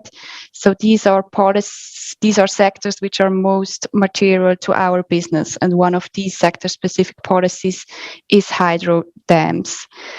Besides these policies, we also have a list of companies and country industries which we exclude. And now I would like to focus more on the hydro dam policy. So on the next slide, each of these sector-specific policies is structured in the same way. So first, we define for our business what are the key material risks. And then within these key material risks, we define clear exclusion criteria. So criteria when we say we are not providing business support. And in the hydro dam policy, so key material risks are for us the rights of local communities, also labor rights during construction regarding health and safety, or any other rights outlined in the 8 ILO conventions. And then regarding the environment, we look at the impact of the dam on biodiversity and ecosystems, as well as on the impact on neighboring countries and on cultural heritage. Regarding exclusion criteria, so as mentioned before, a clear no-go for us would be a violation of one of the 8 ILO core conventions, such as forced labor, or violations of rights of local communities. So, for example, what we see often is that indigenous peoples do not benefit from free, prior, and informed consent, or it comes to forced or uncompensated relocation. So this would also be a no-go for our business support. And for any new large-scale hydropower project, we also request an environmental and social impact assessment. And we also do not support projects which are located in a protected area. So, for example, World Heritage Sites, or if the project is located in an IUCN protected area, category 1 to 4. On the next slide, I'd like to show you how this policy is implemented in practice. Sorry, it's a bit small, but basically, whenever a client reaches out to us for business support, the deal goes through a screening. So there is a first initial screening of every transaction. It is screened for ESG risks, and it's called the ESG Risk Management Service. So it's step 3 on this graph, and it can give 4 different outcomes. So one is low risk. We don't see any risk for sustainability risks. Medium risk, here we see potential impact of the transaction on people and the environment. So here the underwriter is required to conduct due diligence. So, for example, check if there is any negative news regarding this hydropower dam. In the case of high risk with severe risks, so then it's transferred to our team. And the 4th potential outcome is an abstain, because the project, we already know the project, and we know that it's harming the environment severely or local communities. And this high risk, so now on the graph, step 4, there is the second tool which comes into play, the ESG risk referral tool. Basically, that's my team. So we analyze the transaction in more details, and we can then also issue 3 different recommendations. These recommendations are binding. So the underwriter has to follow our recommendations. And on the next slide, I would like to show you how these different recommendations can look like. So one is proceed, the other is proceed with condition, and the last one is an abstain. So in the case of proceed, for example, we are asked to provide insurance to a new hydropower project in Nepal. And we then check this project on our external data provider. And in this case, we haven't found any controversy. And we also have access to a publicly available independent environmental and social impact assessment, which is in line with external best practice. So here we issue a proceed. The second potential recommendation we can give is a proceed with condition. Here we make our coverage conditional, because normally every transaction is renewed after 1 year. So, for example, if we see that there were issues in the past, but now there is a positive trend, the company engaged with the local communities, really tried to solve the issues, we see a positive development, and then we can, for example, say we can give you this coverage, but we want to see that this is really on a positive path, and you can only renew this transaction if the positive trend continues. So basically here we have really the power or the leverage to engage with the client, share our concerns, make them aware that we care about sustainability. And the last case is an abstain recommendation. So it could be that the project is located in a protected area, and then it's a clear no-go for us. So there is no room for improvement. On the next slide, this is already my final slide. So I just wanted to mention what is important for us, and I guess for many other stakeholders as well, is data. So the more robust environmental and social data we have, and the more external assessments we have, the better we can really manage sustainability risks. And I think this was very well outlined before by Benedict from TMP Systems. So I think these river scope assessments could really help us. So if we know the location of the project, and the project is really at the wrong place, so no matter how good the performance is, we can already decline these projects, or that we know that there have been massive relocation of local communities, or also regarding environmental issues, that there are a lot of greenhouse gases, then we can already say we don't want to provide business support to this project, and we can put it on our project list. That's all from my side, and thanks a lot. Thank you so much, Lucia, for an excellent presentation. It's great to hear how actors within the private sector are also looking at sustainability issues, and in some cases, in some of the policies that you mentioned, even surpass those of even development financiers and others who are supposed to be kind of leaders in environmental and social governance. So thank you so much for that.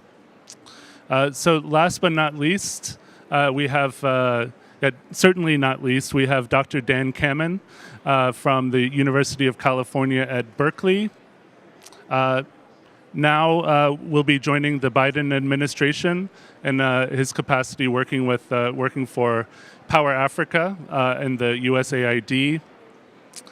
Dan is very much a pioneer in efforts really to help countries to identify viable renewable energy solutions and alternatives to damaging centralized projects such as coal and hydropower. So, Dan, we're really glad that you're here, and we can't wait to hear what you've got to say. Thanks. Thank you so much. So I guess I should come over. Is that okay? Okay. Well, we'll see if this see if it works. So my thanks, and I guess I'm the only thing now. It's speaker number 5 that stands between you and coffee, tea, next event. So I get the. Also have a Q&A. And the Q&A. Okay. So I have the kind of the fun role to try to talk about what I would say is the positive lessons out of these efforts and some really dramatic steps forward. And so the 2 hats that I wear are kind of useful for this. My lab, as you mentioned, has been working in partnership with a number of governments in Southeast Asia, in Sub-Saharan Africa, for a number of decades. But at USAID and at Power Africa, we'll be making a number of funding announcements tomorrow on Energy Day, and I urge you to kind of keep that in mind. There's a few things I can't spill the beans on today to make it a little more exciting for tomorrow, but the numbers are big. They involve the B word. And so the feature of this back and forth I want to highlight is that in all the talks you heard, both in person and virtual, there was a very important common theme, and that was open source, transparent, data-based models consistently favor sustainable solutions from the perspective of reliable power systems, more reliable as climate change gets worse, which unfortunately is happening, more reliables in terms of ESG and in terms of human rights and in terms of biodiversity. And so instead of running through a great big modeling picture, which as an academic I love to do, and I have 9,000 slides to prove it, what I want to highlight are only some cases that illustrate the stories in their fruition. I think there's one element that all of the speakers talked about, but I want to emphasize it because it often doesn't come across quite as strongly, and that is these analytic tools are great. I'm a physicist by training. I love building analytic models, but in none of the cases I'll highlight here were they success stories until there was a strong social justice, civil society component that utilized and reformed how the analytics were done, used, and brought into action. And so if I just start with some cases in my home state of California, I will move quickly to developing countries, but I want to highlight both sides of it. This is kind of, I would argue, this is one of those, pictures of the Anthropocene. This is the Grand Coulee Dam in Southern California.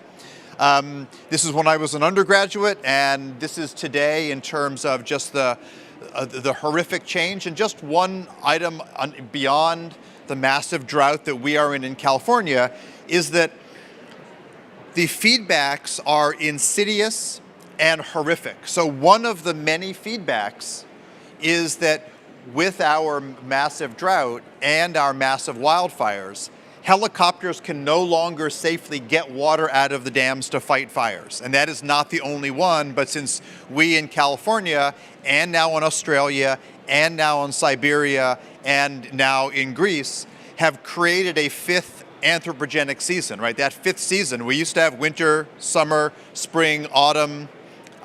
Now we have that in the fire season too. And so I highlight that these damages compound each other. And so we're not sick of, but we have to recognize that the severity of these damages are well described in the IPCC reports. This is just how much worse all the metrics will be if the 1.5 degree target is surpassed, for which many sane people think we have little chance. And right behind us is the 1.2, or a little bit higher where we're at today. And so highlighting all of these issues very quickly, in the California case, our 2010 goal was to be 20% powered by renewables.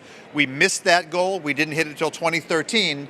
The numbers have gotten, the 2020 is the middle. Sorry, they're shifted over by one. Our 2020 goal was 1/3 powered by renewables. We are well over 40% today. So we exceeded that goal despite starting late. The 2030 goal was 50%. It's now been increased to 60% of our energy from renewables. And of importance in California, large hydro and nuclear do not count in our clean energy mix. So you might say, well, California is a special, very affluent case, but I want to highlight what that means in terms of action today, 2021, before moving to developing countries. So if I can press the pointer right, this is one day in April of this year, and the green line is the mix of renewables. I guess I can't pointer on the screen. But what you'll notice is that not only did imports from neighboring states go negative, we started to export power, hydropower became essentially an irrelevant point of the mix. 30 years ago, California was forecast to be a state powered almost entirely by nuclear and large hydro. Neither one is relevant in our mix today, except for the load following and the pumped hydro storage elements to build up the storage to support wind and solar. And I highlight this because if our 2030 goal is to be 60% powered by renewables, we're hitting 95% on the best days today in 2021. That doesn't prove the overall mix, but it highlights a very different world to be moving into. To highlight the developing country versions of the same story, they are essentially versions of the same thing. And so recently in joining Power Africa, one of my jobs is to work on this exact story you've heard all the speakers highlight. How valuable these open source models can be, particularly in places with vertically integrated utilities that don't often, to put it mildly, give a huge space for civil society and other input. Building these modeling tools in the hands of community groups, university groups, public-private partnerships can really change that dialogue. And so again, this is sort of an extended business card, if you will, from my new office at Power Africa to work on engagement around clean energy solutions. So let me simply turn to several examples of where this dialogue really illustrated the message we talked about here. So my own laboratory builds one of these power systems models, just like you heard from several other speakers. My own model is called Switch. I happen to love it and, of course, slaved over it. But all of these models are essentially as good and useful as the data input and the transparency. So my own is called Switch. We first used this in the case of Kenya, where there is an active debate about a coal-fired power plant proposed for the coast, city of Lamu. And developing the modeling tool showed very clearly that in this East African case, the mixture of solar, wind, and geothermal was a far cheaper solution, like you heard from Jeff Opperman's opening talk onwards. But that modeling effort would have gone essentially nowhere if the civil society groups working through the justice system in Kenya, working through community groups, there's a group called Save Lamu, there's a group called Decolonize, didn't take those results and really bring them into a much broader social dialogue. The Lamu plant that was primarily to be funded and built and support by a mixture of Chinese banks and an American company, General Electric, that project has been canceled. There is an ongoing battle about it, but that project is currently off the agenda. Very similar story in East Malaysia, in Sarawak and Sabah, 2 states on Borneo, where the same modeling package was made directly available to community groups, to city governments, and in their dialogue, it was one of the tools. And I can't rate whether community activism or the analytics was better or worse. I think this is really like saying, which of your children do you love more? They're all critical in the story, but this is a case where one of the mega dams proposed for Borneo, the Baram Dam, was canceled as a result of community groups using these tools directly in their analytics. In fact, in Malaysian Borneo, there is a series of these mega dams called SCORE, cleverly named, I would say, the Sarawak Corridor for Renewable Energy. It's essentially a menu of $10 billion gigawatt dams, the first one of which in this line has now been canceled as a result of this dialogue, information-based, but very much a community management process. So individual projects are fine. The question is really where you go from that. And I would say the next stage of the process, I will return to Africa, where, again, watch for the announcements made tomorrow by USAID and several large foundations and several of the billionaires often in the news. And that will be on an effort to fund at a much larger scale than we've seen before, a very large investment in mini grids, but the term mini is probably no longer an appropriate piece. In 2 very contested regions, one in Goma in the Democratic Republic of Congo and one in Malakal in South Sudan, in each cases, the mini grids being constructed now are more than a megawatt per mini grid with enough on-site storage to either power the local community for several days, or in the South Sudan case in Malakal, to power the relief camp for several days. And when the hope for violence subsides and peace grows, that will become a clean energy power plant tied to the city. So each of these megawatt scale projects are essentially larger instantiations, larger versions of these community efforts built outwards to provide immediate energy sources, but ultimately to become clean energy hubs on the grid. So again, watch tomorrow's announcement where the B word will come into play.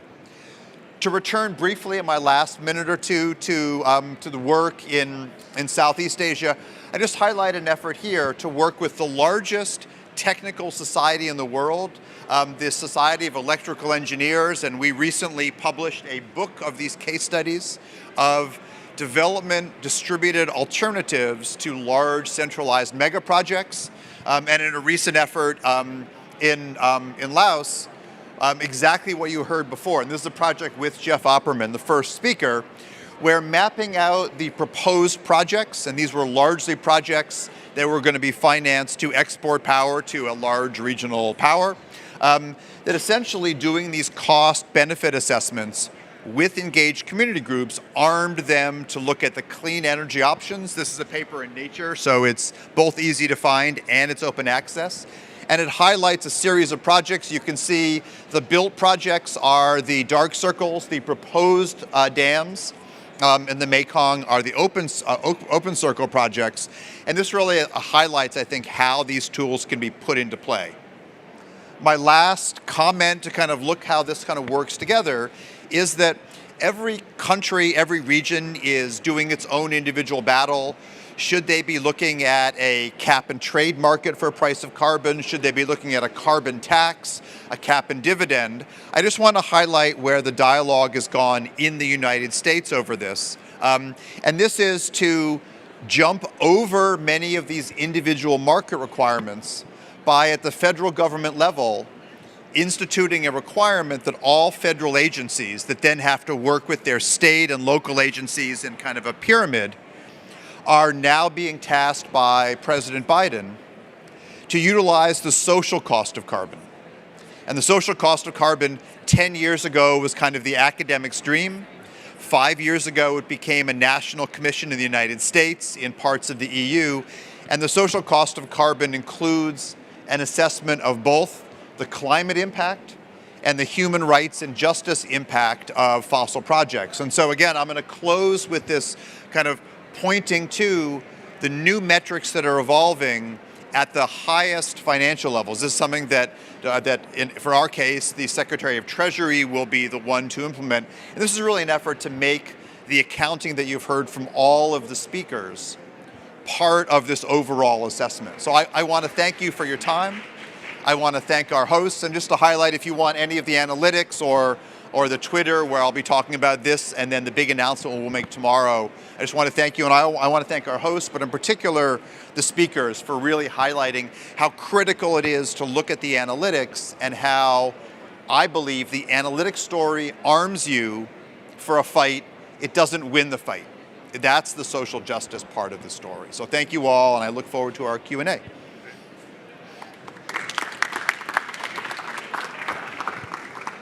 Thank you, Dan.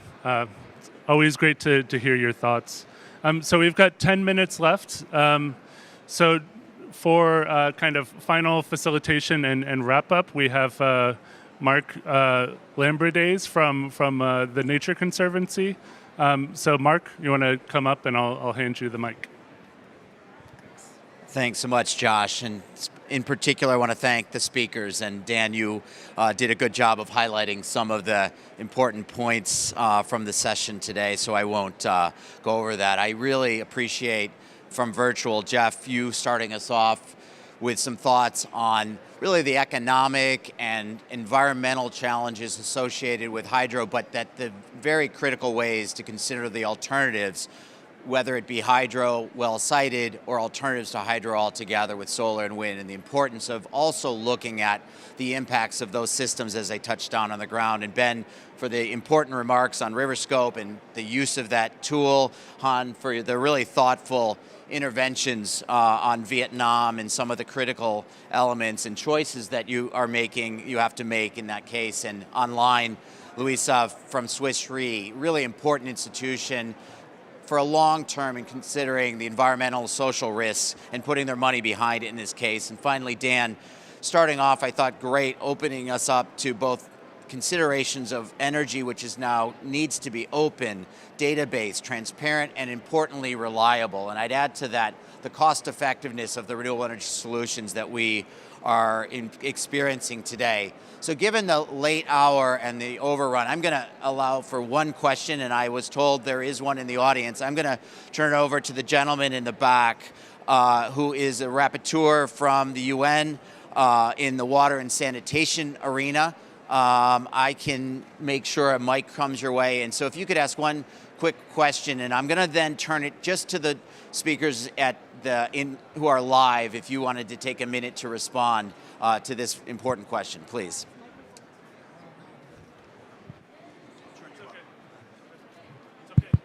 Yes.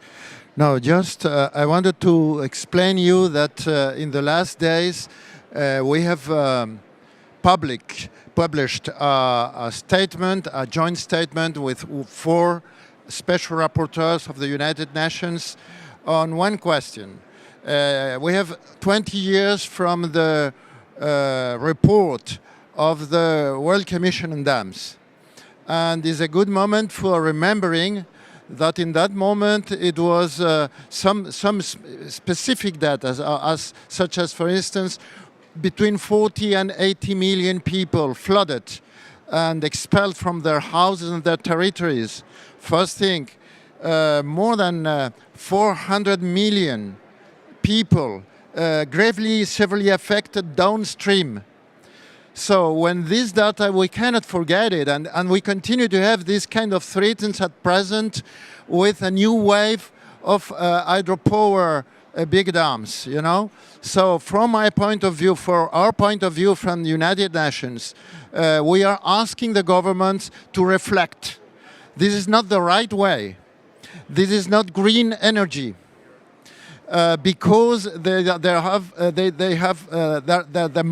produce grave social impacts and very grave also environmental impacts on sustainability in the rivers and so on. So in that sense, at the end, just two of the several recommendations. We say call on governments to ensure independent reviews of dams to ensure fair compensation to affected people and guarantee human rights to drinking water, sanitation, housing, food, health, and education. And another point says, call on governments, the power generation industry, and financial institutions to halt planned new large hydropower dams and prioritize the optimization of the existing dams and the development of other renewable energies with lower social and environmental impacts.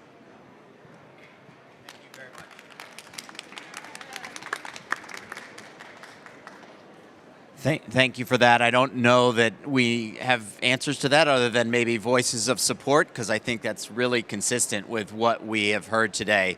So I think we're going to move towards wrapping up. And so just to remind everybody today, where Jeff started out, a lot of this information can be found on the recently launched website called brighterfuture.org, on which we really highlight some of the technical challenges. There are links in there. You can look at some of the solutions. Dan mentioned Switch and the tool that they've got developed. You heard of Riverscope, the Nature Conservancy. We've produced an important product called Hydro by Design, which helps governments in particular and large institutions. IFC is using this tool right now to consider the basin scale analysis, alternatives for hydropower development, really focusing, if you have to build new hydro, on cascades or other low impact opportunities around the world. So I would invite you to look at that through Brighter Future or directly on Hydro by Design at nature.org. But other than that, I just want to thank our co-hosts, co-organizers on this, International Rivers, and our friends at WWF. This has really been a fascinating session. I thank everybody for staying with us at this late hour. So again, let's put an end to this and thank our speakers.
Hello, good afternoon, everyone. Thank you for joining us today.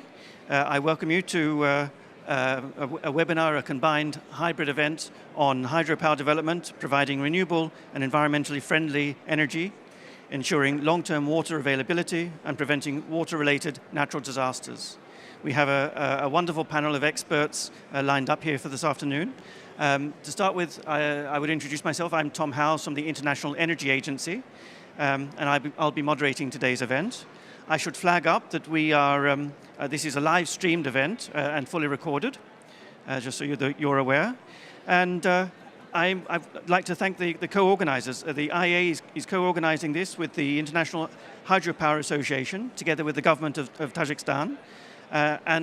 We have an excellent panel of speakers to have a good discussion about the different aspects of developing hydropower, the role hydropower can play in addressing the climate challenge, and the issues involved in developing hydropower in a sustainable and environmentally safe fashion. So today's webinar will have 3 opening speeches, and after that we'll have a panel of experts to dive into some of the more detailed aspects of developing hydropower. Building on 2 presentations we will have between those, presentations outlining both IEA and Alex Campbell's great expertise on the different issues of hydropower. So without further ado, we jump in, and I turn with great pleasure to introduce His Excellency, Mr. Jamshed Shoimzoda, who's Minister from Kazakhstan. Kazakhstan, please, over to you.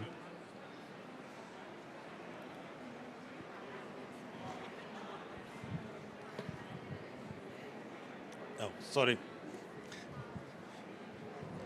Thank you, Tom. Dear participants of this side event, ladies and gentlemen, let me first of all, on behalf of Tajik delegation, welcome all of you, including online participants, to this event. I would like also to thank to our colleagues from International Agency and the International Hydropower Association, who together with us organize this important event. Hydropower is undoubtedly one of the major renewable and the clean energy that can make significant contribution to the climate resilient agenda. It will also make a worthy contribution to addressing issues such as water security and water-related disaster risk reduction. I'm convinced that today's event will provide an opportunity to discuss important issues related to the development of hydropower in the context of the global climate change and work out feasible recommendation. Dear colleagues, the Republic of Tajikistan has defined it as a main direction for the development of the green economy.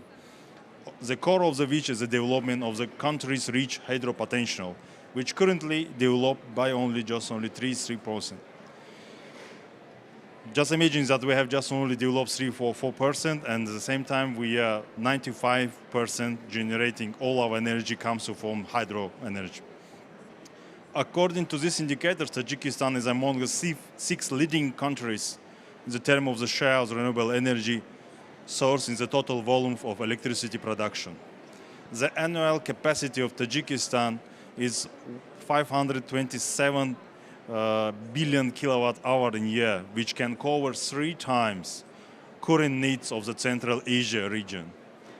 This enormous potential was the development of which could covering the growing needs not only for Tajikistan and Central Asia countries as a whole, but the neighbor states as well. In the context of awarding making to reference to the CASA 1000 project, which are connected to power system, power grid of the Tajikistan and Kyrgyzstan with the power system of Afghanistan and Pakistan, and exporting more than 1,300 megawatts of the environment-friendly, economically acceptable accessible to these energy deficit regions. This unique regional project will contribute not only for the social economic development for the participant countries, but also ensures environmental sustainability. Undoubtedly, without the energy, people will have to use other source of needs, especially in the Afghanistan and Pakistan, to meet your energy needs. And if this project will be not implemented, if the needed volume of electricity will be produced by power plants using coal or fuel oil, then only the annual volume of emission into the atmosphere will be equal to 200,000 tons, and they should burn minimum 5.1 million coals in this time. It should be noted that the complementation of another very important project in Tajikistan, Ragun hydropower station, which are now under construction, with a total installed capacity more than 3,600 megawatts in Tajikistan, will make a significant contribution in this process. At the same time, we continue to work the restoring the parallel working operation our energy system in other region, and we are on the way to establish the regional electricity market. We believe that consumption of such work will bring enormous benefits to all countries in the region. This is a so-called win-win approach, when countries could receive clean energy, save fossil fuels, reduce emission, and provide more renewable regulation of river flows, which becomes extremely important in conditions of the climate change. Dear participants, hydropower is not only generation of clean electricity, but also effective and integrated management of the river water resources through the reservoirs. Taking into account the negative impact of the climate change on the water resource, Tajikistan possesses more than 60% of the glass in Central Asia. About 60% of the region water resource are formed in our territory. As a result of climate change, glaciers are melting, the hydrological cycle is changing, the water-related disasters are increasing. Hydropower reservoirs play an important role in achieving resilience. They provide renewable flow regulations that allows water to be used at the right time, in the right amount, and for the long term, which significantly mitigates the impact of droughts and low water levels, which have become more frequent over the past decade. The reservoirs also help to reduce the risk of mud flow and floods, which have also increasing in frequency due to the accelerated melting of the glaciers. Taking into account the mutual interesting integration and rational use of water and energy resources, the head of Central Asia countries, in her statement in 2018, highlighted the importance of the hydropower facilities under the construction on transborder water courses, taking into account the interests, of course, all countries of the region. Hydropower can also make a significant contribution to global trends towards a climate-resilient agenda, including the more ambitious net zero target to limit temperature rise to below 1.5. It's my pleasure mentioning that the Hydropower 2050 identifies the next 850 plus GW total towards 2050 report says that more than 1,200 gigawatt of additional hydropower capacity will be needed for the reach to this target. I'm convinced that it will serve a good intensive for the future development of hydropower, making a strong contribution in solving social economic problems, environmental and climate sustainability, and sustainable development in general. Just imagine, yesterday in the high-level panel was mentioning the very interesting figures. It was mentioning that all climate issue, any problem with the climate brings 80% depend on the water.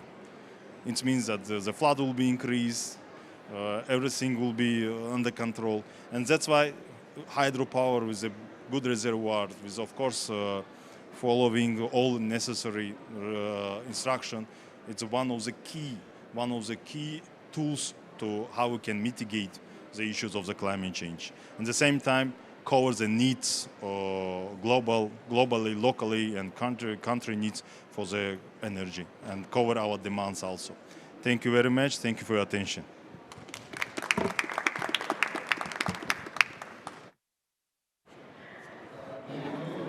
Thank you very much, Your Excellency. I think I'm particularly impressed by the role that hydropower plays as a regional balancing tool. It's it's one of the many uses of hydropower. So please, next, turning to our next speaker, I turn to Mr. Eddie Rich, Chief Executive Officer of the International Hydropower Association. Thank you, Tom, and thank you, everyone. I want to start off by congratulating the Water Pavilion, because you're presenting some really interesting, yes, you're presenting some really interesting balanced discussions. I don't know how many of you were here for the last session, but this is quite a good balance to that, because there was a deep concern expressed about new dams. And of course, I'm going to say something quite shocking for a CEO of the International Hydropower Association, but I'll be quite happy for no dams ever to be built again. But I don't think that's actually an option. That's not actually the reality that we're facing, as I think the Deputy Minister expressed so well. I mean, if he's only going to use the 3% of his water power capacity, where does it leave Tajikistan as a country? Where does it leave the Tajik people? So there is that imperative from just a base load point of view. And there's three reasons. So that's the first one, it's the base load need for energy. The second one is that balance, which again, Deputy Minister, you referred to, right? This is the ignored crisis within the crisis. If we're going to get a lot more wind and a lot more solar on the system, and we all want that, I certainly do, then we need something to back it up. And you've got three choices. You can either have blackouts, you can have gas, fossil fuel backup, or you can have hydropower. These are the options available right now. Maybe some others will come along, and that would be great. But those are the options right now, so we're going to need it for that. And thirdly, we're going to need it. Climate change. Again, Deputy Minister referred to this. With much more volatile river activity, we're going to need to manage those waterways. We're going to need more water management for flood control, for drought control, for irrigation. And if you're building that anyway, why don't you power it? Why don't you take some clean power? So there are three strong, and I'm afraid, undeniable reasons why we do need to have more hydropower. And that's why the IEA and IRENA are both saying in the next 30 years, we've got to build the same, if not more, hydropower than we have built in the last 100 years. So my colleague, Alex Campbell, our head of policy, will in a moment explain a little bit about the policies that are required for that and what's in the pipeline. But I just want to say, if I may, Tom, just 1 minute more on the third element, which is sustainability. We must do this sustainably. We haven't always been the best at that, but we have learned, right? We're the granddaddy of the renewables. We've been through the mistakes. Hopefully, we've got a lot to tell the world. And what we've done is, alongside governments, alongside civil society, conservation and social NGOs, and international banks, developed through a multi-stakeholder process, a set of hydropower sustainability tools, which has now been turned into a standard, right? And that's an agreed standard. It's not our standard. It's not the industry's standard. It's a shared standard. It's not assessed by us. It's assessed independently. It is not us marking our homework. So that is the international standard for whether or not these new projects can meet good practice and indeed best practice in sustainability. And also we've made other commitments not to do new dams in World Heritage sites, and if we're in protected areas, to must apply the standard to at least good practice. So my colleague will say a little bit more about how we're going to do all of that, but I hope that you see that we're not actually in a position of much choice here. We have to go ahead. Let's do it properly. Let's do it right. Thank you. Thank you very much, Eddie. There we are, the inevitability of ongoing development of hydropower. Next, I turn to our third speaker, Ms. Maria Antonia Guin, who's Councillor of Itaipu Binacional in Paraguay. Please. Thank you very much.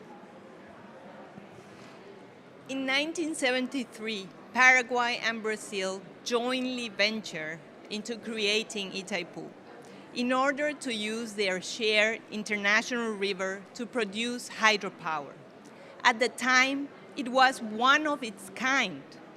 Who would have thought that by today, it would have become one of the major producers of clean and renewable energy in the world, reaching the mark of 2.8 billion megawatts hour of energy produced since it started operating. However, adverse environmental effects caused by wildfires, droughts, and more generally, the impact of climate change has brought about the worst hydrological crisis in the history of the whole South American region. Still, there is hope. Countries in the region have turned into international cooperation to face this crisis together. For example, in the last couple of years, the riparian countries, Paraguay, Brazil, and Argentina, form an intergovernmental technical committee in order to exchange hydrological data.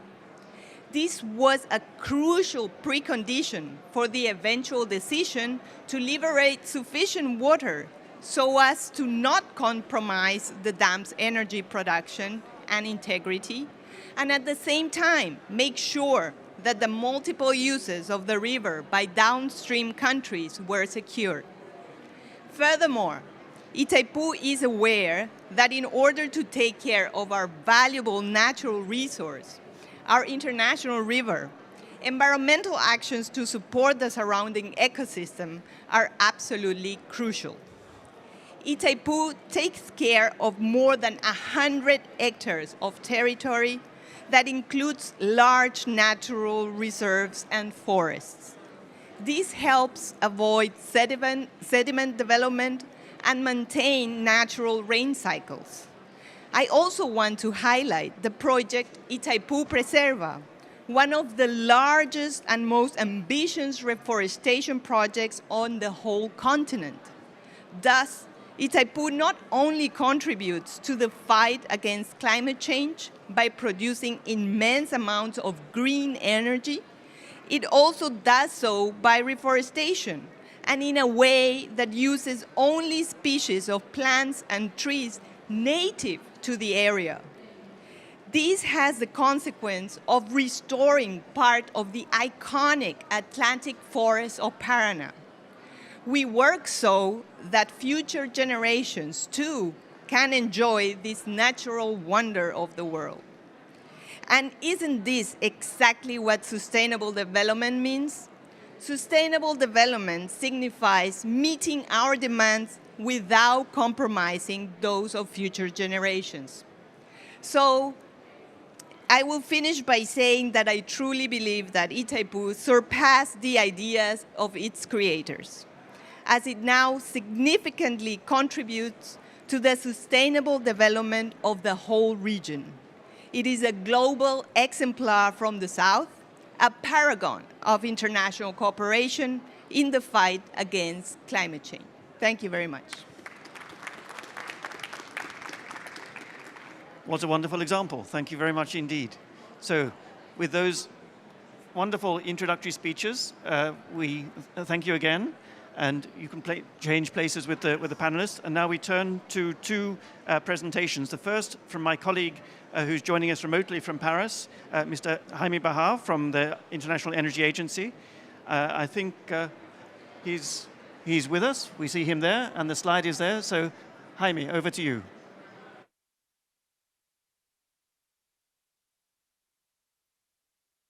Together this event. And I'm honored to join and present our recent work on hydropower here at the International Energy Agency. We basically looked at, in the last June, a promise that we gave a few years ago to the hydropower community by our executive director, indicating that hydropower does not get the attention that is needed compared to its role that is playing and that's supposed to play in the clean energy transitions. Based on this premise, IEA delivered a great study on hydropower's role today and basically hydropower's role in the coming 10 years and identified policy suggestions to all the policymakers. I'll go through some of the key messages of these, and I'd like to start with a reminder.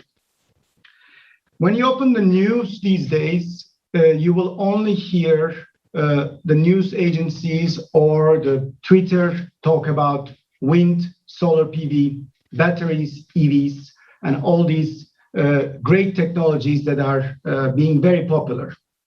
But unfortunately, we hear no word about hydropower, which actually today accounts for the majority of the low carbon electricity generation. Significantly higher than nuclear and actually higher than all renewable electricity sources combined. We called it as the forgotten giant of the electricity sector, not only because it generates so much clean energy, it also is among the largest provider of flexibility, which, as we all know, is extremely needed to integrate larger shares of wind and solar PV. However, when we talk about flexibility today, we prefer to talk about other storage capabilities, which I will come back to that in later slides. In addition to those two, hydropower is also critical to provide water management services and also water for agriculture and many other sectors for the livelihood of millions of people all around the world. However, hydropower development has been growing extremely well, but we expect this trend, unfortunately, to change in the coming decades. As you can see in the figure, the role of emerging economies in developing hydropower with their great potential has been around 90% over the last 3 decades, with China and Asia Pacific and Latin America taking a great role in developing the potential. Despite remaining potential that we see, we expect hydropower development to decline by more than 25% in the coming decade compared to last decade. Why is that? One of the reasons is because China's development is slowing down due to increasing costs and increasing challenges concerning social acceptance, but also in Latin America, where developing large-scale hydropower has become a big challenge. On the other hand, these declines are compensated by growth in Asia Pacific, especially in India and other Asia Pacific countries where the potential remains, but also in Africa, where hydropower provides a cost-effective electricity to increase the energy access in millions, hundreds of millions of people. It is extremely important to highlight that we looked at several types of hydropower, such as reservoir, pump storage, and runoff river, and we see an important growth of reservoir hydropower, or dams, as Eddie mentioned, in terms of providing these multiple services and export opportunities that is also mentioned by the example of Itaipu. The need for flexibility stimulates also a strong growth of pumped hydropower, not only in markets of developed countries, but it's also in emerging economies. It is very important to highlight the role of the public sector. Hydropower development is nothing similar to wind and solar PV in terms of the project size, in terms of the civil works that is involved, in terms of the permitting and the length of permitting. It's a different technology, and it has to be recognized as a different technology in that sense. we see that in the coming 10 years, as in the last 2 decades, public sector role of developing hydropower, of the owning of the hydropower remains significantly high, especially for large-scale projects. But the private sector, which remains extremely important to develop these projects as well, is only involved in developing smaller projects. Because larger projects require a huge investment cost, they are risky. That's why public sector's involvement is important. However, there are countries in the world where the policy schemes or policy incentives are in a good shape and providing enough de-risking of the hydropower large-scale projects. We see there the involvement of the private sector. So it is important to actually increase the role of the private sector in hydropower development in order to attract the necessary financing to develop projects. Unfortunately, as I mentioned in the beginning of my talk, the policy is extremely important, and the policy attention to hydropower has been extremely low compared to other technologies. One part is that the involvement of the public sector is there. Obviously, it's very important, but policies remain key in developing hydropower. Otherwise, it is very difficult to make a case for hydropower projects without policy support, such as policies targeting electricity sales or policies targeting investment costs. Without long-term contracts provided to hydropower, as also in wind and solar projects, it is very difficult to de-risk the hydropower projects and make them bankable. The policies is not also limited to this kind of incentives or the purchase agreements. It is also important to provide a framework, a clear framework for sustainability, for permitting, for environmental assessment. It remains key to develop those in order to de-risk large-scale projects to become operational in a sustainable manner. We talk about flexibility in the markets, which is becoming more and more important. And hydropower actually is one of the best technology to provide this flexibility. In both startup time, providing minimum load, and ramp rates which are needed to ramp up and down the power systems because of wind and solar PV penetration is extremely important. And it will become even more important in the coming decades. And considering the role of hydropower providing those, we need hydropower, large-scale hydropower projects, which are actually the cheapest way of providing this flexibility today, significantly cheaper than battery storage in terms of large and long-term storage durations. It's also cheaper currently at the reservoir level, providing this flexibility rather than gas. And it is a clean power flexibility. And we will need more and more renewable energy dispatchable technologies in the future to decarbonize the electricity generation globally, but also providing flexibility at the same time. We looked at the IEA for the first time the potential of this flexibility, which is extremely critical, as I said, for the development of wind and solar PV in the future. And we talk about batteries to provide the storage. When you include every single battery pack that is installed all around the world, including electric vehicles, when you compare it, pump storage, and even for the reservoir hydropower storage capabilities, they remain minuscule. When we talk about storage, we need to talk about hydropower. That is extremely important to recognize their role to provide this flexibility and storage capabilities all around the world today or also in the future. One important point that is coming to slowly to all these countries is the modernization.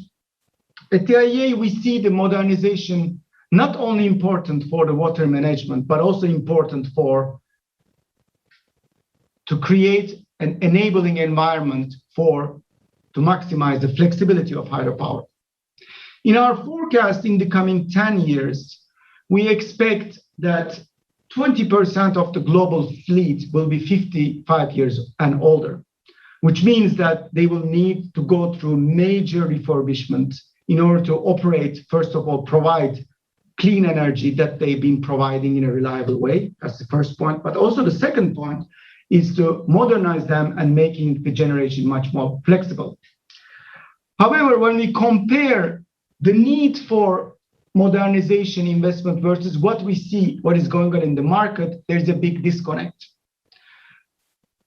The developers are delaying their investments because there are not enough policies, there is not enough market condition to make this huge investment to modernize the fleet in order to make it more flexible. According to our forecast, these investments need to double in order to be in line with the flexibility needs of the power system. And when we compare this growth we see in the main case versus we also have an accelerated case where we look at the policy improvements, market design improvements, streamlined permitting, and increasing affordable financing that can lead actually the higher growth of hydropower in this case. Because there are a lot of projects who are waiting financing to be commissioned, which we did not include in our main case, but they are included in the accelerated case if they achieve quick permitting and they can basically get commissioned and with the financing, affordable financing. However, addressing challenges is only one part of the story. We have another important story to tell, is our targets. In the coming decade, we need to almost double the hydropower capacity that we need to install in the coming 10 years towards 2030. We are far away even in the accelerated case, which requires not only addressing challenges that I mentioned, but also raising the ambition. Without this, it will be very difficult to be on track with the net zero goals that is currently discussed in Glasgow. Even beyond 2030, we need further acceleration towards 2050 to be in line. And in this other 2 decades that we will see, the hydropower capacity growth need to double again. And in order to do that, obviously, not only we need the existing projects, but we need to tap the potential in a sustainable manner in the coming years. That's why IEA's policy suggestions, the first one, and probably the most important one to policymakers, to all the policymakers in the world, is to move hydropower up in the energy and climate agenda.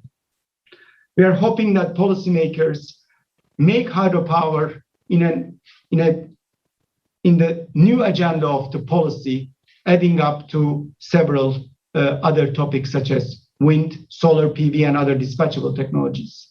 The second most important one is the sustainable standards.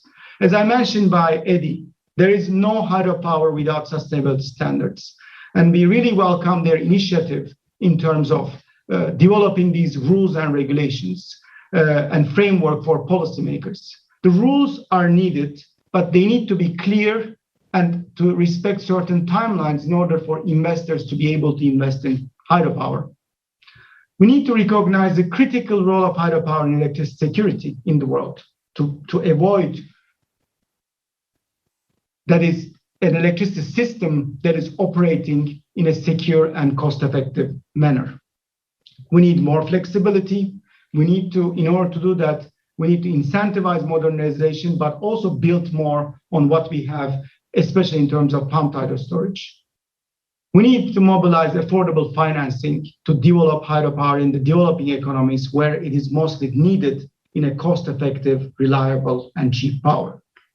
And last but not least, we need to price in the multiple public benefits of hydropower, such as water management, irrigation, and so on and so forth. Thank you very much for your attention, and I leave it there, Tom. Thank you. Excellent. Thank you very much, Jaime. With that, we have a a thorough review of the trends in hydropower, the role they play, the investment challenges ahead of us, and some policy recommendations. You are muted, Tom. A good classic presentation of what the IEA delivers in terms of its analysis, if I may say so.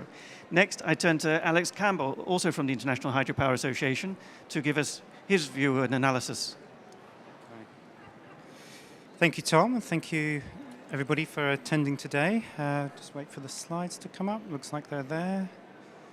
Moving them through. Thank you. Yes, so I'm going to touch on, we'll really build on what Jaime was talking about to really help set the scene for why we need hydropower, but also crucially, some of the reasons why it's not been built at the rate that we think, the IEA thinks, IRENA thinks that it should be built at. So I'll kick off just with a brief reminder. I'm sure many of you know the different types of hydropower, but works on a very simple principle.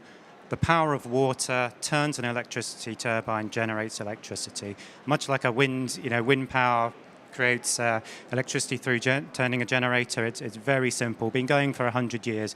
The image at the top is a run-of-river hydropower site, so pretty straightforward, doesn't require impounding a large reservoir.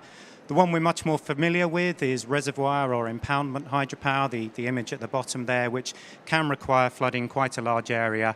But the great benefit of that, of course, is that you have huge amounts of storage, and you saw that from Jaime's presentation just now.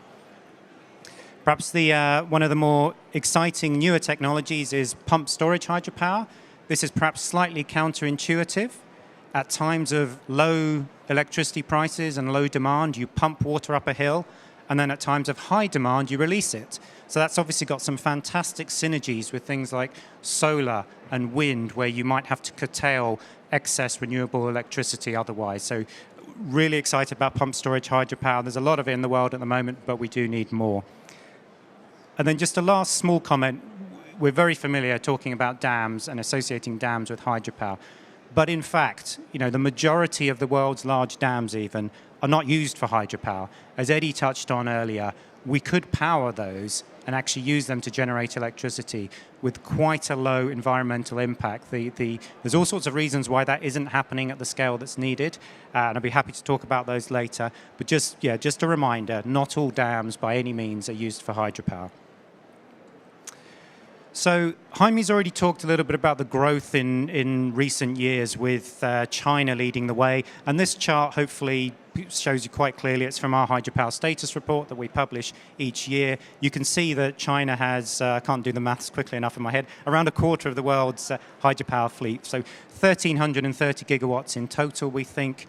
As you'd expect, the major leaders there are the big countries which have the right geography for it. But crucially, we're not seeing enough growth, and I'll come on to some of the reasons for that in a moment. Sorry, I'm just going to jump back one. Just that last stat at the top, I think it was mentioned previously, but I just want to reiterate it. At the moment, hydropower generates around 17% of the world's electricity.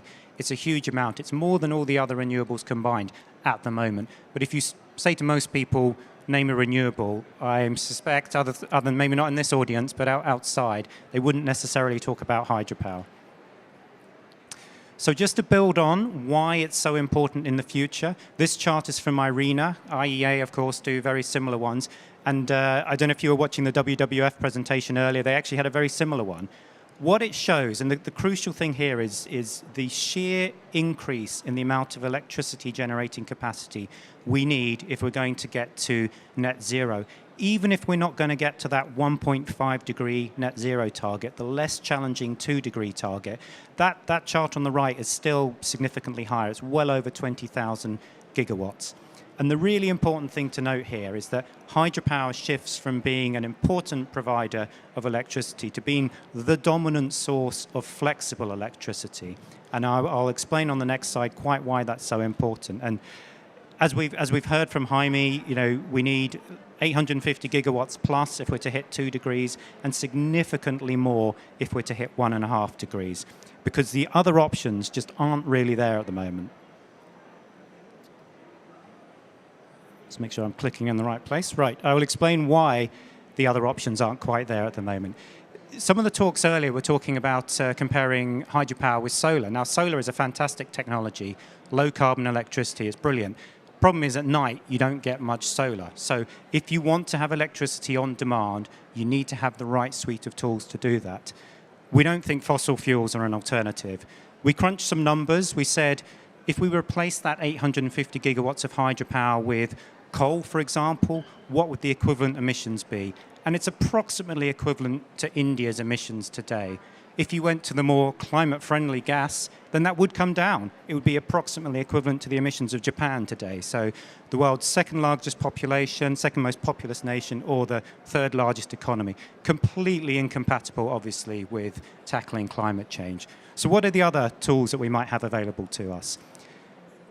Lithium-ion batteries are a fantastic technology on grids. They are really, really important. They will be increasingly important, especially for those short-term instant grid services. Once you start to get above 4 hours or so, they become less cost effective. And as you can see from this chart, which we published recently at the International Forum of Pumped Storage Hydropower, pumped storage hydropower is far more cost effective over those longer durations. And that's not even comparing it with regular reservoir hydropower, which is even more cost effective again. So what about some of the other options? Carbon capture and storage. We're obviously going to need some of that in the grids of the future. It's yet to be deployed at scale. Can we bank on that coming through in the timeframes that we need? I suspect not. I mean, there may be other people who challenge that, but we've yet to see it being deployed at scale around the world. Green hydrogen is going to be fantastically important, and we strongly at the IHA really support the deployment of green hydrogen as quickly as possible. But its priority has to be in those hard-to-abate sectors. So that will be things like high-quality heat in industrial processes, maybe heavy vehicles, shipping, that sort of thing. Using it in the electricity sector must come lower down the priority list. And there's a huge task to be done with deploying green hydrogen at scale, and we want to play a part in helping that. And then last but not least, let's not forget some of the other more dispatchable, more readily available renewable technologies. Nuclear power, it's not renewable, but low carbon. If you go back to the charts we were talking about with the IEA or ARENA, they are already pushing nuclear to the max. We are already pushing biofuels to the max. Those will have a part to play, don't get me wrong, but if you take hydropower out of the mix, you make that really, really difficult planning and deployment that much more difficult, that much more expensive.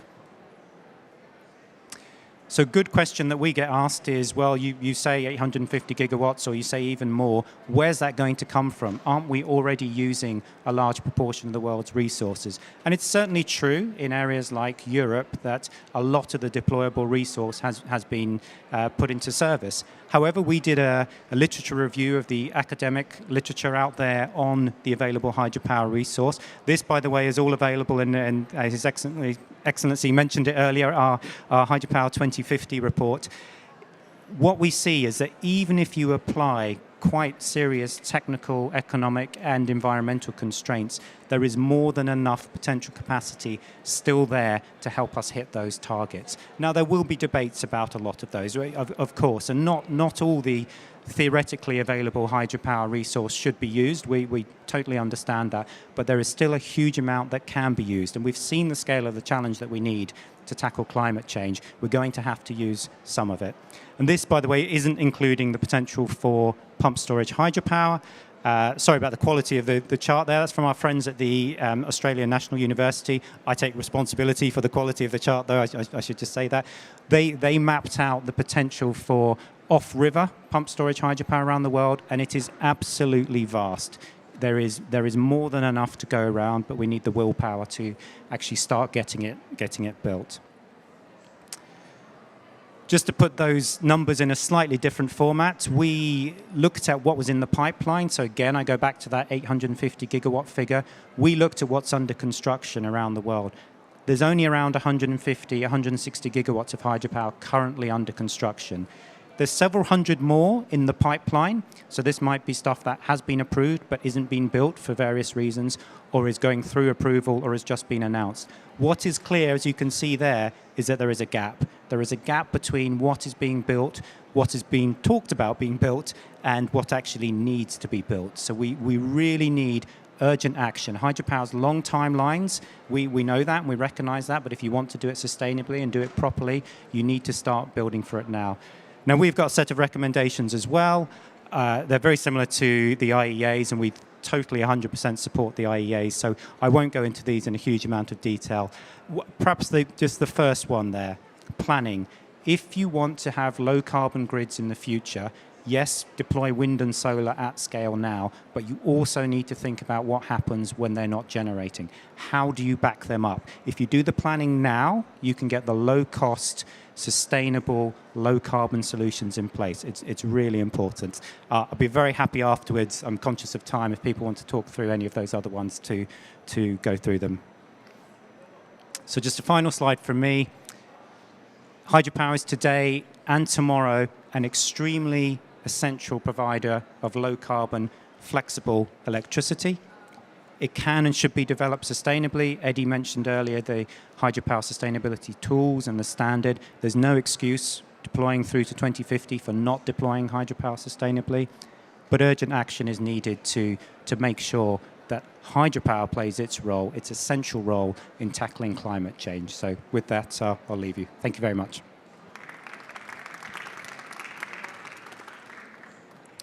Thank you very much, Alex. Well, now that we've thrown such a wealth of knowledge and data and information at you, we have even a greater number of experts still here on a panel session now. And so now I'll turn to our panelists, and I'll introduce you individually, but I would ask you to keep your interventions to 5 minutes. And these panelists will now give us their expert advice on particular aspects of the development and exploitation of hydropower. First, I turn to Mr. Ariel Schaefer da Silva, from the head of the environmental management at Itaipu Binacional, Brazil. Please. Thank you very much. Well, it's a pleasure to be here, and I thank the TAG government and also the International Hydropower Association for inviting us to participate here. And what I'd like to bring here is how do we solve some problems that we have in hydropower production. And as our partner from Paraguay said before, we have a long history. And Itaipu was planned since the beginning for sustainability. It's incredible how at 1973, some of the expertise that were contracted by Itaipu to plan the environmental issues and environmental impacts and study these impacts, how they did it in a format that today are using some of their modern concepts of environmental sustainability in terms of ecosystem services that they supply to us, and today ecosystem services are our partners in water security and energy security. So since the beginning, and this is a very important thing to think, that we have to plan hydropower plants since the beginning and think about environmental costs, environmental impacts, and environmental benefits that we can bring doing something. Just to talk about environmental benefits, Itaipu, when it was implemented, 73% of Brazilian margin territory, because it's a binational company, the border of Brazil and Paraguay. In Brazil, 70% of the environment was degraded. The soil was occupied by production, mainly cattle production. And Itaipu had the advice from expertise that we should rebuild it, the ecosystems around the reservoir. Today you have, as I said before, the biggest and the more structured forest around the reservoir in Brazil. And we have 24 million trees planted, monitored, and today you have return of fauna and other native flora. So we have a new, we rebuilt the environment, and we are connecting national parks in Brazil, Argentina, and Paraguay with by our border. So it's a very important thing. And why it was good for Itaipu? One of the big problems, the biggest problems for Itaipu was sedimentation.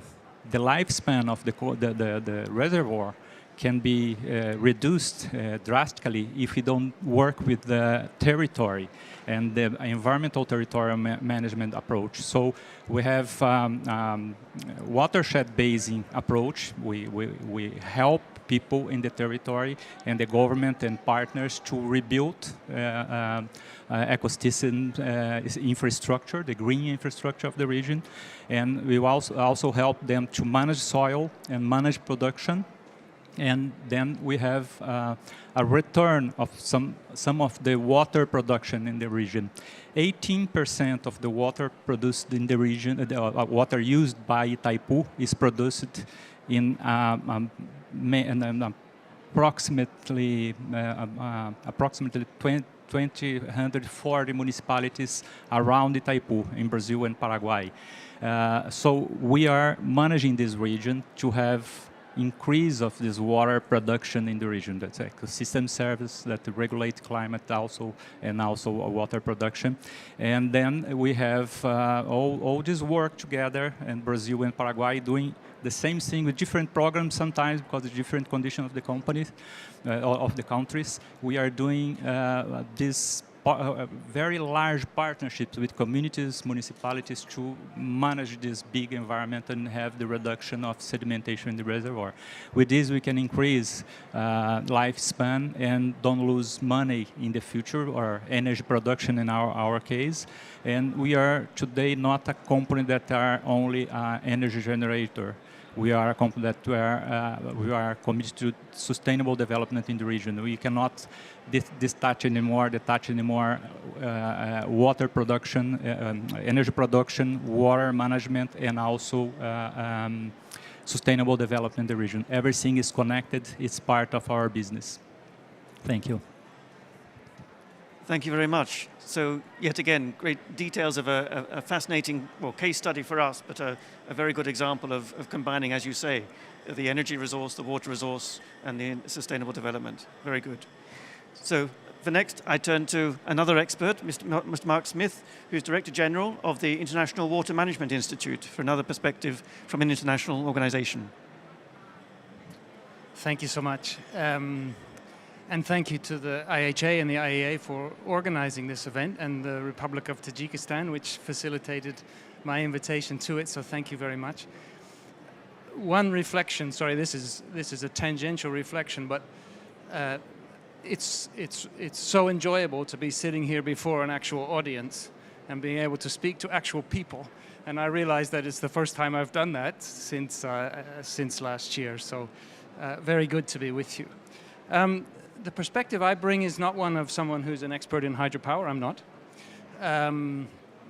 I work on water management and water resources and on systems and how we navigate complex systems and change in complex systems through practical means of good practice, but also good policy, and how we bring science to bear on that. So the perspective I wanted to share with you was about how do we tackle this, the challenge that we're in and that hydropower is part of, where we're trying to pursue multiple goals. We're working in systems, and the hydropower and the energy system within which we're working is a coupled system with a set of other systems, and that coupling is getting tighter and tighter. And that's one of the things that events like the climate negotiations are trying to unravel and trying to find a way through. But alongside that are objectives to do with food systems, to do with biodiversity, to do with water security more generally, the health of rivers, as I think was being spoken about already today. So sustainability, of which one of the things that we're talking about today, is fundamentally, therefore, a multi-criteria problem. So where does hydropower fit within that? Well, one of the things that we have to grapple with, therefore, is trade-offs. So as we develop hydropower, what do we need to give up? How do we need to navigate that so we can give up less? How do we find that balance? How do we weigh those things? And people have been touching upon all those issues as we've been speaking today. But society needs to be equipped with the means to make those choices. So we need to be able to, in effect, optimize a set of really complex choices in systems that are getting more and more tightly coupled. So it's a really difficult problem we're in the middle of. And what does this take? Well, it takes being able to do a better job at mitigating the social and environmental costs of hydropower. It takes being able to undertake basin planning and optimize these trade-offs and not work project by project. It takes being able to integrate within what we're doing flow allocation and environmental flows. It takes the ability to introduce transparency in the way we do that, to have the institutions that are capable of performing these and facilitating these complex choices. So we need more sophisticated tools, we need more data, and that's where the good news is. The good news about how we can find our way through some of these complexities. So I've been working over the last several years with a consortium of partners from the University of Manchester, from IUCN, from my own organization, the International Water Management Institute. Now that group works under the title of Future Dams. In the past we worked under a project called Wise Up to Climate.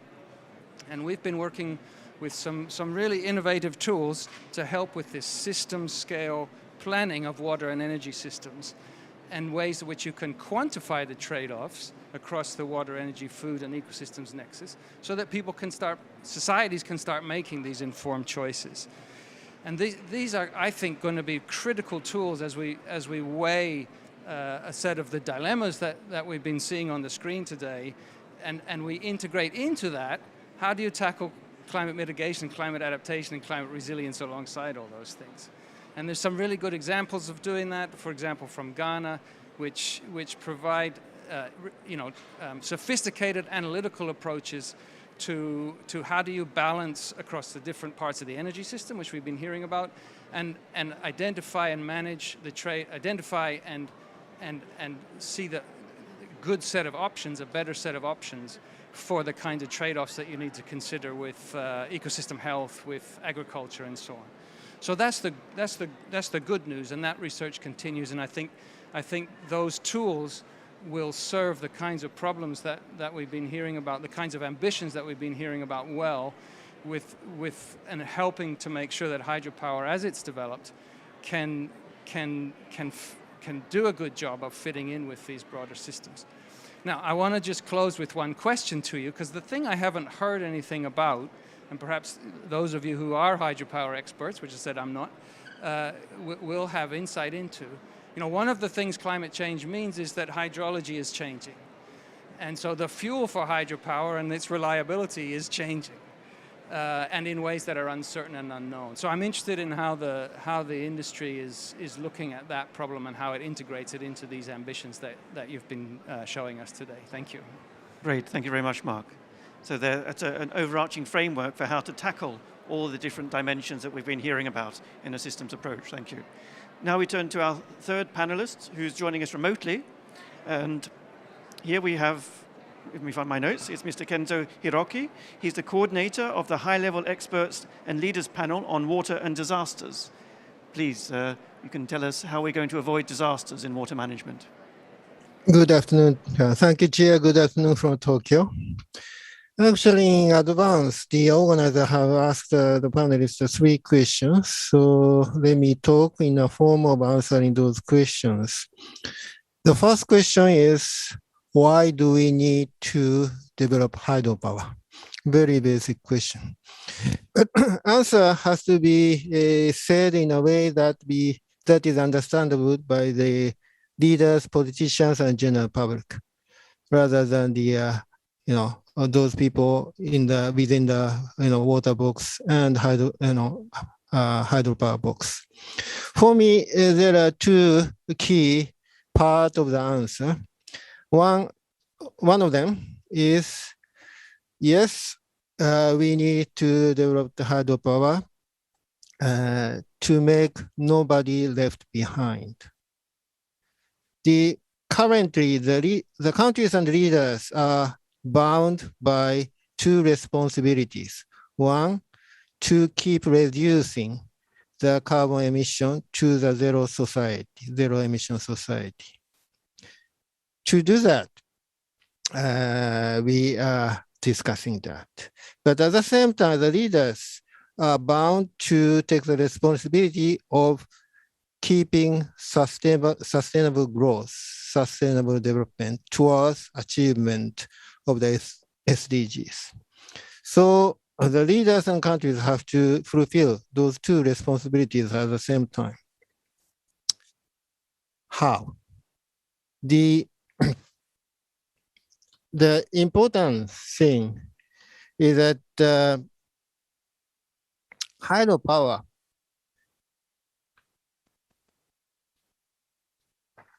is sustaining the people's lives and livelihoods. And to make no one left behind. So because the geographical, geological, and environmental situation are different in each of the countries, the leaders may have to choose the most appropriate technologies and ways of the renewable energy. You cannot construct hydropower in at all small developing island countries. You cannot have a tidal wave power plant in a landlocked country. So you cannot put a lot of solar power in the mountainous areas. So there are certain countries like Central Asia that needs to develop and rely on hydropower to a large extent. That is one point we should not forget, to keep people not left behind from their development. And the second point of the answer is that the leaders and countries should not only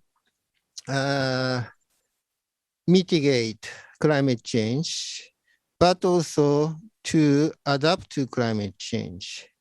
Obviously, solar power cannot help the flood to be mitigated, to be reduced.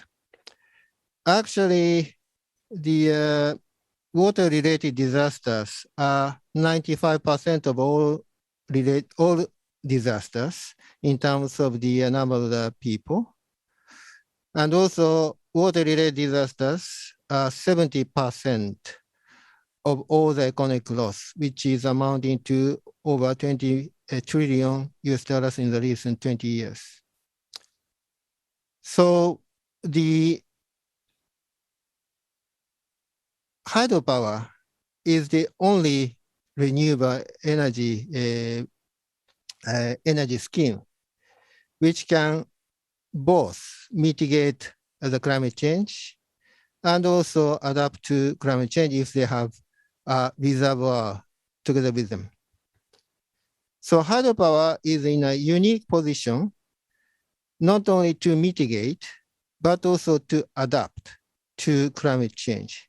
So those are the two key answers to be given to the leaders and countries so that they are convinced that hydropower is a must for their sustainable development. The second question the organizer has asked is that how can we make hydropower environmentally more friendly and sustainable? My answer is that the environment, environment is just one. We do not have the, say, transport environment. We do not have the agriculture environment. We do not have the hydropower environment. Environment around us is just one.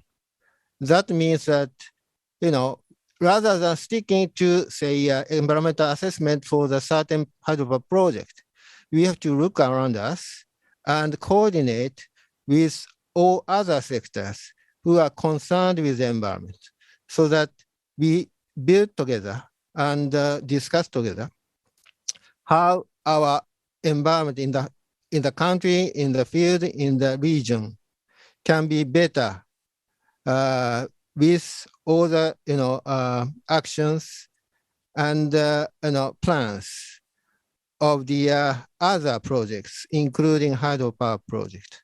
That is my answer to the second question. The third question is how could we get more financial sources for hydropower development?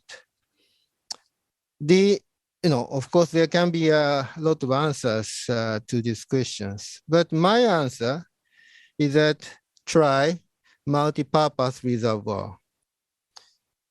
Because, for example, disaster prevention is a responsibility of the government. So the money has to come from the taxpayer. In the case of the ODA, the money has to be grant rather than loan. So in that sense, by adding the hydropower scheme with the other purposes, like irrigation or the disaster risk reduction, you can raise more resources, including the grants and the public money, so that the hydropower plant creation is much easier. At the same time, probably this is relating to the question that my previous speaker has talked, is the development and progress of the study and research on the climate change. Because of the climate change discussion, the researches on the weather's climates have progressed enormously in a super speed. Nowadays, it became possible to predict very accurately how much rain will come tomorrow or in a week. In that sense, the operation of the hydropower or any reservoirs which have been thought impossible in the decades back have become possible. That means that discharge water beforehand and receiving raining water tomorrow and in a week. That means operation of the reservoir much more easy and efficient. And that will create billions of dollars in total by just adding a small observation stations and computers and super data, a huge data, but from the climate change research laboratories. That is the one thing the hydropower and other water-related sectors can consider for the future to make more money out of the project. Thank you. Thank you very much, Mr. Hiroki. So there, we've thrown a lot of data at you, and you've digested it all, and you've understood immediately all the points that the experts have made. So now we turn the floor over to you. If there are any questions from the audience, particular burning questions. Yes, please. Thanks. Tyler Harlan from Loyola Marymount University. It's actually kind of building on Dr. Hiroki's comment, and also, Mark, the question that you asked at the end, which is threats of climate change to hydropower operations. Dr. Hiroki, you mentioned weather stations that can accurately predict weather in the next week. I guess I'm thinking a little more long-term about potential for droughts and how curtailment can be avoided, but also how to manage other services that dams provide, such as drinking water provision, irrigation provision, so that those aren't put by the wayside so that power continue to be generated. Thanks. Who would like to have a first answer to that question, please? Thank you. I don't know. Yeah, it's on. Thank you. So, great questions. In the hydropower sector, we've worked with our partners at the World Bank and the European Bank of Reconstruction and Development to do a climate resilience guide for hydropower, which is a detailed kind of guide for practitioners, step by step, how to build resilient projects, both greenfield, new build, but also if you're doing modernization to the existing fleet. But I'll also call attention to the IEA's excellent work in this area. They've done some really detailed modeling and analysis of the impacts of climate change on hydropower in various parts of the world. I know there was one on Africa within the last couple of years, which really shows in quite a lot of detail how different river basins will react in different ways. In some places, will have more water, and others less. And obviously, planners need to factor that into their long-term systems planning, because hydropower as an asset lasts for decades and decades and decades. But of course, and I'm going to say this, it's not unique to hydropower. All types of infrastructure, even wind turbine. We've seen wind in Europe this year has been unusually, I don't know what the word is for slow wind, maybe slow or less blowy than it normally is. And there are always climatic variations. But the key, I think, is building in the proper resilience now, looking at that best-in-class science to really understand what the impacts will be. And then if you can bring in those multiple uses, we strongly support that for hydropower, and it's a question of the owners, the operators, and the governments to work out what they want to use it for, when, what to prioritize, and how to do it. Thank you. Other responses from the panel? If I may. I can complement. We are working with two kind of approach in Itaipu. It's our case that's a constructed dam already, and how we are going to manage it in long run to avoid climate impacts and the risk that we are suffering or can be exposed in the future. And one of them is to adapt with great technology, great infrastructure, rebuilding some systems or retrofitting some system, making some technological update in the dam to get better use of the water, and that we do very well now, but we can modernize it and have better results.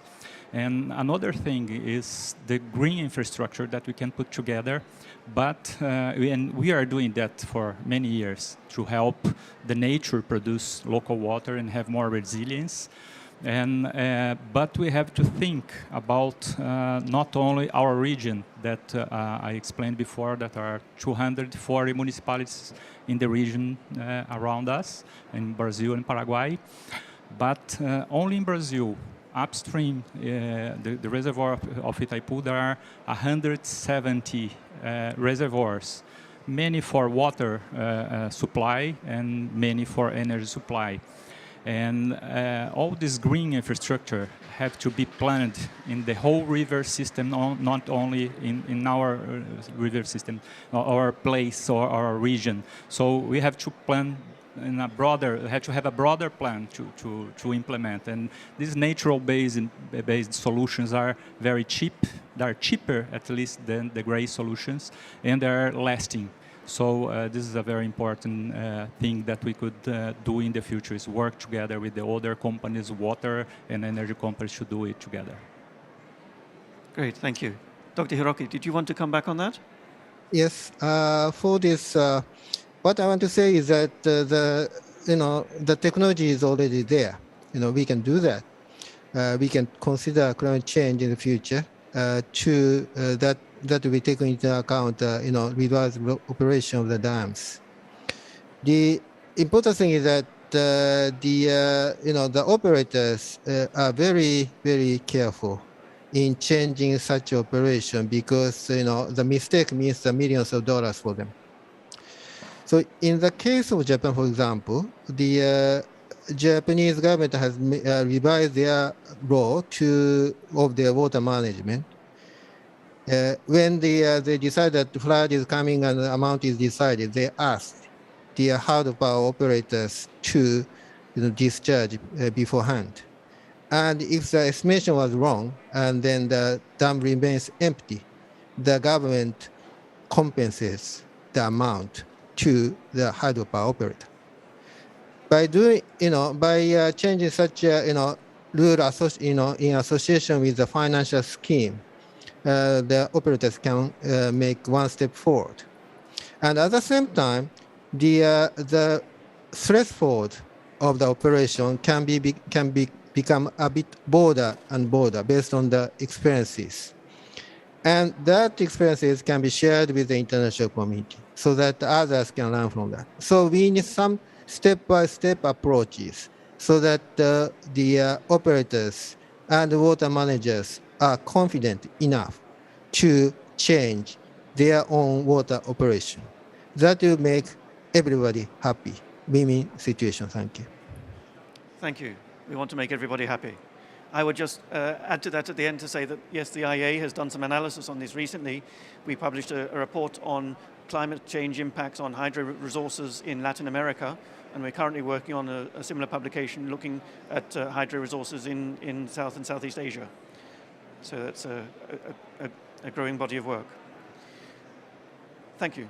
Are there other questions from the floor? Yes, please.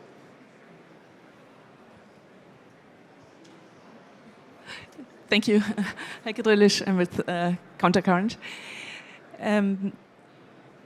There's one issue which I just don't understand, and that is the classification of hydropower as low carbon, because we all know that hydropower, especially when it has large reservoirs and especially when it's in tropical regions, emits substantial amounts of methane. But then when you look at the chemical formula for methane, it's CH4. So it's also carbon, and we all know that methane is has a lot stronger climate impact than carbon dioxide has, especially within the next 25 years, which are those decades where most urgent action is needed to prevent all kinds of tipping points. And I know the IHA is converting this to a 100-year lifetime compared to carbon dioxide, but actually these 25 years are most crucial, and the impact of methane is 83 times stronger than carbon dioxide. So I wonder also why IEA is classifying this as low carbon, and I think the person is not there anymore, but wanted to raise this issue. Thank you. Thank you. I'm sure there's a good answer. And given that there was the methane pledge made yesterday, we pass to Alex for the answer. Thank you. Yeah, no, it's a really important question. So when you flood, for those who aren't aware, and apologies if you do know, when you flood an area, there's organic material in the ground which breaks down, and under certain conditions, it can release methane. That happens whether it's for hydropower or any other reason. So we've done peer-reviewed studies. The IPCC previously has done peer-reviewed studies and looked at the median emissions, lifetime emissions for hydropower are around 23, 24 grams per kilowatt hour. I think I've got that reference correct. To put that in context, nuclear and wind is around 12, solar is around 40, low 40s, and fossil fuels are in the hundreds and hundreds and hundreds. The problem with hydropower, and I think the questionnaire touched on it, is it's got a very wide range, and in the wrong place at the wrong time, it can lead to very significant emissions. In the right place at the right time, it can actually be a carbon sink. It's really dependent on the site and the location, which is why we've got tools. We've worked with UNESCO and the World Bank to develop a tool called GRES, which is open access. People can use they put in the appropriate parameters to work out the emissions for a given reservoir. Like I say, it's not specific to hydropower. It's a problem with reservoirs more generally. But like I say, the evidence is out there. It's peer reviewed. The IPCC has used it as well. They've done their own studies. The median emissions are extremely comparable with other forms of renewables, and I appreciate that not everybody agrees with that, but that's where we see the evidence taking us. Thanks very much. So, indeed, applying Mark Smith's idea of the systems framework and creating a regime where all these different considerations can be brought into the analysis is the way to just identify it, measure it, and address it. Thank you. Have we any other questions from the floor? If not, I will take. Was that a hand raised? No. In that case, I will take the moderator's privilege and ask my own question, which is that from all your experience, we want to benefit from having you all here in person. Very nice. If there's one thing that you've encountered when it's managing the environmental aspects of hydro resources, in developing a systems framework, in analyzing the hydro industry, what's a common problem that you've encountered that is an issue for practitioners in the world today, and what is the solution that you found to address that problem? If you'd like to start. Thank you.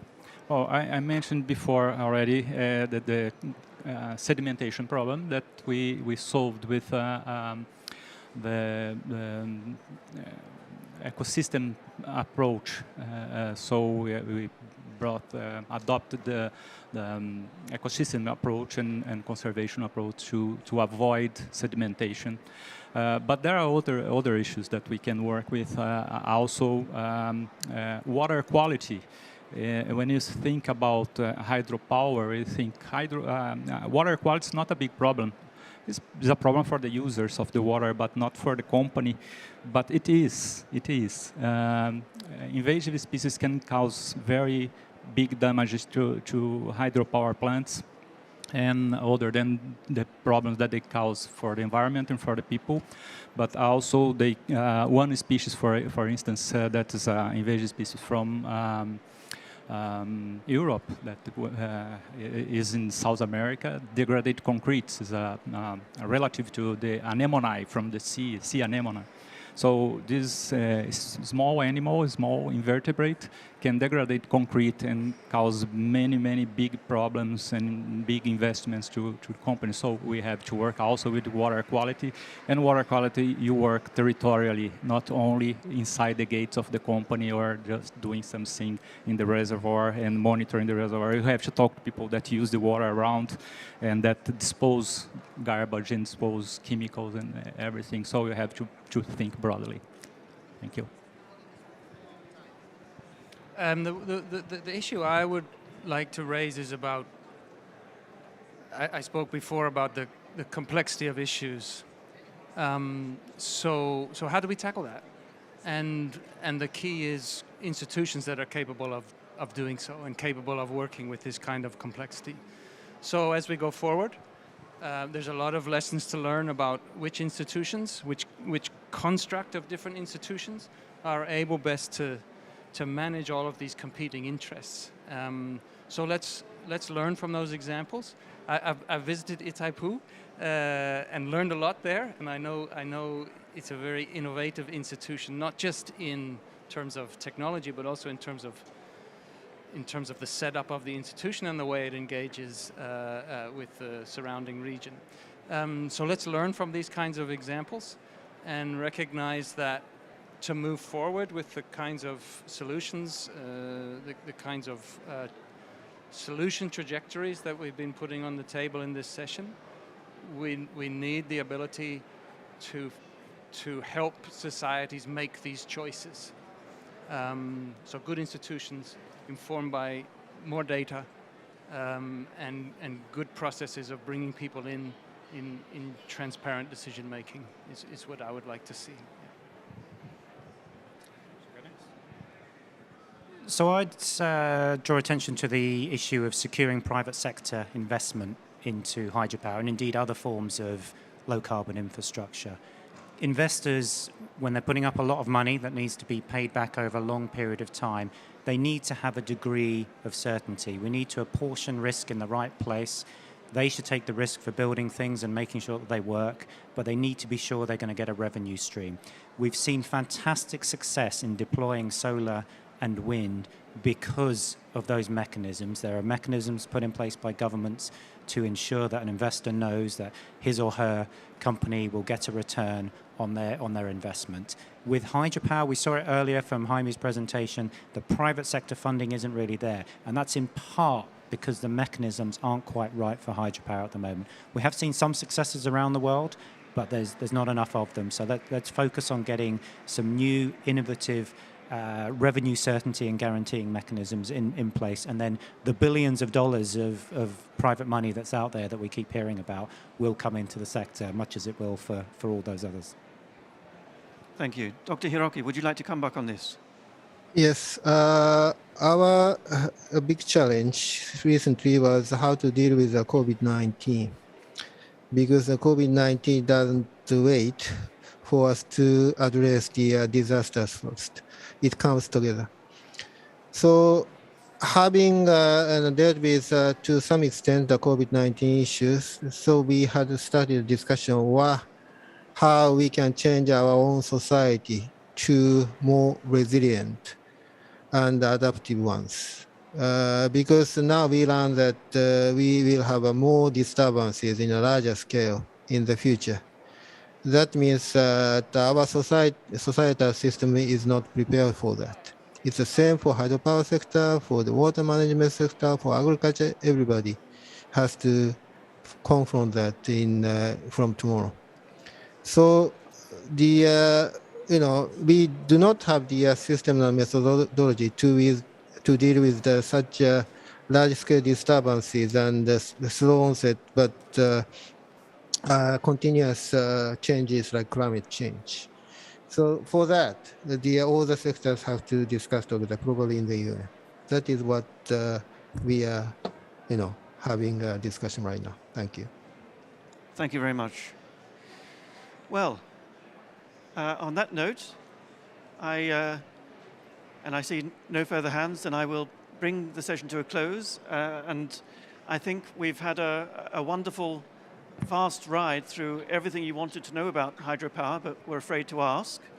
We've heard of great regional development of hydropower in Kazakhstan, where it's a regional resource for balancing systems, for supporting the further integration of renewables into regional electricity systems. We've heard of a system in Latin America where the management of the water resource, the energy resource, and the environmental resource is apparently a virtuous case study of excellence, and we should all travel to South America to see this wonderful example. And we've gone through a lot of data, exploring the current trends and the major investment needs, and we came back on that point at the end. The investment needs, and it's a story you'll hear for every clean energy technology as we talk through the clean energy transition. The investment challenges are major. It's a challenge for the IFIs who are gathered here at COP today. It's a challenge for the world leaders gathered at COP, and really something that needs to be addressed in the course of these 2 weeks.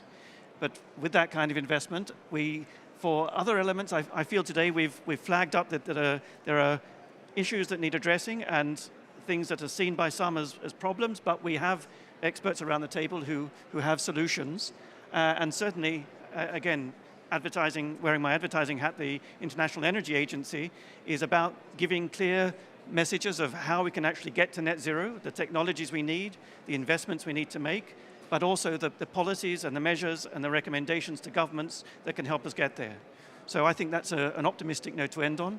I would thank our speakers, I would thank our panelists very much for joining in today. Thank you for attending, and I hope you learned something and feel a bit more optimistic about the future of hydropower. Thank you very much indeed.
Count to 10. Okay, so shall we count to 10? 1, 2, 3. Oh, we're live. Okay. Hello, everyone. I'm Braulio Eduardo Moreira.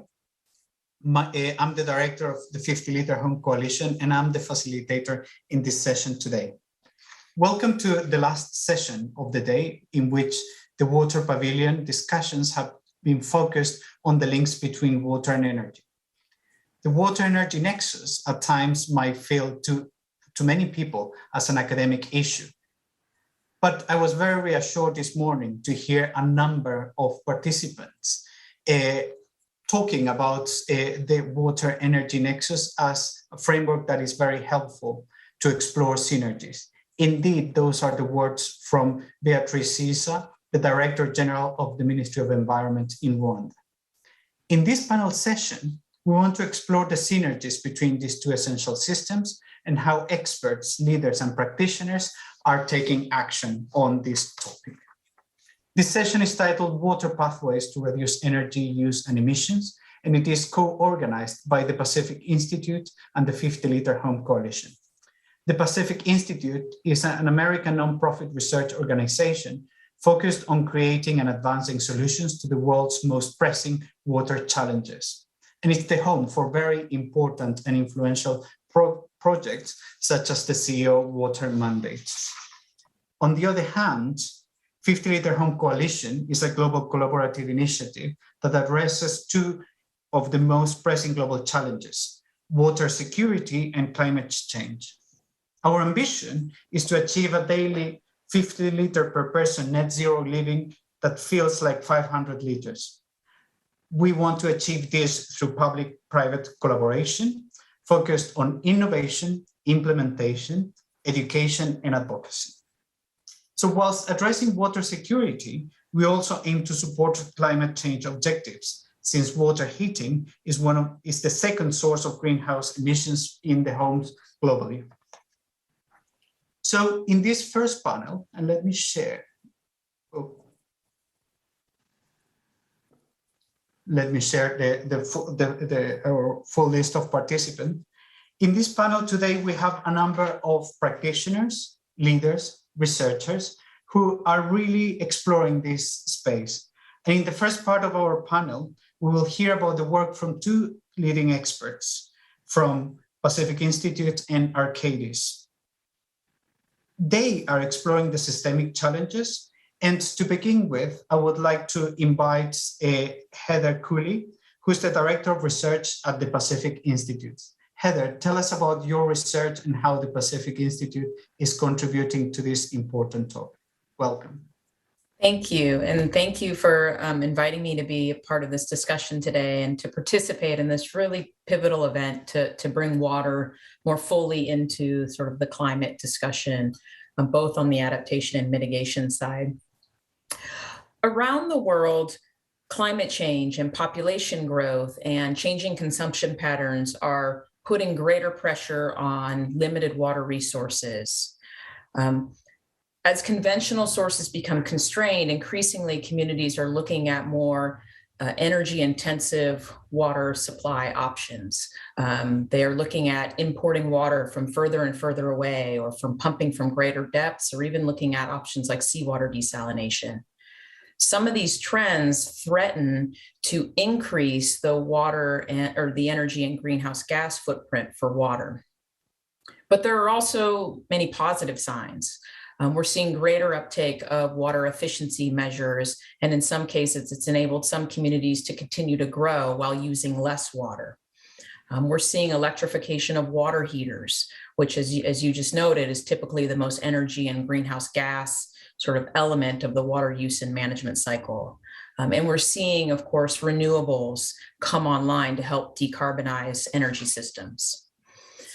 The Pacific Institute recently partnered with Next 10, which is a California-based energy NGO, to better understand the implications of these water and energy trends for California.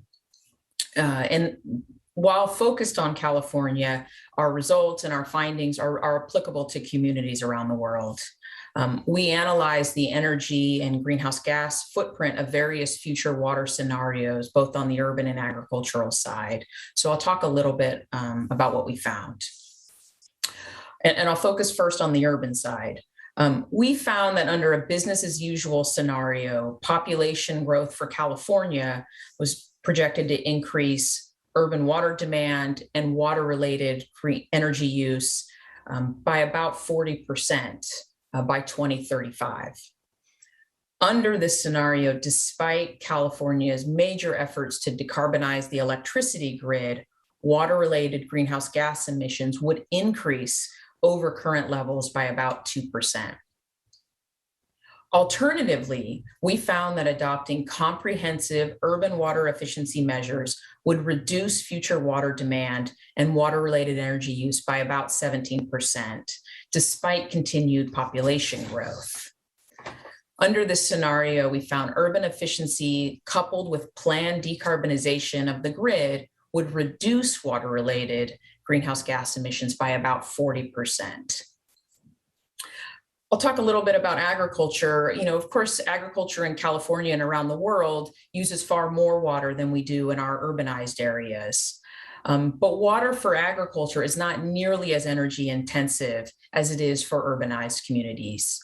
However, over-reliance on groundwater is causing groundwater levels to decline. And again, this is an issue in California, but it's an issue in countries around the world. And this trend of declining groundwater levels and increased pumping could dramatically increase the energy required to pump water to the surface. So agriculture is not nearly as energy intensive, but there are some trends that should give us caution and pause as we look to the future, especially given climate change.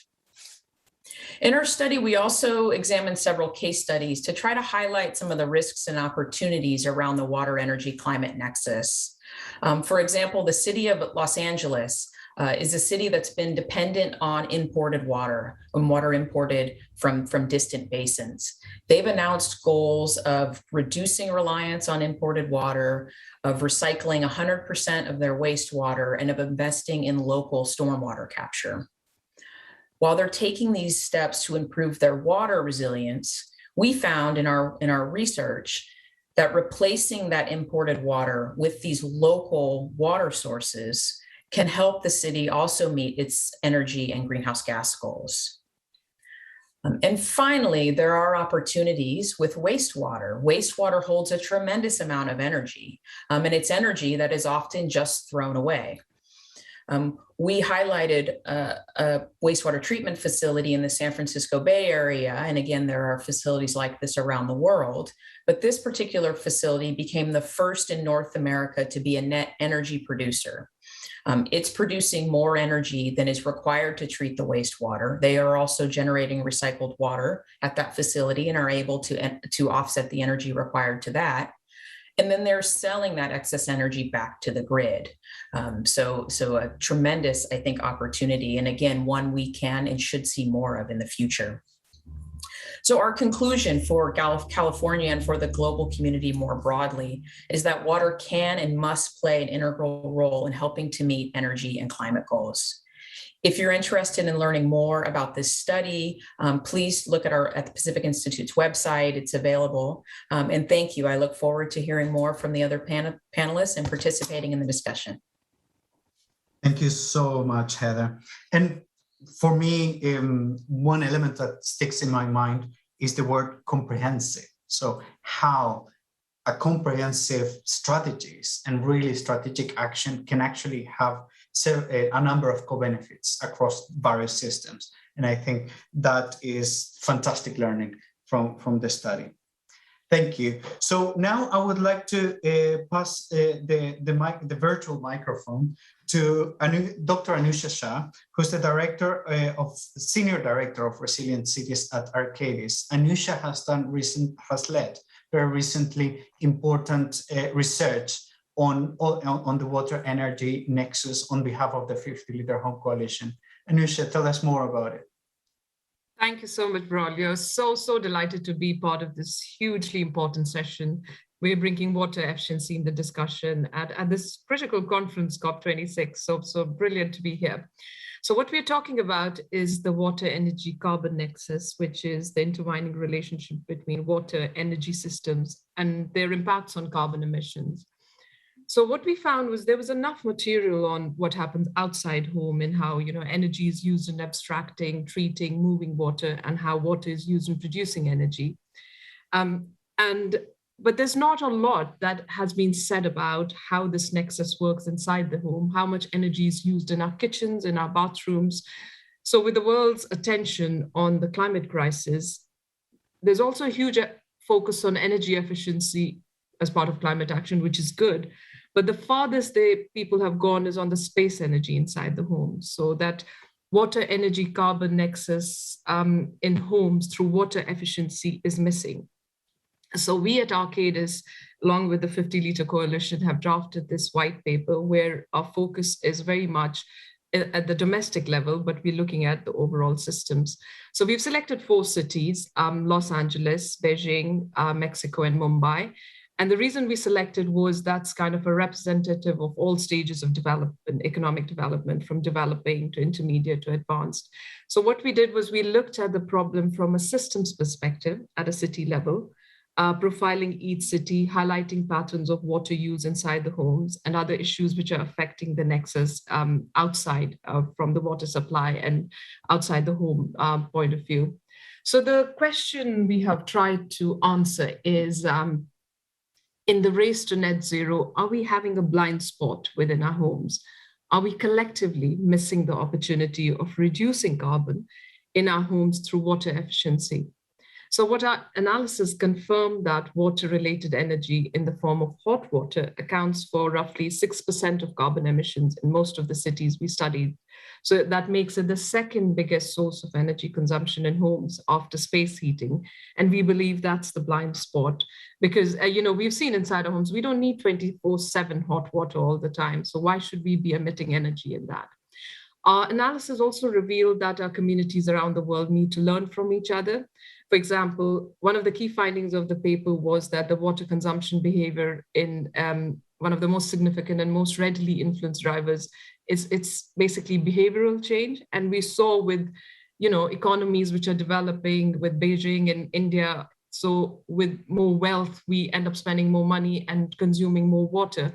But paradoxically, we've seen the water consumption has fallen in LA because of the behavioral campaigns and the change in fittings inside the homes. For example, in Mumbai, there may not be water connected to the entire population, but because water use is, the connected consumers end up spending a lot of water. So the share of energy consumption and carbon emission is higher than both LA and Beijing. And in that case, they do use electric immersion devices and geysers, but yet the numbers are high. In Mexico, there's not enough data to find out how much water they're using inside the homes, but the data was quite limited. However, we found the highest energy is outside the homes. So there's a lot of significant amount of leakage. And and also the water transfer schemes are energy intensive. So, there's a need to see other options in case of cities like Mexico outside the homes. How do we get large scale water harvesting and stormwater retention? But we also found that we can't solve, as with everything else, we cannot solve the impacts of this nexus on our own. We need a public-private partnership, and that's what 50 Litre is trying to do. We need solid data, simple ways to measure how water and energy is used on a daily basis so people can accordingly make behavioral changes.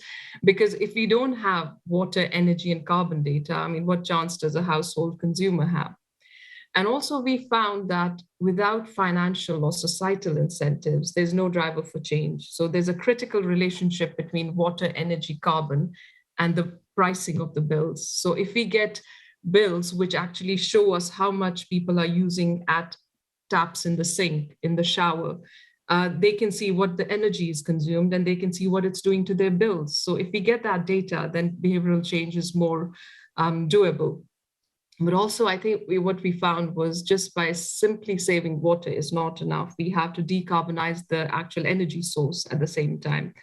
And with the concept of our 50 liter, where we are looking at the whole system from fittings to the whole system, that's the building block we feel is the race to net zero through water efficiency. And if all of us can look at the hot water, which we find is the actual blind spot, and really get more data in it and have plans that are integrated. For example, if we have city planners and policymakers, we are going for retrofitting the energy, the boilers. Why shouldn't we be also retrofitting from a water point of view rather than doing it twice? So that's what we feel is the key to success, looking at water, looking at hot water inside the homes, and really having integrated plans and breaking those water energy silos. I mean, I can talk a lot, but I just have to limit it to 5 minutes. Thank you, Anusha. And we will have the opportunity to talk more about this important issue. And what I think is really key is what you reminded us about not forgetting the system-wide challenges, as well as identifying and targeting those hotspots. And what is also very important is the role of people. That whilst we might want to target a number of specific assets in the system or system-wide challenges, people play an essential role. Absolutely. So now I would like to invite Heather back in the conversation and perhaps exchange a little bit of experiences with Anusha as well. So perhaps an important question that for me surfaces from this conversation is about how we can get a better understanding of the systemic challenges. So in other words, if the different parts in the water system presents opportunities to reduce water, what prevents us from building this system-wide picture? Why are cities and state governments struggling to address this? If I can jump in, yeah, happy to address. I think as Anusha, several things Anusha said really resonated with me, and I think she hit on a couple of things that I would respond to this question. I think part of the challenge is sort of the fragmented water governance systems, and two, then that typically are operating in silos, and then you're adding that into a completely other sector around energy. So you have groups of people that are just not communicating with each other. And as Anusha noted, there are these areas, and hot water is a great example. I think water efficiency, even more broadly, is one of those that are just falling between the cracks. There is also, I think, a challenge with data and information. We just have very limited information and data on the energy intensity of water, on the ways we're using water, both inside and outside the homes. And in particular, if we're looking at the commercial and industrial and institutional uses of water, those two are lacking information. This idea that there hasn't really been, and again, Anusha, you really spoke to me with the point that the end uses of water and the energy associated with that are typically left out of assessments around water and energy and what the opportunities are. So, I think the initiative, the 50-liter home initiative, I think is a great opportunity. There are others that are starting to bring to the fore the idea of needing to look at the customer side of the meter to understand where there are a number of opportunities to reduce both energy use and greenhouse gas emissions. Thank you. Thanks. Yeah, thanks, Heather. I think Heather's touched on most of the points I wanted to say, but you're absolutely right. When we were drafting this white paper, it ended up being like a mini PhD because we were trying to really troll through data of all these 4 cities, and we found the data is so inconsistent. So, for example, in LA, we found the data is pretty good. In Beijing, it was 5 years old. In Mexico and India, it was quite fragmented. They have how much water you consume inside the home, but then further, segregation's not. So we could not make like-to-like comparisons.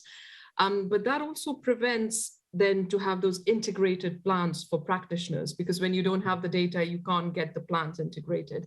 I think it has to start from every level, from a regulator level. For example, in the UK, Ofgem has to speak to Ofwat So at the regulator policy level, they have to be joined as water energy, because ultimately for consumers, these are services. They don't really care it's water or energy.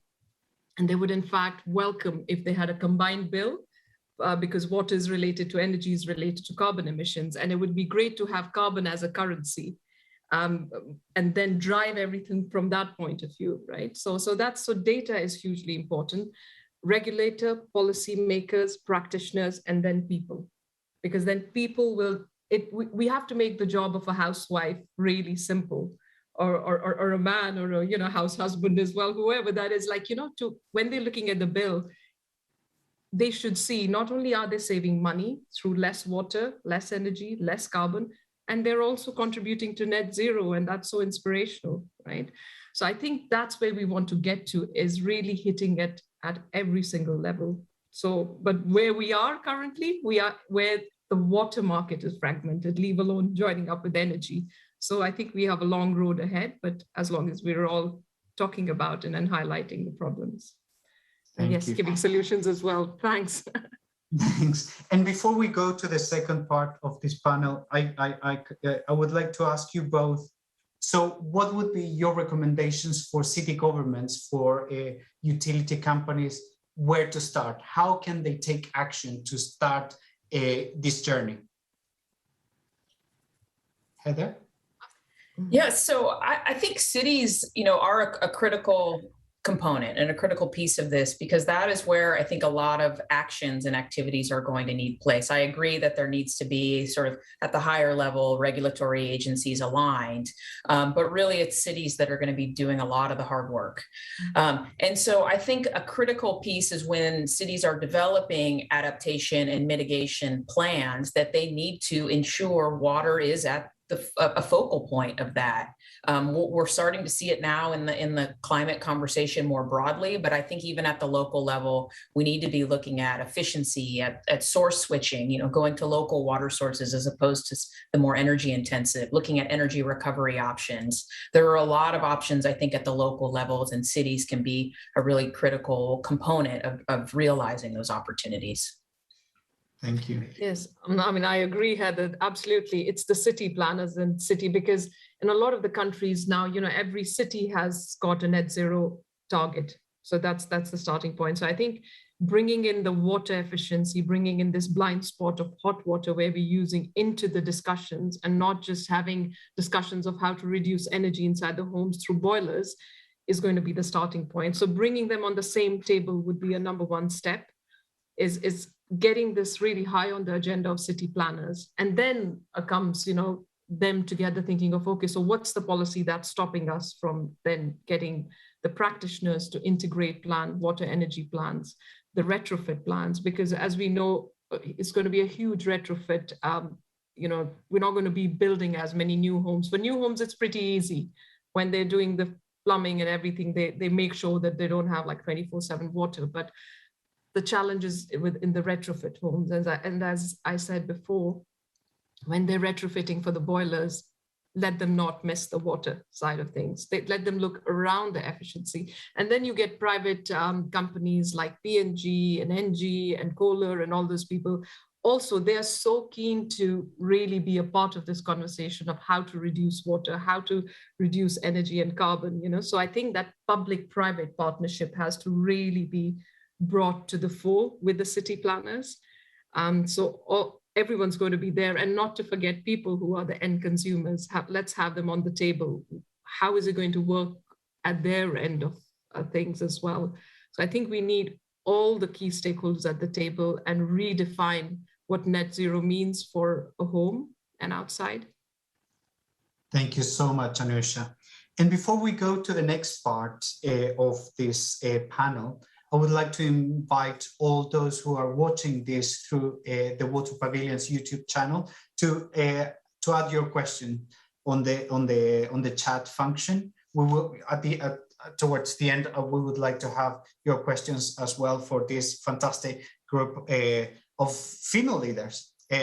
When the Pacific Institutes and us discuss who are the right people for this panel, it was no surprise to me that we ended up inviting 4 female leaders. So this is a fantastic opportunity. Please add your questions in the chat function on the YouTube channel. So now going back to the second part of this session, I have the honor to introduce Kate Gallego, who's the mayor of Phoenix, who is in Glasgow at the moment, who's going to tell us a little bit about how city leaders who have been elected by people are taking action on this. So Mayor Gallego, it's such a pleasure to be connected. It's such a pleasure to have you in our session. Please tell us about your experience and how the city of Phoenix is taking action on this issue. Doing a sound check. Do we have sound? Perfect. So I'm Phoenix Mayor Kate Gallego. It's wonderful to be with all of you. I understand this is the last panel of the day, so I feel like the people who stay for the last panel of the day or who sign in from out of Glasgow are the people who are so committed to climate change and finding solutions to the problems we are here. So thank you for the gift of your time. Phoenix is the 5th largest city in the United States, and we are the fastest growing. So perhaps very particularly important for a desert city that is growing quickly to be thinking about water. Phoenix exists because we are at the confluence of 2 rivers, and that was the water supply that the Hohokam communities thousands of years ago used, and then modern Phoenix uses today. Phoenix itself is only 140 years old, so since we're in Glasgow, it's funny to mention their city hall is older than my city. But we also hope to be an innovative city that takes our water use very seriously, and that's why I'm so honored to be part of the 50L Coalition on the public sector side. By background, I have an environmental degree and am very interested in water. I worked professionally in water for several years before running for mayor.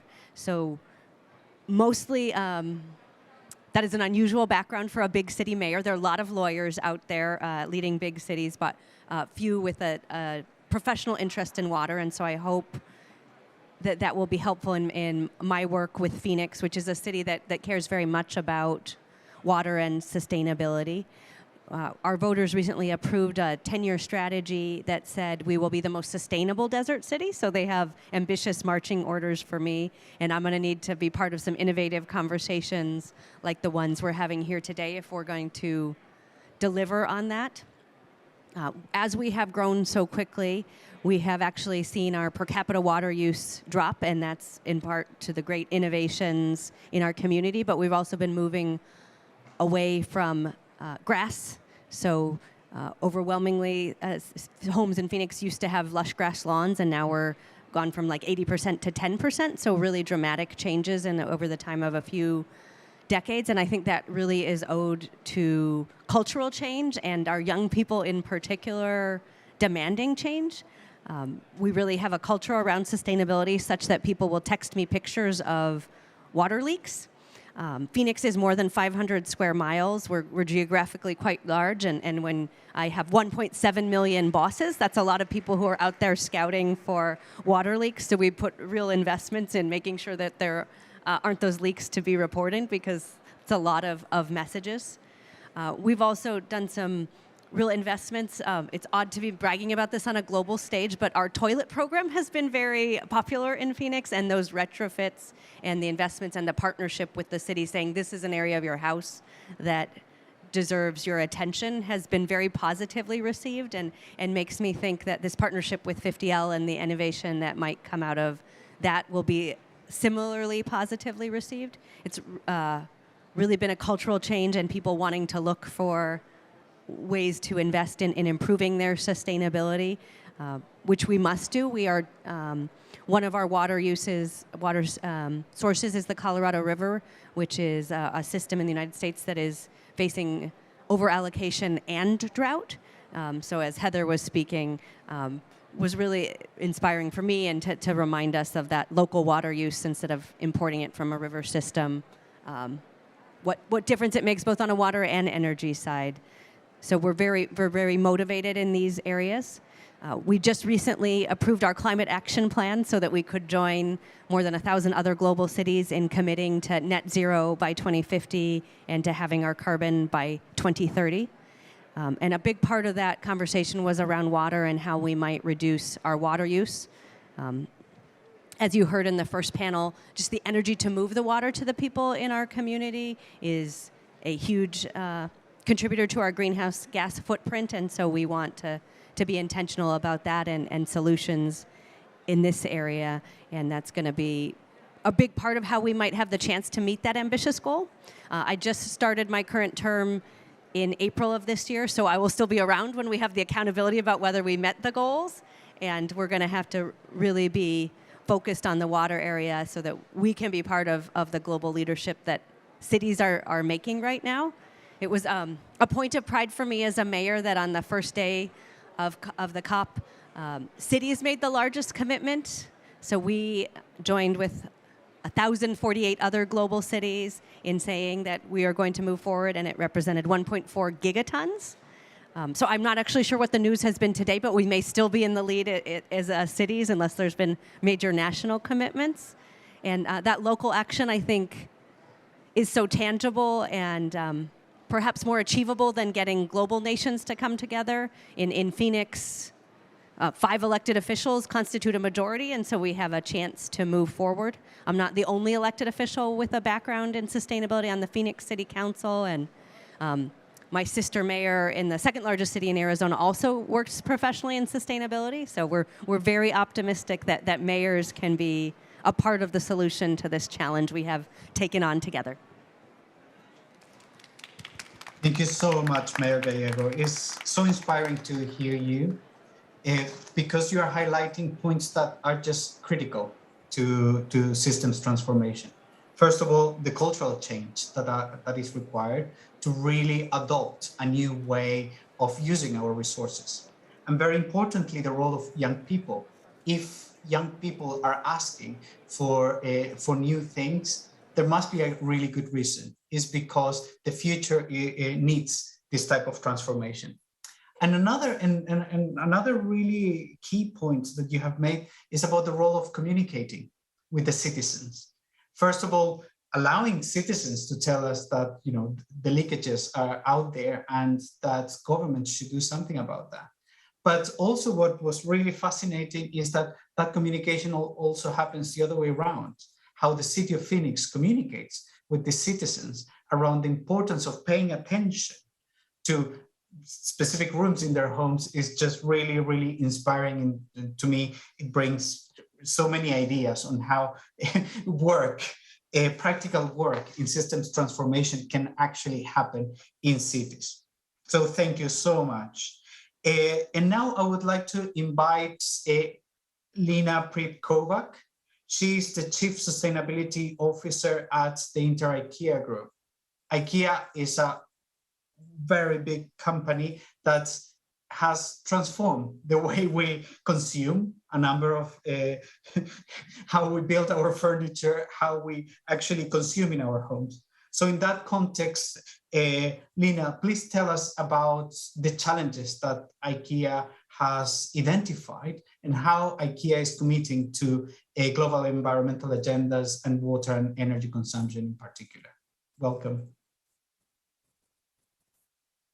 This works. So let's check. Okay, thank you so much. And first and foremost, I would like to, on behalf of all the members on 4 Liter Home, welcome you to the coalition, because this is a really inspiring day for us to hear not only about what you have as a challenge in your city, but also your experience in water and your particular knowledge in water. So very, very happy to have you on board on the coalition. I think it's been very clear when you have talked about water that it's very integrated into the energy agenda, both the way we transport water, the materials we use in the water. It's so many connections into the energy agenda. And also water is very connected to the climate agenda. I mean, obviously, the flooding, the drought, everything is also impacted by the climate. And at IKEA, we look at maybe the starting point to say we sell taps. We have also looked into the home. We know that the second source is toilets, so it's very good that you're looking into the toilet situation. But it's also showers. It's actually number one. So selling showers and taps is sort of the starting point, but then you want to make sure that you actually have a holistic approach to water. So when we look at our water footprint, we realize that maybe 78 to almost 80% of our footprint is in the materials. Then we look into the product use, and that's about 15%, so still big. And then we look at the production, it's about 6%. But if you see where we started our journey to reduce water consumption, it was in the production. So we actually started in the smallest part of our footprint. Now we have a whole agenda around climate and climate movement, around the material agenda. Also, our carbon footprint is material about 70%, and the supply chain, and it's about 50% in the materials. So very connected to the water footprint. So when we did the assessment, the footprint data, we start to look at where are we located. And when you see where we are located, we have water stress areas, both in our production, but also when we look at our customers. Lots of our customers, millions of our customers live in water stress areas. So taking on this systemic change of looking into both the climate agenda, the energy agenda, and the water agenda, water is actually very much part of this.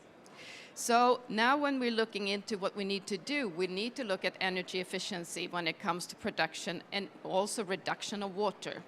The less water you use, the less water you need to heat. You also look into the cycle of water, recycling water. The less water you need to clean, the better and the easier it is, of course. So the whole systemic change when it comes to water and energy will be at the key. And as a home furnishing company, it's also the behavior of the customers, of course. So what we would like to make sure is that our water footprint is very much connected with the energy agenda to reduce and meet our goals. But we also want to inspire and enable customers to live on a less footprint from a water point of view. Sometimes it's about the products to be super efficient. We have some water tap, little nozzle that we add on to the tap, for example, that actually will save 90% of the water because it's a whole new technology where it's mist instead of just water coming. And still you have the same kind of feeling of being wet on your hands and clean. We are looking into showers that have a circular system. Maybe that's more in the mindset that you want to use your water more and more again, but it is actually possible to make it clean. So there is also the cleaning of the home. What do you do? So the whole idea is you need to have a whole systemic approach to water. And if we're going to do extreme water savings, we need to think about innovative solutions, like the nozzle, for example. When it's not 20% reduction, it's 90% reduction. So very happy to have you on board because as we can see also, the cities are not just making ambitious claims, but we also know that that's where we can make a big change. And we also know where the stress areas is. So when we looked at the footprint, of course, the stress areas are in the cities when it comes to the water system. So thank you very much for having us here today. Thank you, Lena. And it's so fascinating to hear the work from IKEA in this case, because it shows us the value that addressing multiple issues at the same time and exploring multiple systems can provide for us as consumers, for IKEA as a company.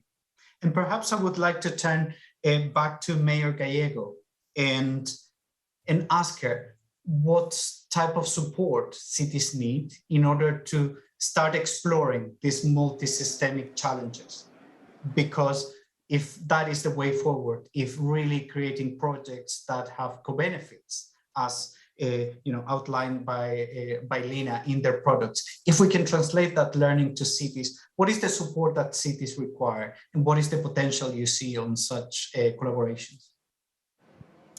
We've had wonderful success as cities in finding ways to use water more efficiently, where our residents have been very supportive. So that includes the appliance upgrades and having a smarter, more efficient water system. But we are trying to figure out what are the next innovations and how can we build that culture of conservation that Braulio had mentioned, where people really embrace what we are doing. One of the areas we're struggling with right now is trade-offs between some of our other goals and water use. For example, urban heat island is a real challenge for us in Phoenix. Our natural desert ecosystem used to cool significantly at night, and now the pavement and the dark asphalt really maintains the heat, and we don't see the same level of cooling we saw before. We know that green landscaping and trees are a really valuable way to address that, but then there's the trade-offs between the water use and the green landscaping, and so we're trying to balance that, and at the moment what we've decided is to still invest but do native species that are lower water use but still have a real impact on shade and creating a green canopy in Phoenix. But when our goals compete, we need that assistance finding the right balance. Thank you very much. Lina, following Mayor Gallego's response, IKEA has very ambitious commitments, and also IKEA is addressing those.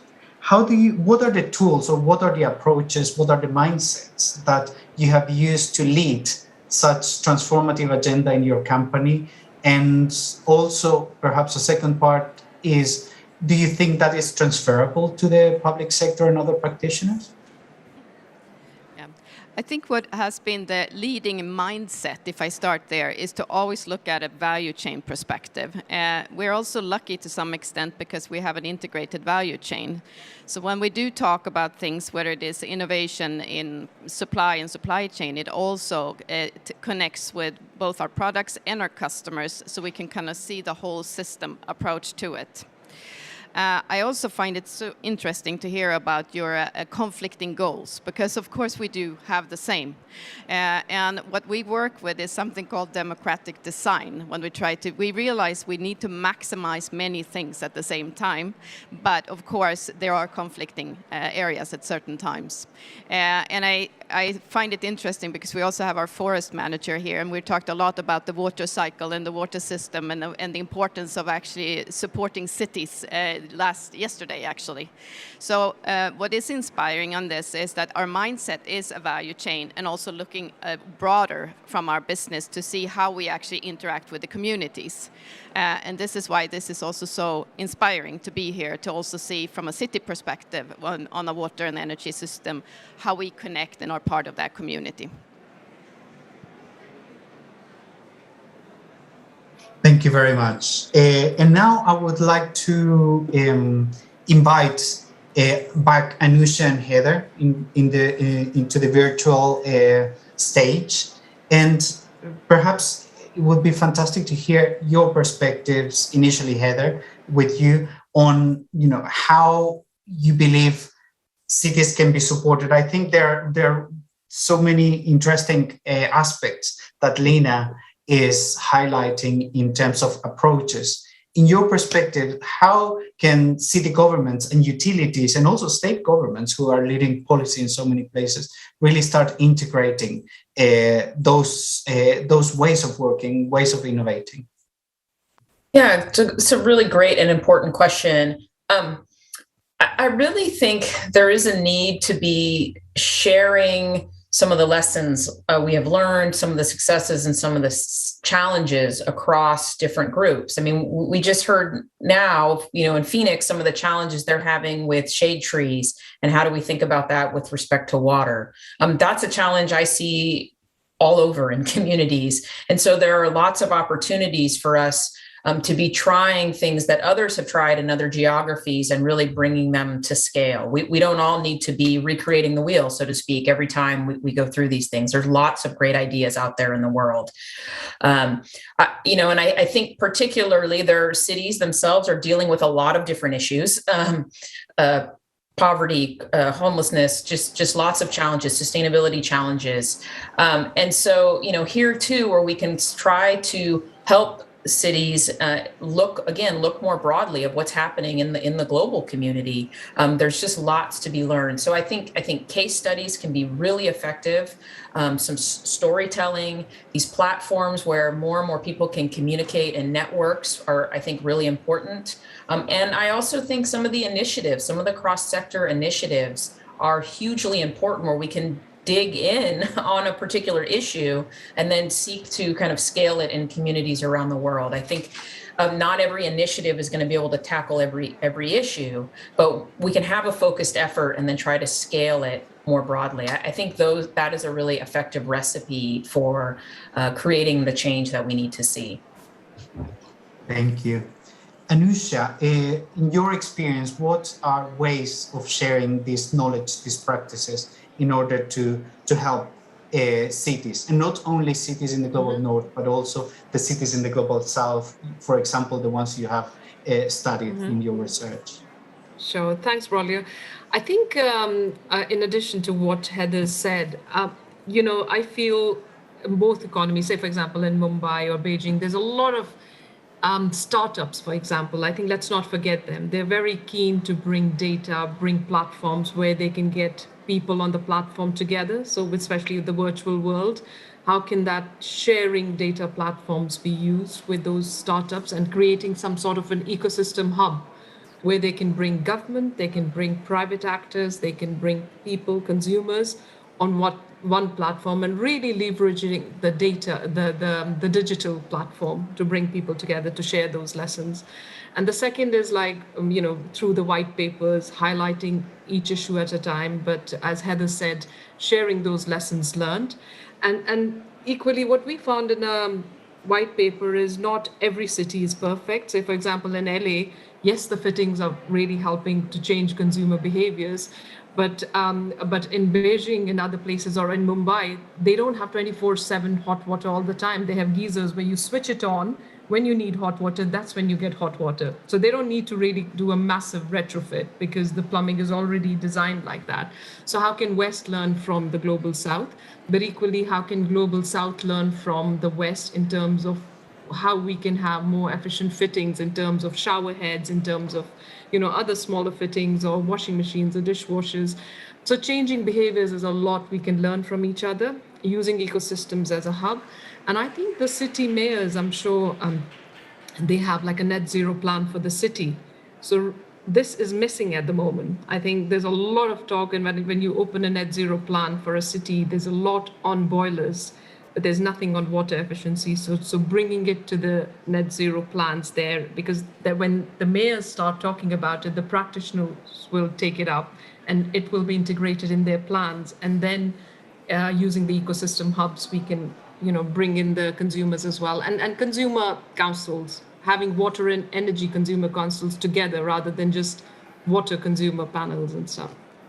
So lot to do, but it's like, where do we make a start? Thank you very much. And the next question goes to Mayor Gallego, and it's a mix of my follow-up question and a question that came in the chat function.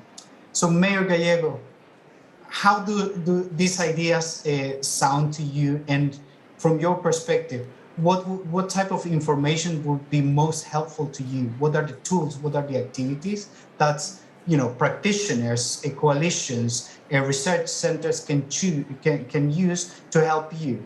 And the second part of the question, which I found really interesting, is how the practices from the indigenous people that were originally in Arizona can help, specifically in addressing heat islands and other challenges such as water scarcity. Mayor, over to you. Phoenix is blessed to build on an Aboriginal community, the Hohokam. They built an incredible, sustainable network of canals that were driven by gravity, so very energy efficient when gravity is doing the work to deliver. And that's something that still inspires us today, but maybe we need to go back and take a look at it. The ecosystem was very much driven by snowmelt, so a lot of our water in Phoenix comes from a forest ecosystem to the north of us.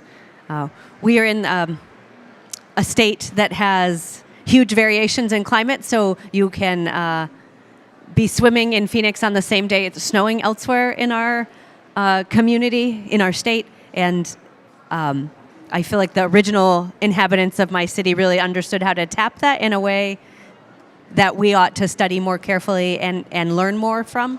So we have work to do in that area. In terms of tools from practitioners that are helpful to us, I think energy recovery is one where cities probably need more assistance and to understand best practices.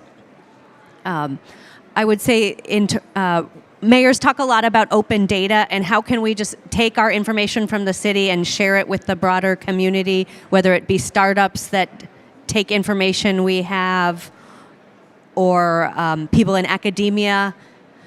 We know a lot of different things and we don't always know what is the useful data sets to share and where the innovation was. I found the transportation sector is really present in the open data discussion, so we will share data about when our buses are arriving and people will develop apps to tell you when you need to be leaving to catch the bus, and that makes it easier to use the system and more efficient. I would love to see the water community more present in that conversation and telling us where they want to go, and if at the same time if there's data we have that might be useful to IKEA, to P&G, and to your partners. It's a good conversation to have. Sometimes we have these great assets and treasures. We don't realize it unless someone points it out. Thank you very much. Lena, back to you.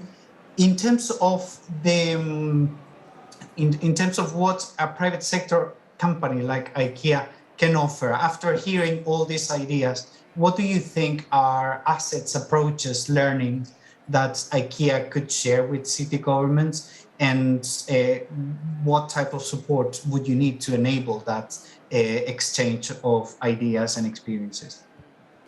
I was just sitting here and thinking about the knowledge transfer, the ability to actually change data. I think a lot of the things when we talk about customer behaviors or citizens of cities is that we need to do things that are easily accessible, that are affordable, and that are for the many. And to do that, you also need to understand how the behaviors are and how people live. One part that we work with a lot is to understand people's life at home. So how do you actually use water in your home? And what are your pain points? What are your desires? And we get to know a lot about people's life at home. You know about the whole city. You know how people live in different regions. And in order to find solutions, we need to find both solutions from a city perspective and the infrastructure that a city is built on. But then we can also maybe look into how we can do and solve the situation in the home.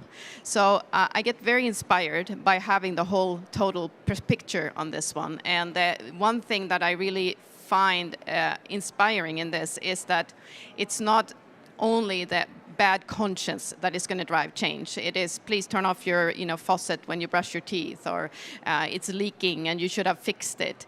You need to have the sort of positive aspiration. And then when I hear your citizen actually taking pictures and sending it in, you see it's a very positive movement and an understanding of the value of the water. So maybe to build on the fact that we can do a lot ourselves when it comes to production, when it comes to setting up systems within a business, but you cannot change the city, or you can't change the whole community without collaboration. So very much looking forward to that. Thank you so much. I think these ideas about knowledge transfer, how we share information, are just so essential. And I'm sure Pacific Institute, as well as 50 Liter Home Coalition, will keep working on that. And we look forward to collaborating with all the partners that have participated in this panel. But before we close, I wanted to invite Kavita Wonkade, the head of practice at the Indian Institute of Human Settlements. And she is also the leader for the Tamil Nadu Urban Sanitation Support Program, to share with us her overview of this session, her concluding remarks on how and ideas on how we can take this work forward. Kavita, over to you. Thanks, Braulio, and thanks for the invitation. I think it was very interesting to hear different perspectives, and I'll try to best to tease out some of the connections that I see, but also reflect on some of the challenges from the global south. So starting first, I think the point that Heather made, and I just want to reinforce before I jump into the urban, that often when you're looking at overall water systems and energy use, urban often is not highlighted because often the narrative gets run away by agriculture. So first thing, clearly this session has highlighted the importance of looking at urban water systems and while looking at energy consumptions. That's first. Moving on, I think Heather and Anusha both talked about underlying the importance of understanding the systems itself. But their work is really at two different scales, and both have taken a systems perspective, but it's a different scale. So probably this is an invitation for different players to actually pull together different parts of data and tie it together. And we heard a lot about data, and I'm going to speak about it, but really to piece together pieces of the puzzles, because you really need that full picture.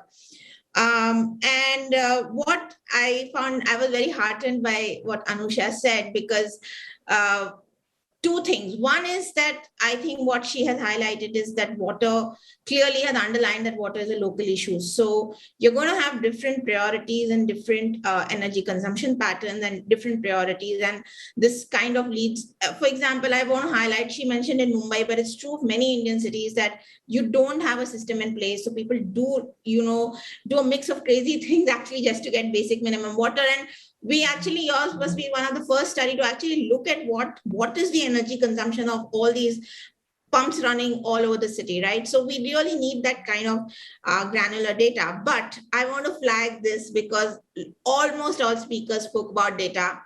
I don't think that the data issue, despite our sector professionals' best intentions, is going to go away anytime soon. I think there's going to be a lot of pressure, especially for cities in the developing countries, to both drive action and to collect data. And there's going to be a kind of where does the priority rise? And I'm not saying that the data is not important, because you need data in such situation just to determine the pathways, right? But I think we need to get smart about collecting data. And I think the mayor spoke about it, how transportation systems have done it and what are those. And secondly, and again, the mayor briefly hinted it, we have to drive that whole process of data and situation assessment, or whatever you want to call it, by how do we improve decision making for policymakers and mayors and the political side, because often I'm not sure that all the time that the data collection efforts are driven by that. And I think we really need to streamline that process, because it is going to be competition for headspace to drive action as well as collect data. So that was kind of on the first part. Those are the reflections. I think going on to the second thing, where this question really was, where do we go from here and how do we go? The first thing I want to say is, it was there in the panel, but I just want to kind of reiterate and make it much more stronger, is that if you have to drive this agenda, we have to place equity and inclusion up center. I think what was not, I get again implicit but not clearly spelled out is, of course, we recognize the differences across cities. So a Beijing is going to be different from Mumbai, from a Los Angeles. But if you look at a Mumbai or a Chennai or any city, I think, and even in US and UK, there is huge difference within cities, right? Both in many people don't even get that 50 liters that we're talking about. And there's also an issue of quality of water, which was mentioned in terms of wastewater, but also potable water. What's the thing? And if we don't put the center stage, I'm afraid that we're not going to get there in terms of, so I just wanted to say that. And what this means is that to address both all of these priorities, and people spoke about balanced competing priorities, I also do want to underline what I do agree with, that there is a need for cross learning. I think there is as much as to learn. This was highlighted by Anusha, I think, and by the mayor also, that there is opportunity from learning from both sides. So for example, our own work, we driving a large scale decentralized sanitation systems, which is probably one of the largest. We're looking at a population of 34 million, right? So what are the challenges? What are the lessons from here? And I'm sure there are lessons from other places. So that cross learning. And the last point really on the action bit, and this again was highlighted, is importance of stakeholders and importance of existing institutions. I recognize that there is a fragmented governance system. I understand that there is no integration, but I also feel that we have what we have, and we need to find ways to align stakeholders and find alignment and synergies. So, for example, one of the things I just want to, it's just one of an example I want to throw out there is we can talk about energy efficiencies in water systems, but for many utilities across the world, whether it's a utility or an urban local body, whoever is the service provider, many of them find it very difficult to meet financial sustainability. Now, there is evidence that obviously if you're going to increase energy efficiency in the water systems, you're going to get financial gains as well. But these kinds of arguments which actually work for the institution and understand to what their importance, I think that's going to be critical.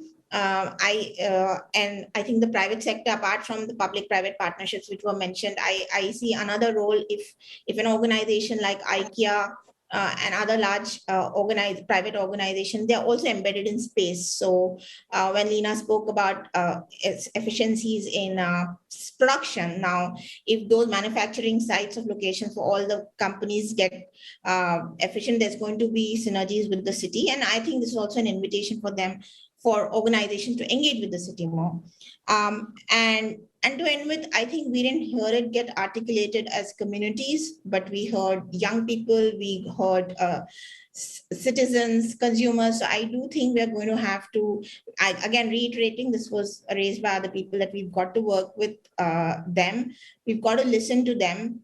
I think I agree on the behavior change issue, but I think there is also an issue of getting people to get ownership of the cities that they live in, of their water system, which is going to be key. And I just want to end by reiterating, Braulio, a key part of this is going to have inclusive leadership, including women, to drive these changes in the cities that we work in. Thank you so much, Kavita. Thank you so much. It's so inspiring to hear your articulation of the whole conversation. So we're approaching the end of this fascinating and really inspiring session. I would like to conclude by reiterating something that in many, many urban resilience conversations we learn, is that when we talk about urban resilience, when we talk about how addressing shocks and stresses, we normally end up talking about people. We normally end up talking about communities. And also we end up talking about effective communications with people. What is beautiful about this group is that we have so many to learn from each other.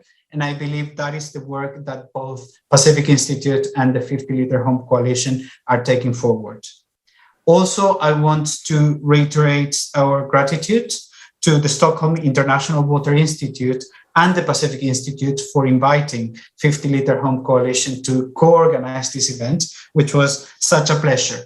And finally, welcome Mayor Gallego to the 50 Liter Home Coalition. We are truly excited about having Mayor Gallego as a co-chair to help us guide us towards products, ideas, innovation processes that are relevant to cities. That is our mission, and we are just delighted to have you on board. And to everyone who's listening to this YouTube channel, and everyone who is in Glasgow late in the afternoon listening to this session, thank you so much for joining us, and look forward to connecting tomorrow for more sessions in our water pavilion at COP26. Thank you so much. Thank you, everyone. Thanks, Braulio. Thank you. Thank you, everybody. Bye. Thank you.